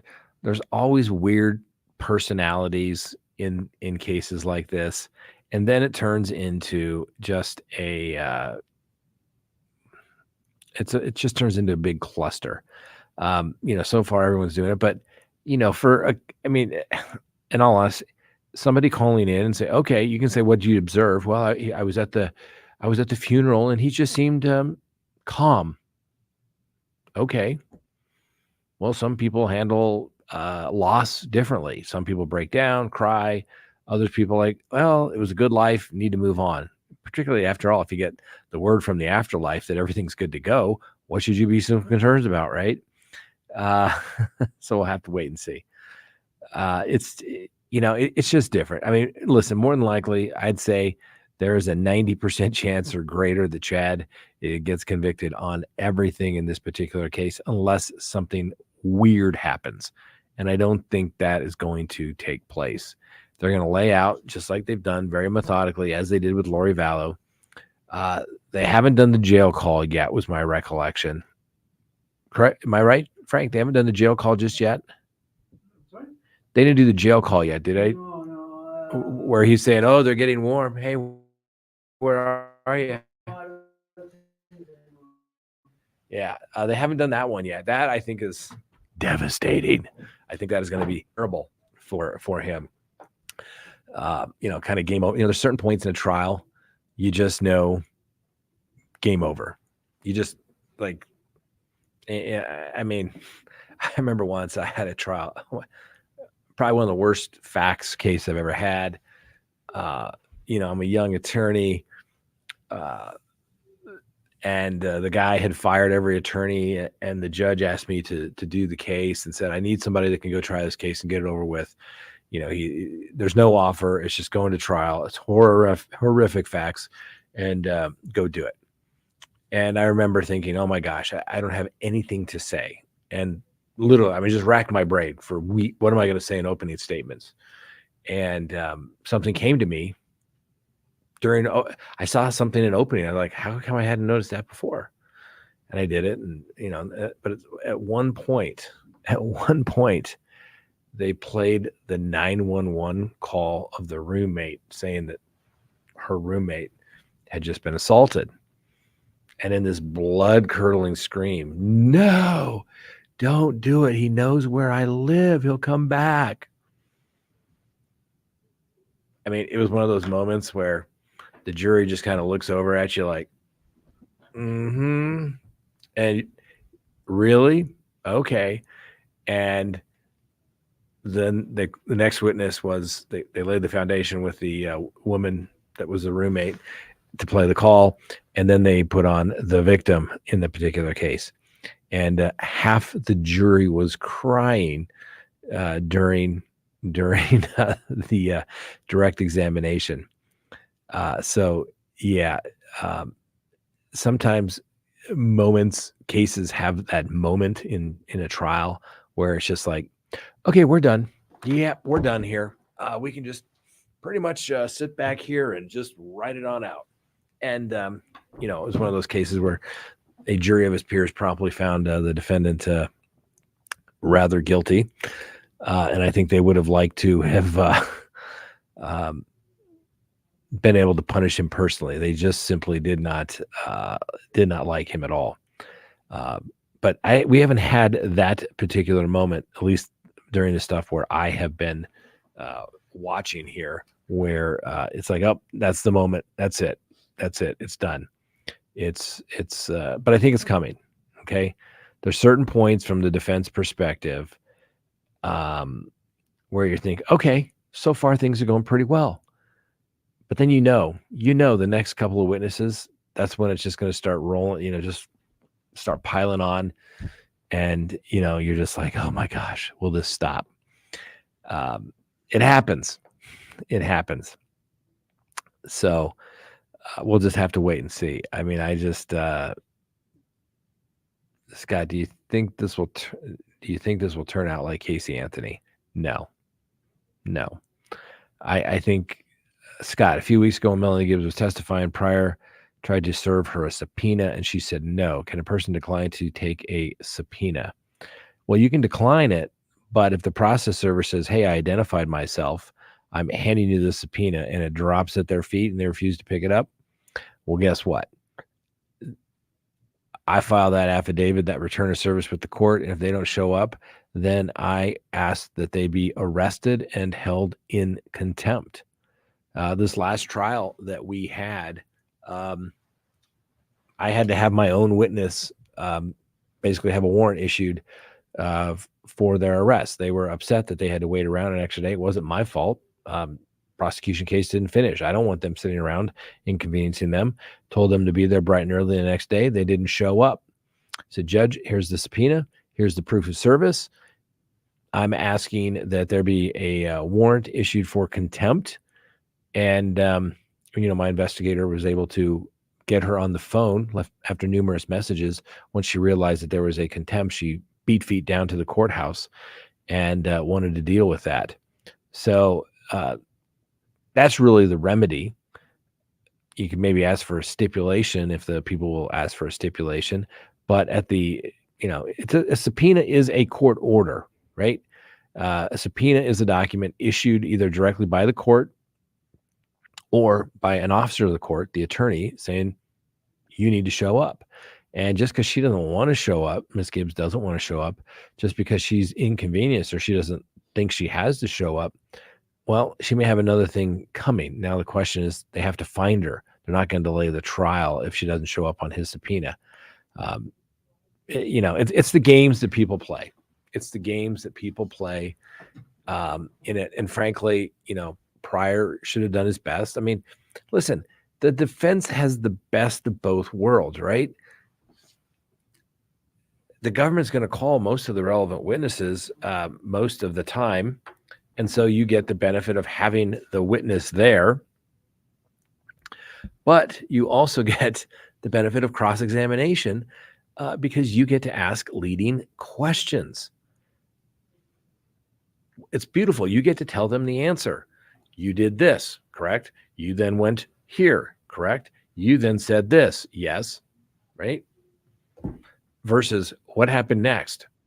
Where did you go on this date? Describe the house for me. What if they don't describe it? Is there anything else you remember you have to describe about the house? It's a lot easier. And so that's why I always try to, although the defense never has any burden to produce any witnesses, I say, hey, you understand, we, the defense, has subpoenaed or produced and endorsed all of these witnesses that the prosecution's done. But it just makes more sense, instead of them getting up and asking questions and waiting and then bringing everybody else back, that we get to ask the questions right there and then. And you understand that's our witness too. Oh, okay. Yeah. We get it. So I would take cross-examination of a witness any day over direct, because direct can blow up in your face. It really can't. Just ask any prosecutor. And any prosecutor will tell you when they didn't get the answer, or they're stalled, they don't know what to say, what's happening next. What happened next? What did you observe next? That kind of thing. And that's what takes place.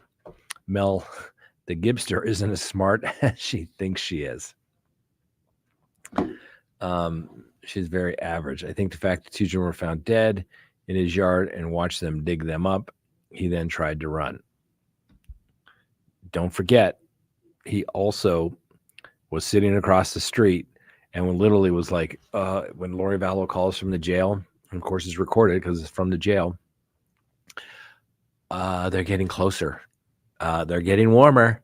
They're getting hot. They're getting really hot. Now, he didn't say that exactly, but you could say, oh yeah, they're digging in the yard. She's like, oh my, they're digging in the yard. Okay.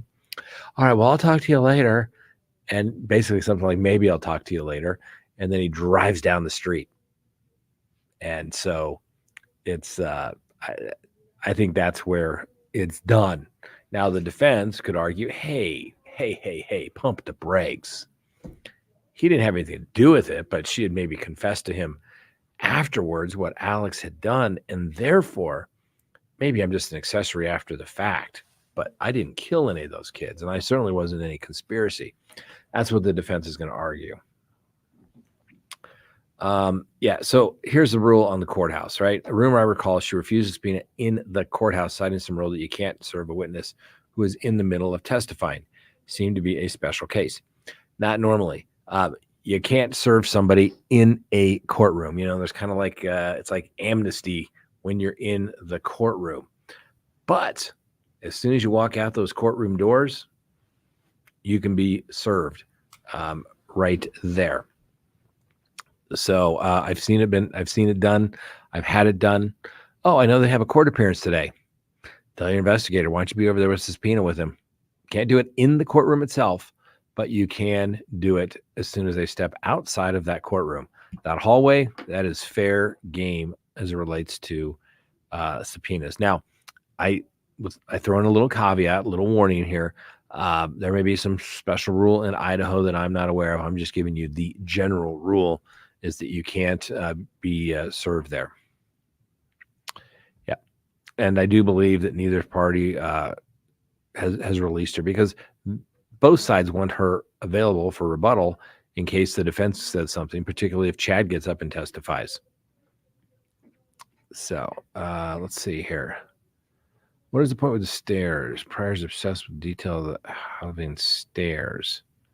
I'd have to go back and listen to that just a little bit more, but yes, he does seem to be spending a lot of time on that. I don't know what he's going for just yet, but we shall soon learn. So hopefully we'll soon learn. And maybe somebody else has cracked the code on that just yet. I haven't watched all of it just because I've had other things to do, but it does seem like he keeps pressing on the stairs in the foyer. Maybe it has something to do with, are you able to see? Can you hear? Something along those lines. Let's see here.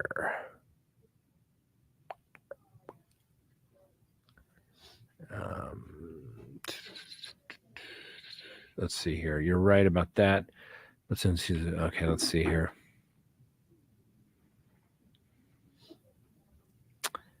Well, Paula, Chad is charged with a conspiracy to commit murder. So he will be found guilty. If they find him guilty of a conspiracy, he will be found guilty of the murder, conspiracy to commit murder. It was to discourage. All right. Oh, and we're back again. All right, ladies and gentlemen, let's see who the next witness is. And All right, thank you. We do have the jurors lined up, I believe, so we'll go ahead and just have them brought in if we're ready. issues that need to be resolved before the jury's brought in. Just next witness. Do you think John Pryor's looking a little tired? What are we? We're into week 2 of this trial by now, not including a week of jury selection. Yeah, he's getting tired. All right, please. He's getting tired, and very well organized. He must have everything on his computer for a case that has hundreds of thousands of pages and more computer space you can possibly imagine. He has a very clean desk. So maybe he just knows the case so well, but usually you have a few extra papers sitting around. All right, thank you. Please be seated. And of course, we got the prosecution over here. 1, 2, 3. Okay, we're back 4 on the record attorneys. on CR 2221-1623, State of Chad Idaho versus and, Chad Guy Lord John Daybell. The Pryor. jury's returned from the mid-afternoon recess, is properly seated. The state just concluded with the witness, Mr. Gilbert. And so at this time, I believe the state's prepared to call another witness. Is that correct? We are, Your Honor. The state would call Janice Olson.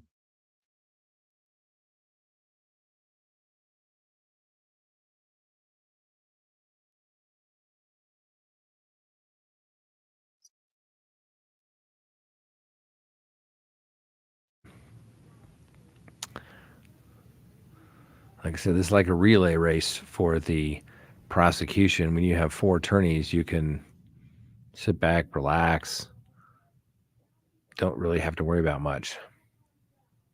You solemnly swear or affirm the testimony you're about to give will be the truth, the whole truth, and nothing but the truth, so help you God? Yeah.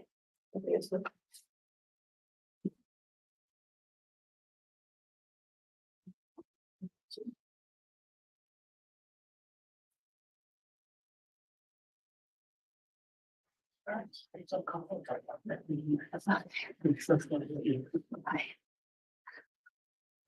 right, thank you. Now that the witness has been sworn, I just need to inquire because of an exclusionary order in the case that doesn't allow for witnesses to view testimony. This trial's been live streamed and open to the public.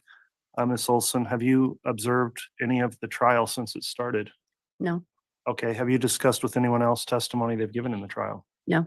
Okay, thank you for your responses, Mr. Wixom. You may go ahead and inquire on direct. Thank you, Your Honor. Ma'am, will you please state your full name and spell it for the record, please? Janice Olson, JANICEOLSON. Thank you. And where do you live? Just a little out of St. Anthony. And where is that relative to Salem, Idaho? About 12, 15 miles away. And what do you do for work? I teach first grade. How long have you taught first grade? This will be my 30th year. And have you always taught at the same school? Yes. Which school is that? Central Elementary. And where is that school? in Sugar City. And I want to draw your attention back to October of 2019. Do you recall working with Tammy Daybell? Yes, And can you explain to the jury at work, how often did you have interaction with Tammy? all day. We're just kind of in and out of our classrooms, in the hall, the lunchroom, in our teacher's workroom. So is it fair to say you saw her multiple times a day? Yes, And you said the lunchroom. Did you ever have occasion to have lunch with her? yes. How often do you think that would happen? 3-4 times a week. If you were to think about the working relationship you had with her, how would you describe that relationship? She was a friend, good colleague. And when you interacted with her at school, did you have any chance or opportunity to observe her activity or her work? Yes, What did you observe about her? she was very organized, on top of things. She always went the extra mile to get books into kids' hands and to make sure we knew what was in the library. And Did you ever, I'll withdraw that. Where is the library in the school? down the hall, you walk in, you just go straight down the hall and to the left, just after the lunchroom. How would Tammy go and get students and bring them to the library? What did she have to do? She would actually stay in the library. Well, she'd come around and gather books during the week if you had library that day. But then when it was our library time, we'd take our class down, drop them off at the library, pick them back up after they were done. Outside of school, were you ever involved in any activities with Tammy? Yes. What activities were those? She came to our high fit / Zumba class a couple times a week. How often? Twice a week, you say? Mhm. How long is each class? An hour. Drawing again your attention back to October of 2019, I'm going to ask you just to speak of the last couple of months before that time. Was Tammy a regular attender of the class? Yes. And when you went to class, did you have the opportunity to observe her in class? Yes. And what did you observe her doing in the class typically? Just following along, just like everybody else. Did you ever notice whether or not she seemed to struggle in the class? No, Did she ever fall behind? no, Did she ever quit early? no. Usually if she thought it was too hard, I mean, everybody does it. If they're out of wind for a second, they stop and march, or they just keep moving and then join back up. Did she ever do that?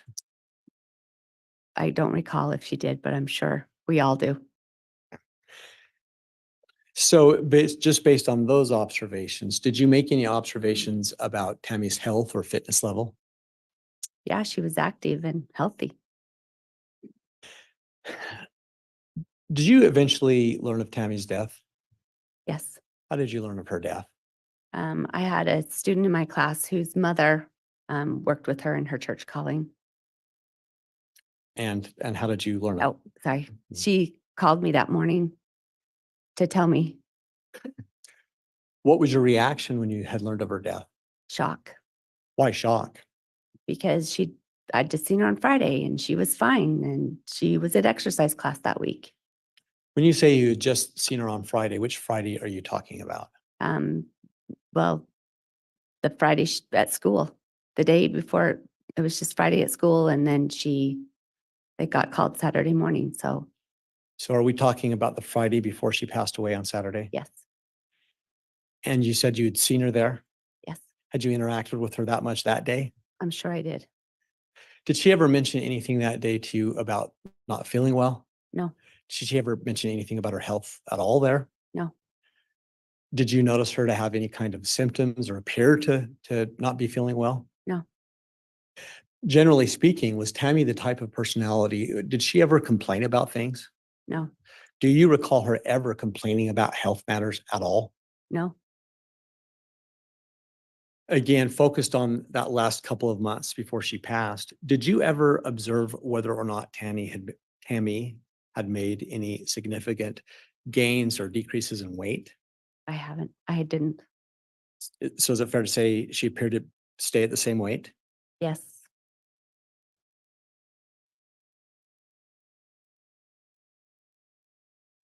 Your Honor, I have no further questions for this witness. All right. Mr. Pryor, cross-examination. Just briefly, Judge, thank you.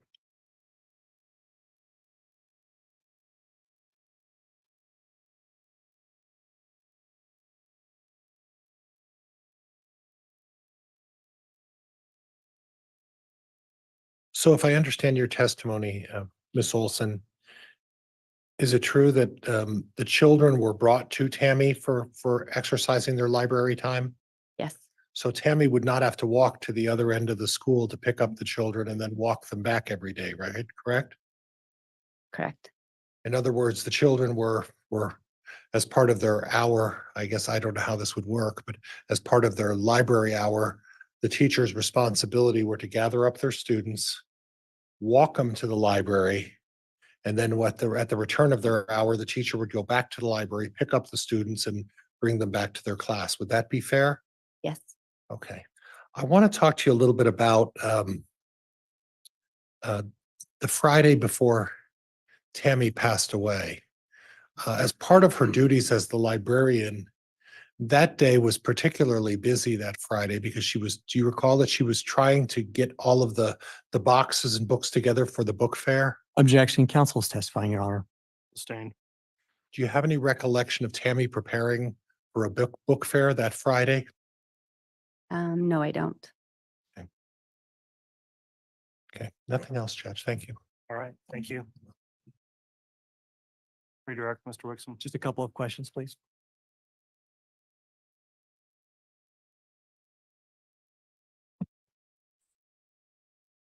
Ma'am, can you please explain for the jury, where was your classroom relative to the library in the school?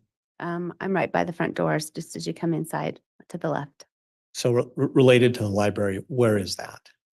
Well, I'm here and you would go down the hall around the lunchroom and she'd be just the first doors on the left. Would it be fair to say that it'd be possible that Tammy could be walking around in the school and you wouldn't?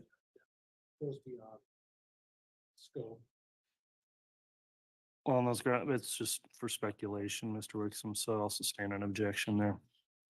Did you ever see Tammy walking around in school at all? All day, every day. When would you see her walking? What would she be doing? She'd be coming to gather up the books before we made it to library. For each class, she would be passing out books. If I had said I'm teaching about insects or something, she would gather up some really good insect books that she had in the library and bring them to our classes. No further questions, Your Honor. All right, thank you, Mr. Wixom.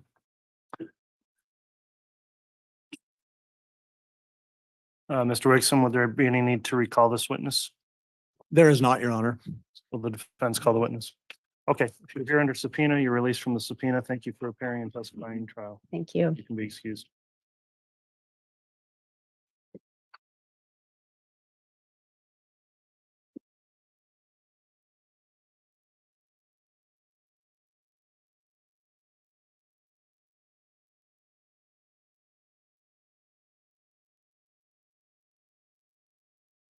We do our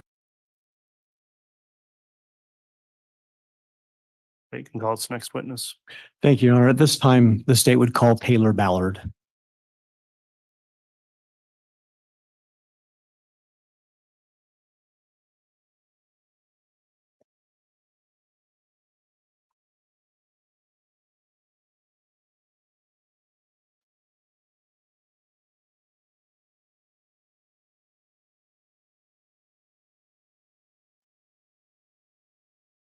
Swear or affirm the testimony you're about to give will be the truth, the whole truth, and nothing but the truth, so help you God.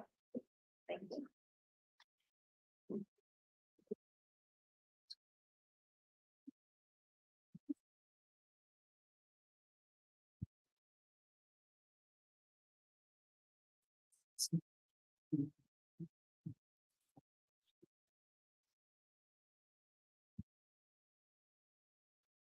All right, Ms. Ballard, you've been placed under oath. I just want to inquire before you testify.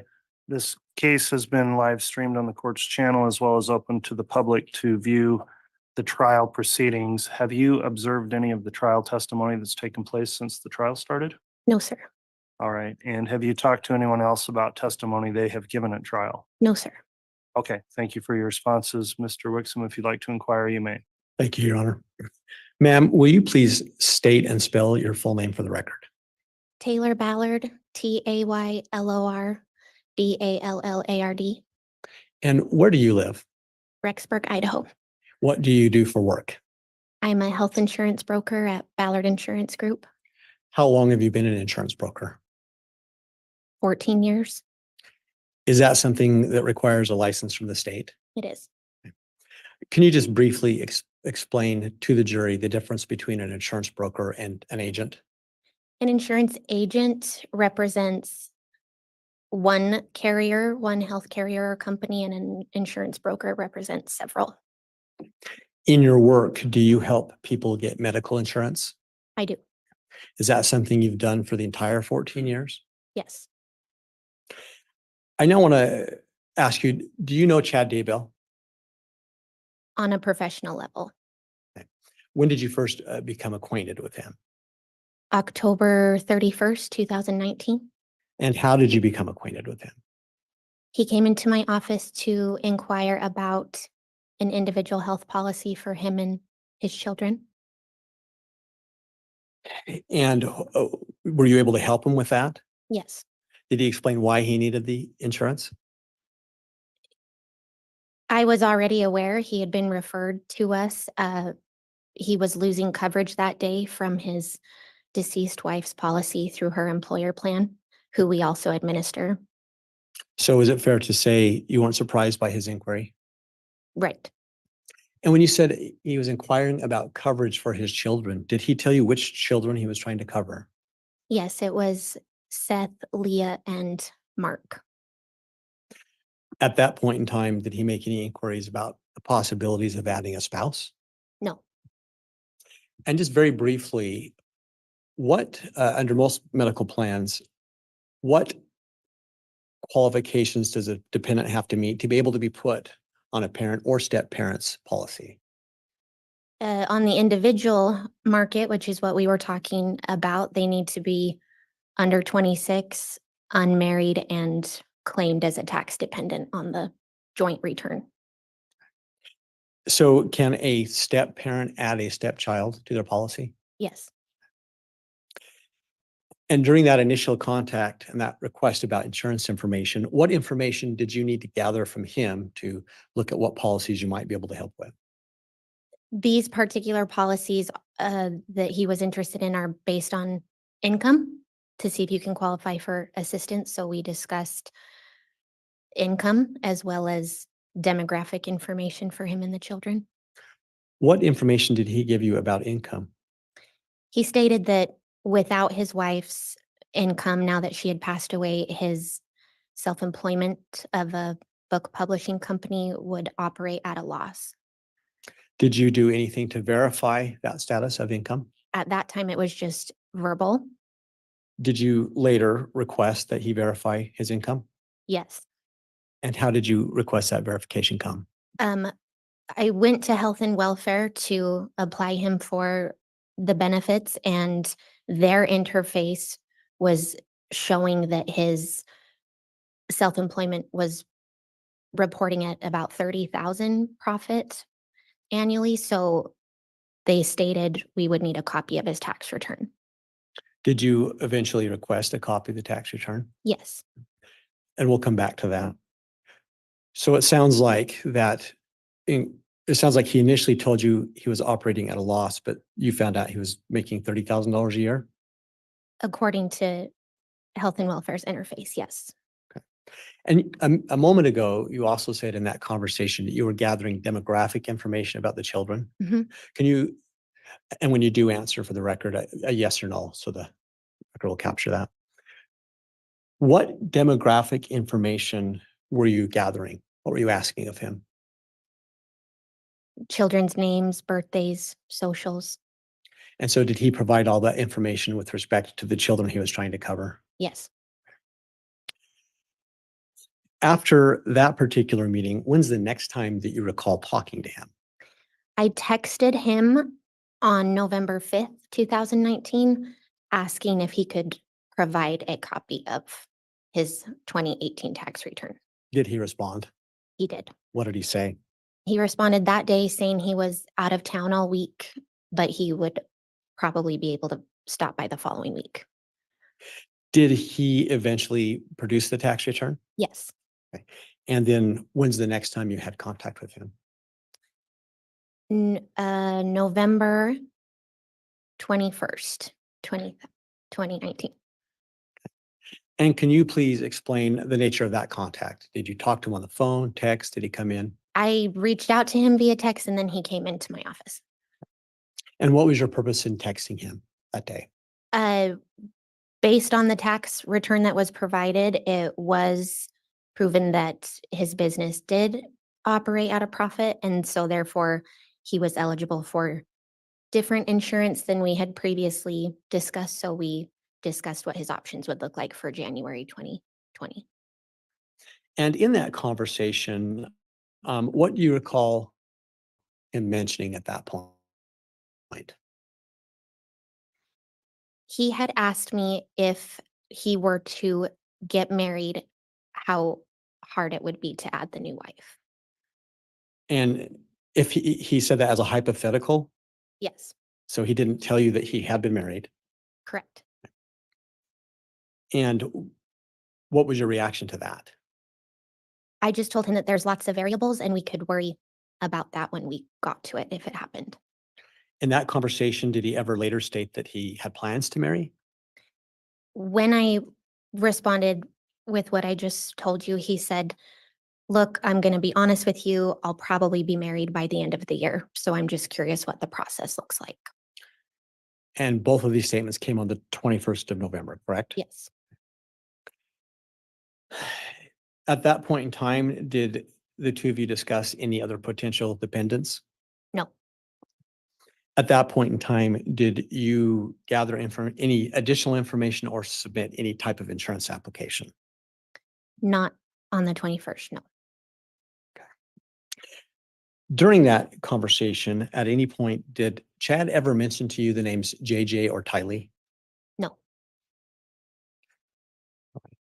When's the next time you recall having interaction with him?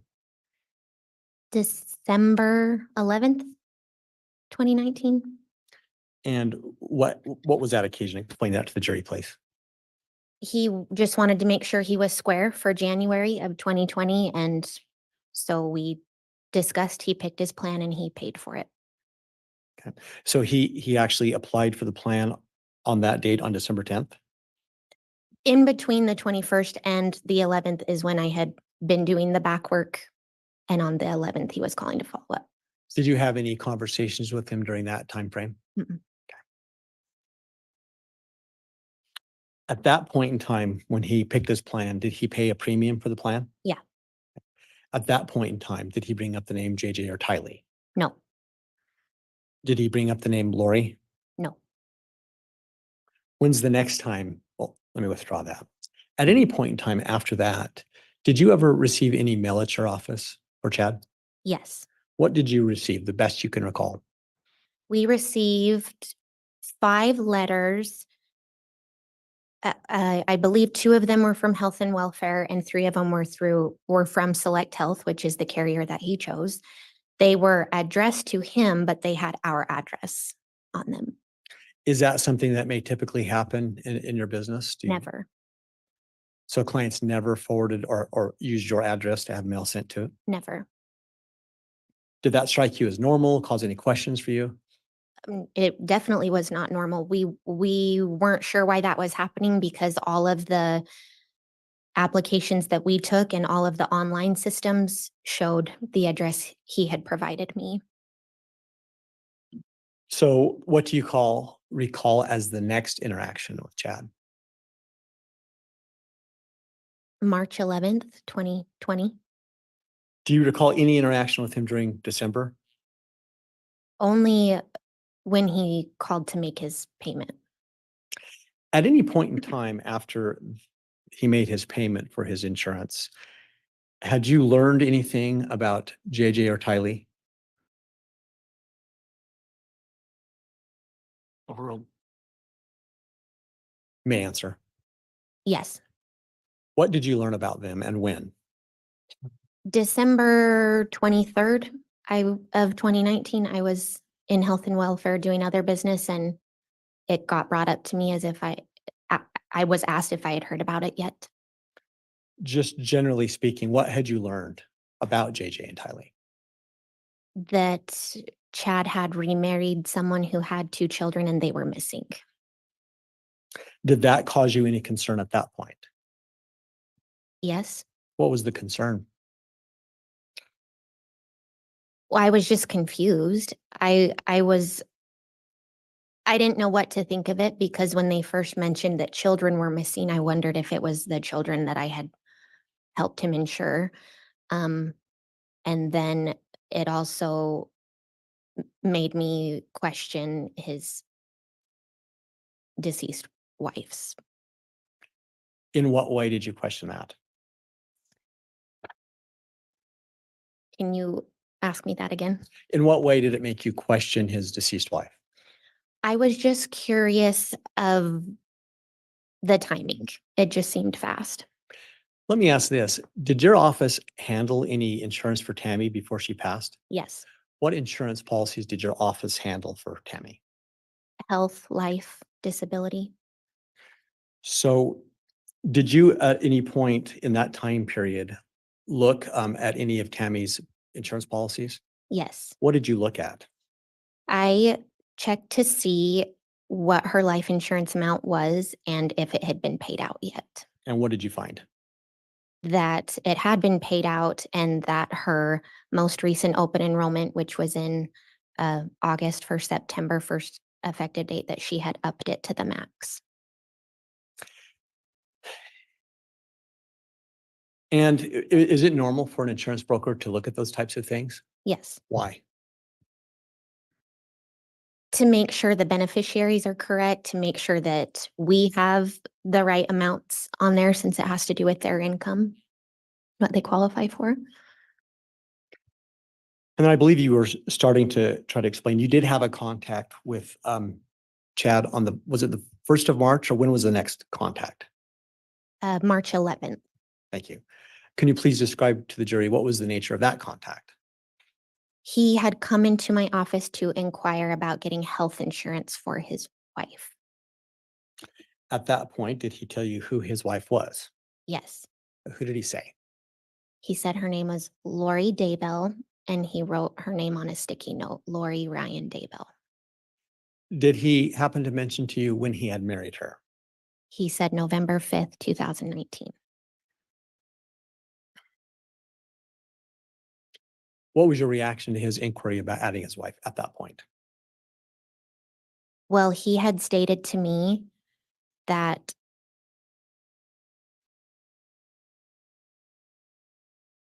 he had stated to me that she was incarcerated, and so I told him she wouldn't necessarily need insurance right now, but he was worried about something happening to her. And I told him she would be covered under the state as long as she was incarcerated. Did you have any further discussion about how to potentially insure her if she were to no longer be incarcerated?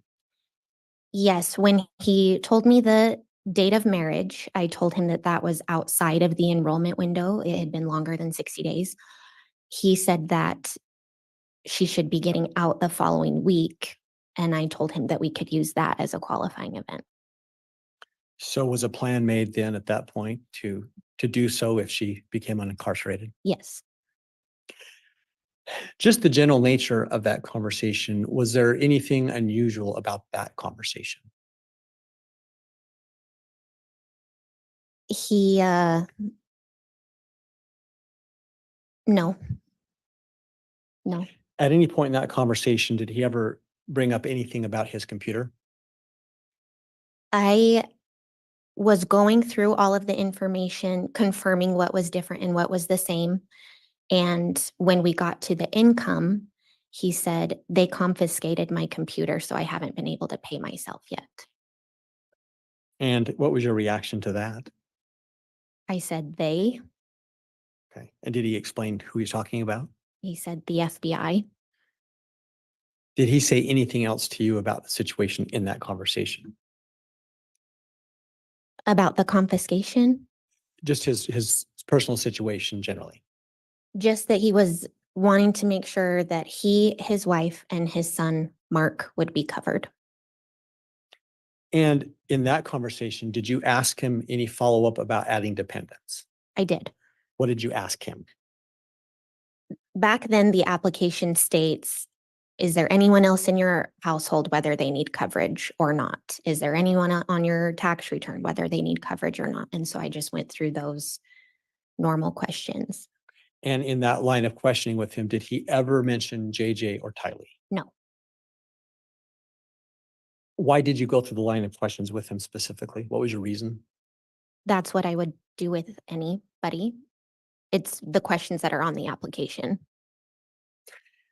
Having learned about JJ and Tylee's missing status, did that cause you any concern when you were processing this paperwork for Mr. Daybell at that point? Yes, What was the concern? just, I mean, it was all over the news that they were missing, and him saying that just validated that they were. What about concerns relative to the insurance policy? It made me think we may have a fraudulent life payout. Explain that, please. I was worried that Tammy's death may have not been an accident and that the life premiums may have been paid out when they shouldn't have been. You said premiums, the life premiums. Sorry, the life insurance money. Now, relative to the health or medical insurance he was seeking at that time, did his lack of bringing anything up about JJ and Tylee cause concerns about that health insurance coverage? Yes. What was that concern? To me, it seemed like they weren't going to need any insurance. All that he was asking about was him, Lori, and Mark. What happened next? Back then, everything used to take overnight to update. And so we parted ways that day. And I told him that I would reach out when the premium rates were ready the next day. And did you do that? Yes, How did you do that? text message. Did he respond? Yes, How did he respond? text message. Okay. Did you at some point talk to him again? Yes. What was the next conversation and when? March 16th, he reached out to me. He had gotten some notices saying that his wife Lori's identity was not verifying. They were notices from the health and welfare saying we can't verify her information. Can you provide us with more? Did he provide anything to you? Yes, What did he provide? their marriage certificate and her driver's license. What happened next in terms of contact with Chad? Between, let's see, that was March 16th. We talked again on March 18th, letting him know it was resolved. Any further contact with him? A few days later, he reached out about another notice that he received. I let him know that it was taken care of, and I think that was March 26th, and that was the last time I talked to him. March 26th was the last time you said? Yeah, Okay. yes. Anything come up in that conversation about his status or his dependence? No, not about the dependents. What did anything come up in the conversation at all? I mean, yes, we small talked. He mentioned, I told him to let me know if anything changed income wise or otherwise. And he said, I think it's going to be a pretty tight year. I don't see anything changing. At any point, did you ever send any follow-up text to him about his dependents? On March 12th, which would have been the next day when I let him know the rates, I just sent him a text message that said, all right, for a household of 3, this is what your rates are going to look like. This is what the insurance situation is. Did you have any reason for sending that besides just letting him know what the rate would be? Just to one final time make sure that there was no one else in the household we needed to count.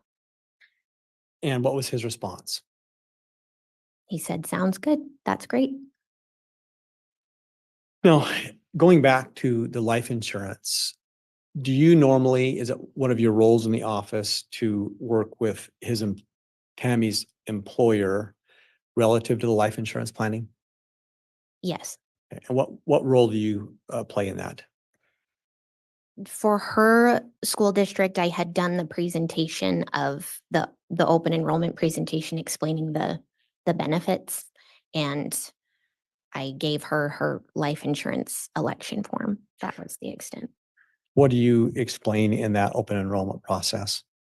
Just what the benefits look like for the upcoming contract year, health, life, disability, and we show them how to calculate how much life insurance they can elect voluntarily. Excuse me.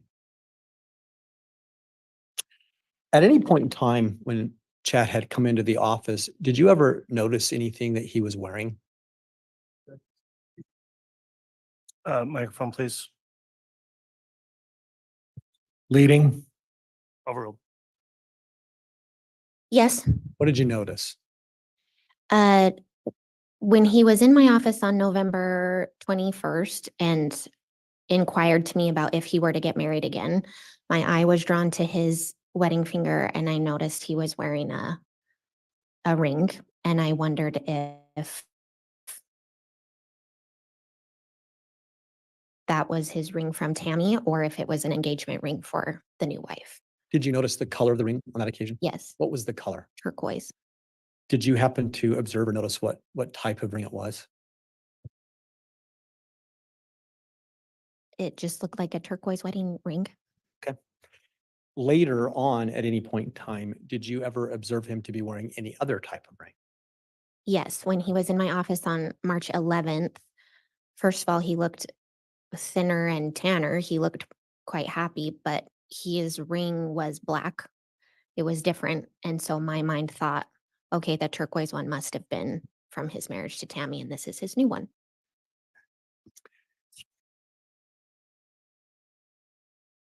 Your Honor, I don't have any more questions at this time. All right, thank you.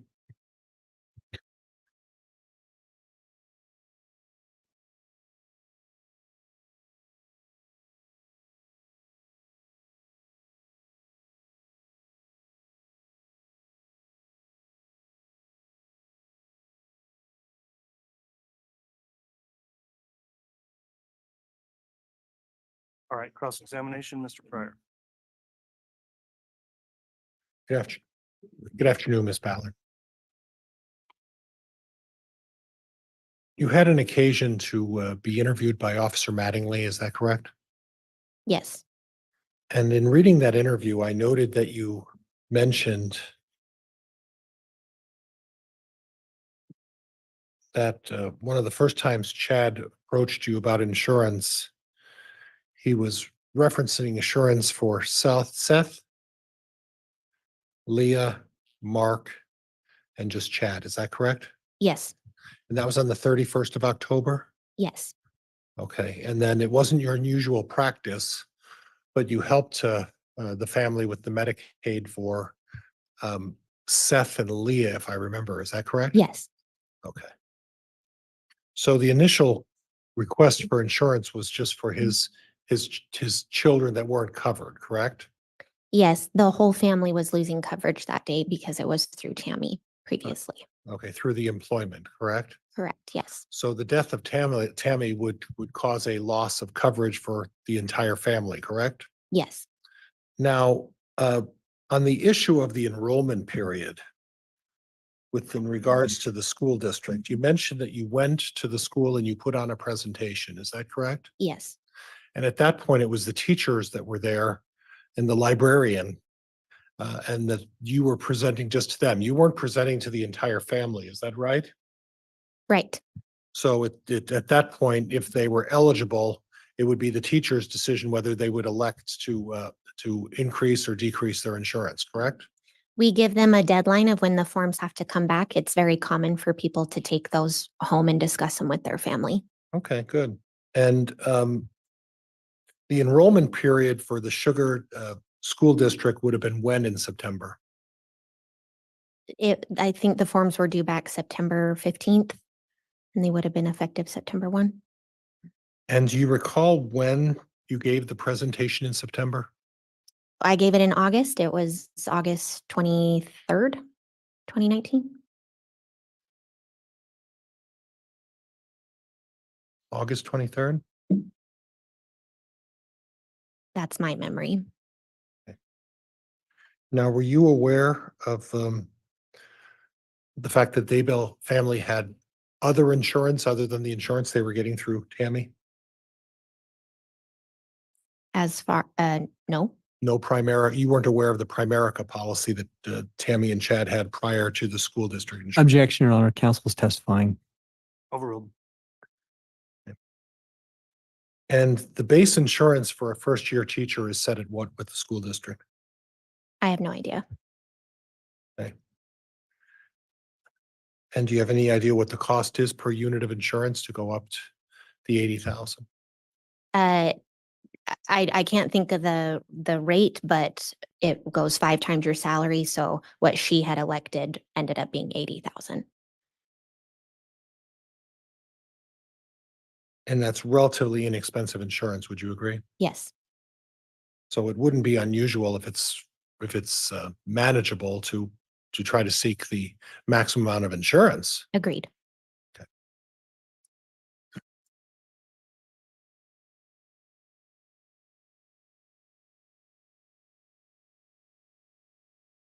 Was there any discussion about other insurance options on Lori Vallow's other children? No, Was there ever any discussion that Lori Vallow's children were living somewhere else in the country? Lori Vallow's children never came up. And in any regard whatsoever? No, sir. Okay, all right, Judge, that's all I have. Thank you. All right, thank you, Ms. Pratt.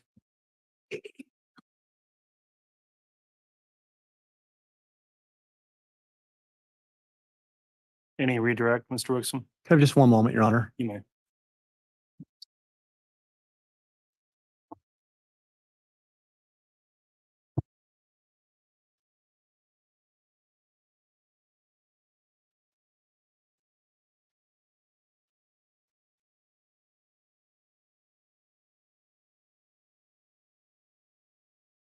Your Honor, at this time, we have no redirect. Okay, that'll conclude the testimony then of Ms. Ballard. Is there any intention to recall her from the state? Judge, at this point, the state's not prepared to release her from the subpoena. Okay, so Ms. Ballard, that means that moving forward, you may be recalled to testify again in this case. And because of that, I'm going to admonish you not to watch any of the trial testimony that's continuing because it is available for the public to view. That way you will be able to not violate an exclusionary order, have an issue if you are recalled to testify since you're still under subpoena. So with that in mind, thank you for coming in and testifying today, and you can be excused. Thank you. You're welcome.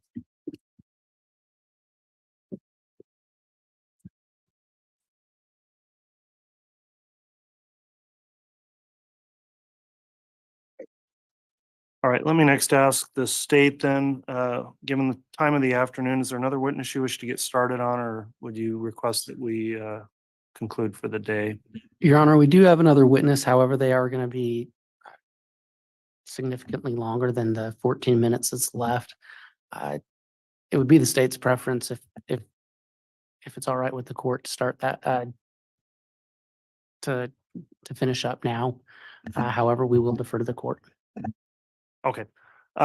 Given the timing, I do think it just makes more sense to start off with a fresh witness and not break them up as they just get started in testimony. So I will go ahead and determine that we'll conclude for this afternoon. Ladies and gentlemen of the jury, again, thank you for always following the court's admonishment to not discuss the case amongst yourselves or with anyone else while we're on break until tomorrow. Please don't do anything to review or investigate the case. Avoid any media coverage you see of it to the best you can so that you can remain unbiased and only make your decisions on the facts you've heard here in court. So Thank you for those in attendance today for complying with the court's conduct order as well. With that in mind, we'll be in recess starting again tomorrow morning at 8:30 with additional testimony. All right, please.